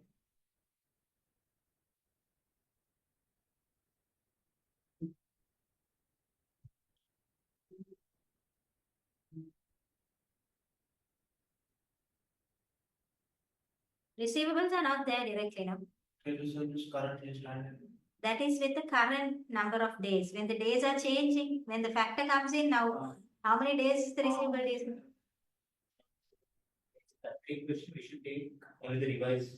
Revised, because after he comes into the picture, that old days is not relevant anymore. He's asking the cost is benefit. Yeah.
Where you are this week to where you will be in your studying next week, there should be a big jump.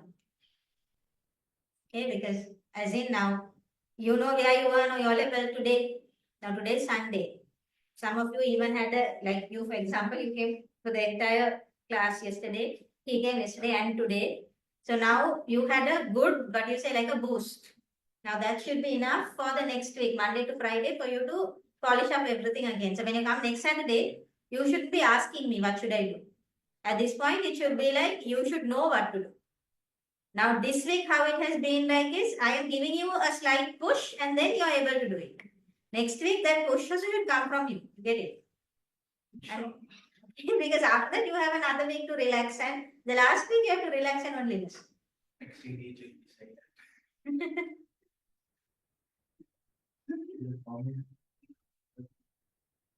Then you take your revision kit and do the entire working capital questions. You'll be okay.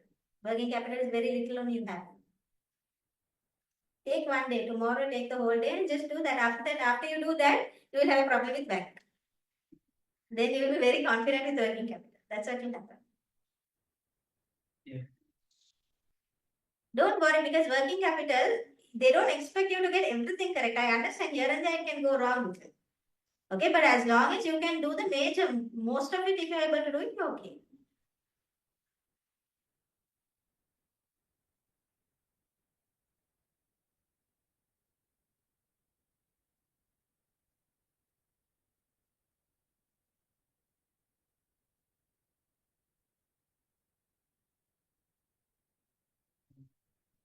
Last point, annual peak of 1.25 of credit sales.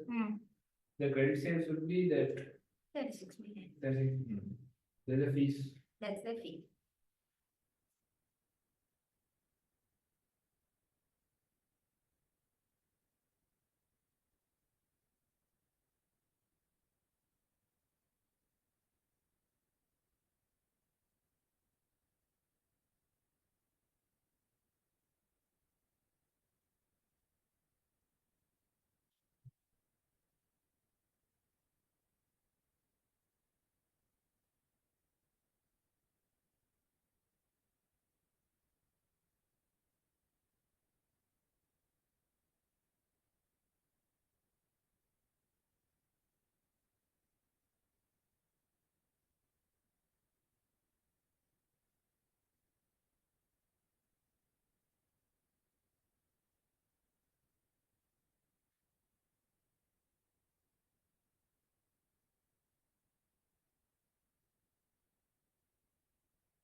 Okay, so usually when you're doing this, it's good to do it side by side. Okay, both together, because then you know what to put easily while reading the question. Okay, so I'll read it. Embarking on a journey to refine its working capital management and increase its dividend payouts, Luminex Corp's finance manager is actively seeking strategies for improvement. Luminex Corp generates annual revenue from credit sales amounting to 36 million. Despite requiring all credit customers to settle invoices within 30 days, customers take longer. 0.5% of credit sales result in irrecoverable debts that remain outstanding and uncovered. Fine. Trade receivables currently stand at 5 million and Luminex Corp incurs short-term finance cost of 8% per year. Okay. So now this 5 million, I know that if I'm going to do in-house receivables, I will have to pay 8% per year. Okay. So I will consider that short-term finance. Okay. So that will be how much? 5 million into 8%.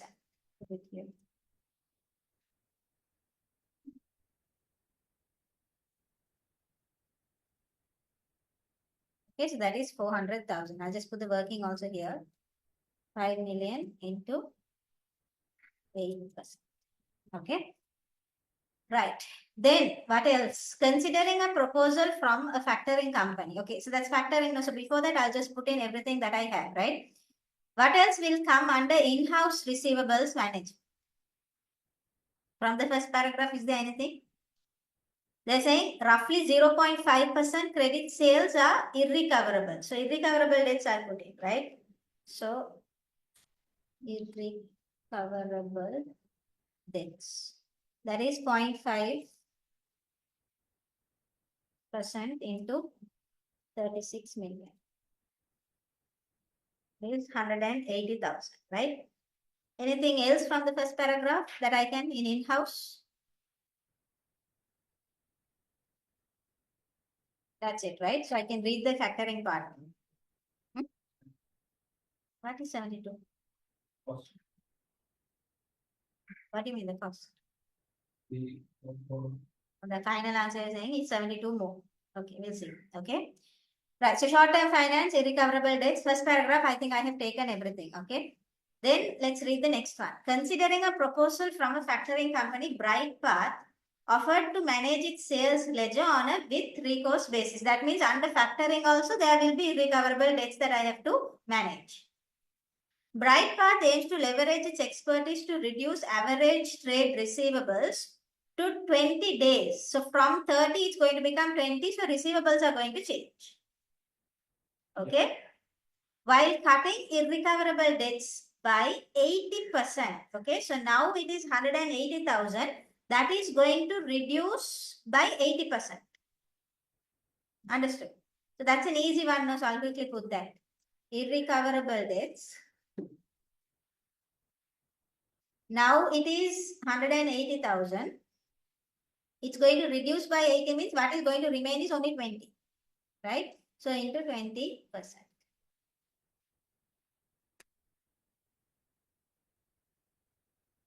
Okay, 36,000. So whatever is easy, just put because these are all marks that you'll be getting. Okay. While cutting irrecoverable debts by 80% and lower administration cost by 120. That means when it was in-house, you have this admin cost of 120. Okay, so don't forget that. Administrative expense 120,000. Right. As part of the factoring agreement, Bright Path would advance Luminex Corp 70% of the invoice value at an interest rate of 9% per year. And then they're saying Bright Path will levy an annual fee of 1.25% credit sales. Now this annual fee is easy for me, so I'll quickly do that. And then I'll come to the previous one. Okay, so factoring fee. That is 1.25 of credit sales. So credit sales was 36 million. Okay, so that is 450,000, right? What else? Yeah, now that interest part is only remaining, right? Now what are they saying? They're saying from the invoice value, usually now, yeah. Yeah. That's what I'm telling you. The easy ones do it because if you try to do the hard ones, sometimes you will miss the easy ones. Okay. Now let's focus on what they're saying. This last part. They're saying as part of the factoring arrangement, Brightpath will advance 70% of the invoice value, and for that you have to pay interest of 9%. Okay. Now invoice value means receivables value. Now the thing is, the receivable days, it used to be 30 days. At that time, the receivable was 5 million. But now the receivable days are reducing. It has become 20 days. So first thing is we have to figure out, okay, when it is 20 days, what is the receivables balance? Okay. So for that, we use our normal equation, right? So receivable days, put it down a little. Receivable days equals to receivables divided by sales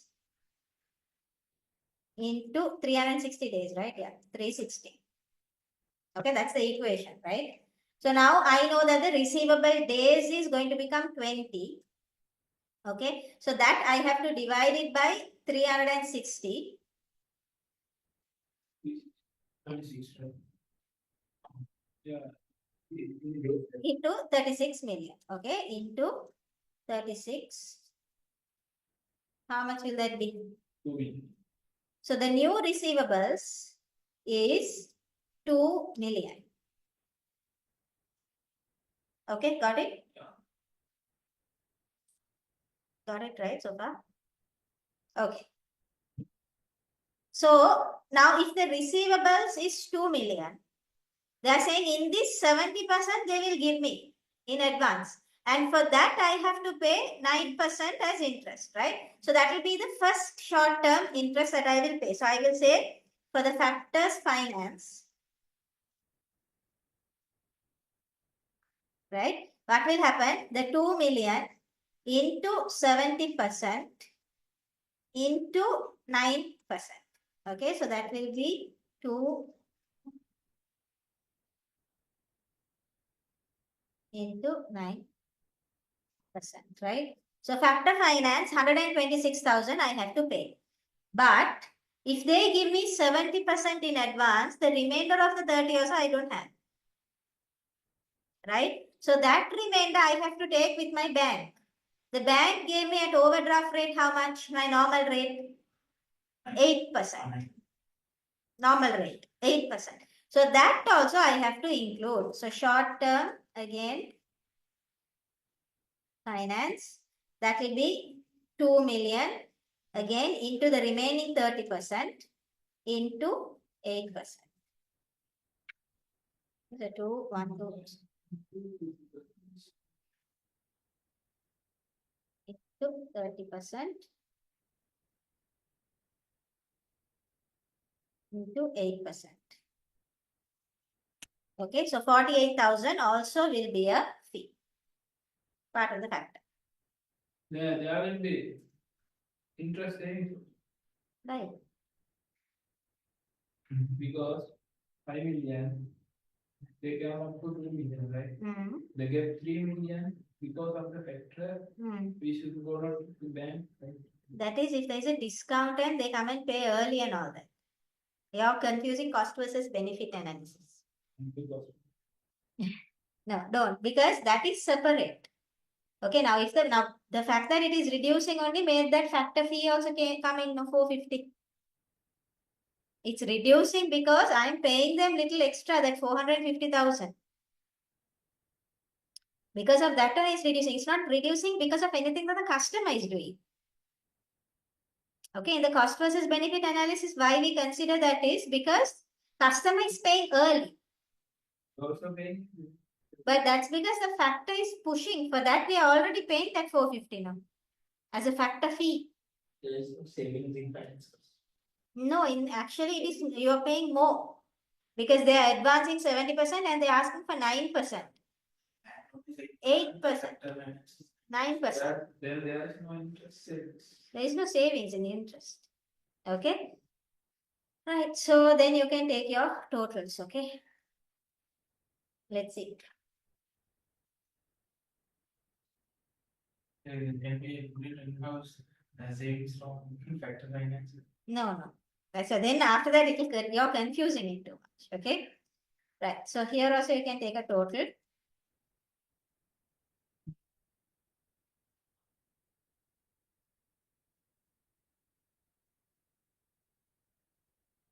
Okay. So if you are going in-house, it's going to be 700,000. If you are going for factor, it's going to cost you 660,000.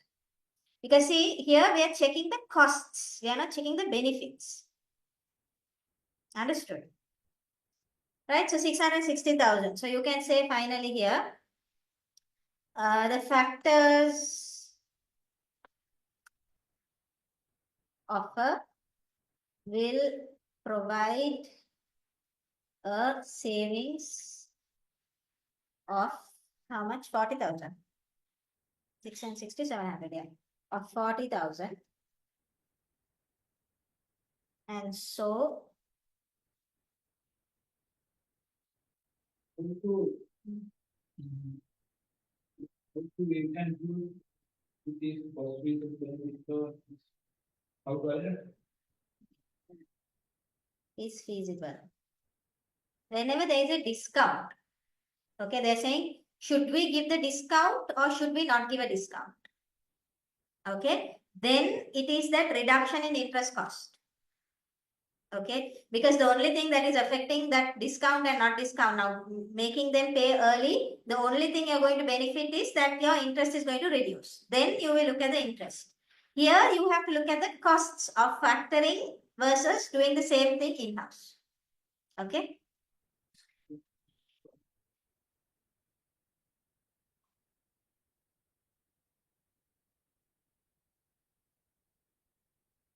Now can you see, In this, the only thing you might have missed is these two. Everything else, we didn't think too much, no. Now for this, out of these 8 marks, I will only give 2 marks. I guess that 48. 48? Yeah. Yeah, that's what. So you only missed that. Now, if you had been worrying about, okay, this factor finance, what is happening, you would have missed all these easy ones also. Okay, so that's what I'm saying.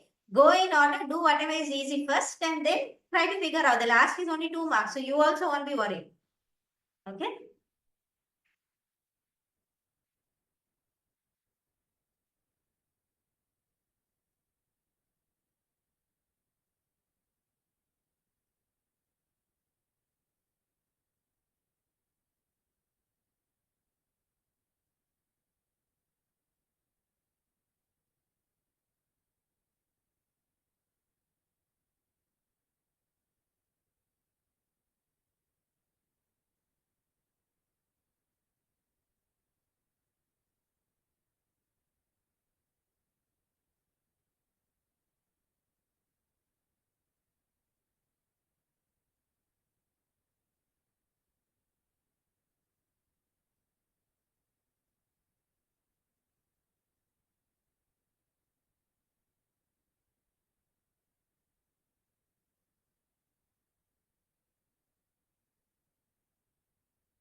Okay, done. The next two obviously will be what? Theory.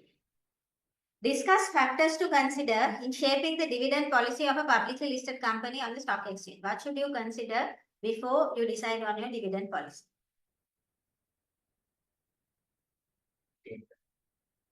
Okay, first you can check your earnings, basically how much you have in hand, because only if you have an amount you can pay that as dividend. Anything else? This is one of those things where you can just write whatever you want. Any expansion of Okay, projects. okay, your future plans, all of that. Anything else? And legal commitment. Commitment in the sense? But, Yeah, legal covenants. Okay, commitments. Like if you have taken a debt and then the bank has put a covenant saying you can't pay your dividends, then you can't pay your dividends, right? But Companies.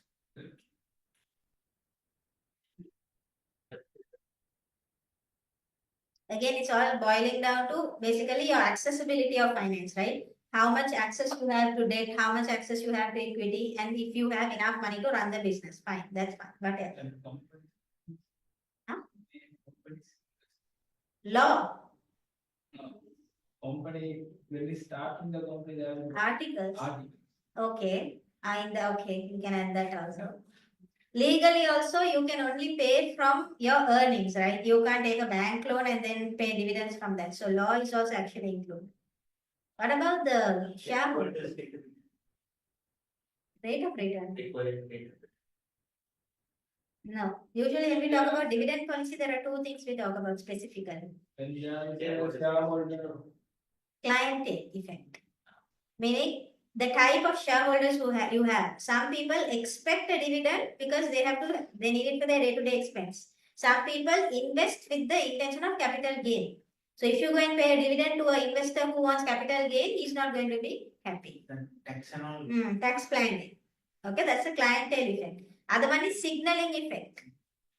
Yeah, if you are paying a normal dividend and suddenly you drop, people might think that the company is not doing well. So any of this you write 6 marks, no, so write 3 and explain it. You should get your marks.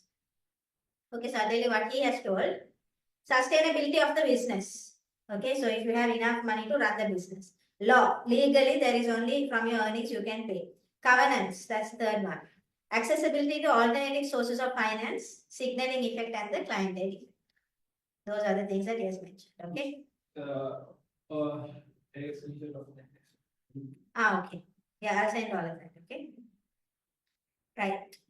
What else? Liquidity also you all mentioned, right? If you all have enough cash, I mean, you should have enough cash to run the day-to-day of the business, right? One more thing he has mentioned is gearing. If gearing is high, then low dividend payout can help to keep the retained earnings high. Okay, but If you have a high gearing, then if you are not paying too much dividends, then you will have a retained earnings balance now. So that way, risk-wise, it's less for you. Okay, so you can just And mention. we can reduce the gear. Yes. But don't go so far. There are easier points that you can write. So quickly write it and move forward. Okay. Finally, two Islamic financial instruments. Can you just take two and explain any two?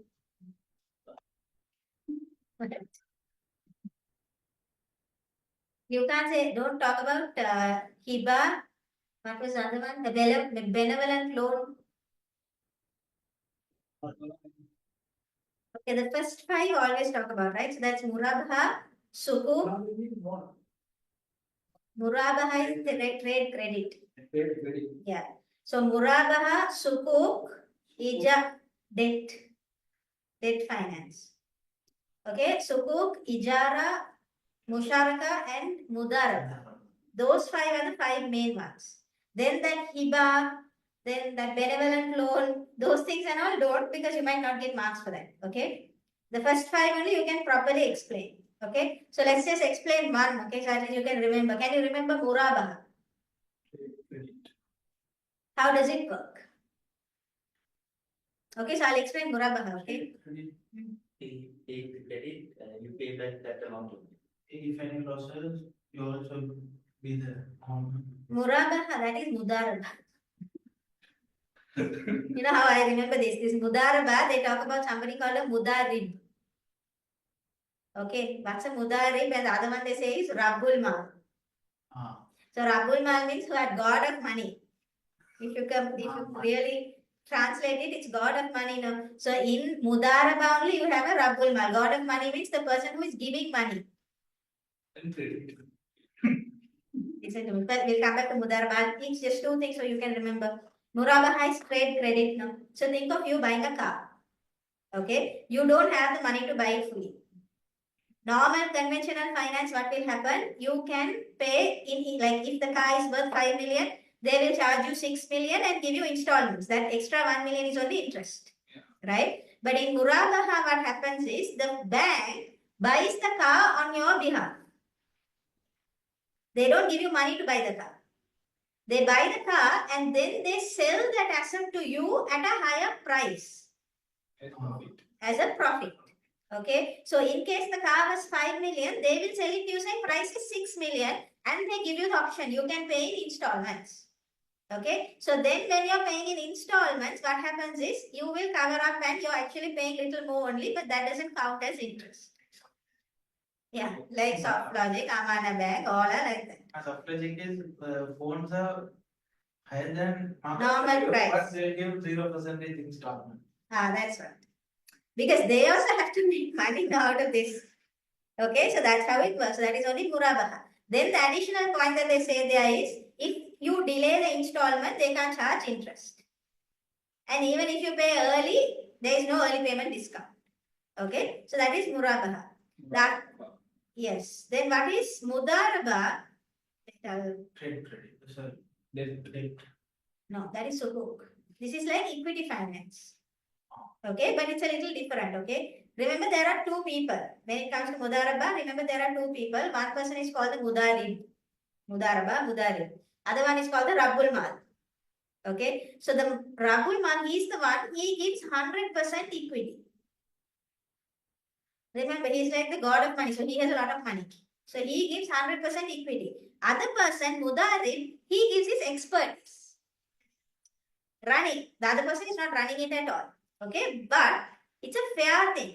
If you make a profit, they have a pre-agreed ratio that they can decide. But if there is a loss, the Rabbul Mal only has to bear the loss. He's a god of money. Not equal, is that? Yeah, he has to bear the loss. If it is profit, as a Profit, they share. Ratio, they can decide. They can decide what is the ratio. Yes, There's another thing like Musharaka. That is venture capital. Very similar to Mudaraba. Profits are shared. Thing is, in Mudaraba, one person is the god, no, so he gives the money fully. In Musharaka, they give equally. So if there are two people, I also give 50,000, you also give 50,000. Profit, there is a pre-agreed ratio. Losses is in the same percentage as the investment. If I give 50%, then loss also I bear 50%. That is Musharaka. Okay, so now only thing you have to learn is Sharaka, venture capital. venture capital. Those are the three M's. And Jara is lease. Ijara is the lease, Sukuk is debt. Now, Sukuk, of course, although they're saying it's debt, it's not like debt because anyway, the person who gives money can come and deal with the running of the business. Means if you But he should bear the loss, right? He has to bear because now when it comes to a normal bank, they can't come and tell you what to do in the business, right? But here they can. Whoever gives money can, basically. Okay. So here the examiner, what he has told is, he has explained, let's see his favorites. He has explained Murabaha. Okay, I'll just read what he's saying. Murabaha is a deferred payment sale or an installment credit sale, mostly used for purchase of goods for immediate delivery or deferred payment terms.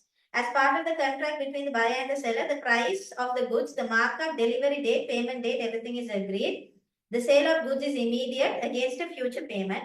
The buyer has full knowledge of the price, the quality of the goods he buys, and also he is aware of the exact amount of markup he pays for the convenience. So I told you you're buying a 5 million car for 6 million. Now that person should know that he's paying 1 million. Okay. So he has explained Murabaha and what else? Other one he has explained is Mudaraba. Mudaraba is a transaction in partnership where one partner, the Rabul Mal, contributes capital, the other, the Mudarib, contributes skill and expertise. The contributor of capital has no right to interfere in the day-to-day operations. Due to the fact that one of the partners is running and the other is solely providing capital, the investor has to rely heavily on the Mudarib, his ability to manage the business and his honesty when it comes to sharing profits and losses. Okay, so you can just learn that. Any two, so even if you give the third one, you won't get the mark.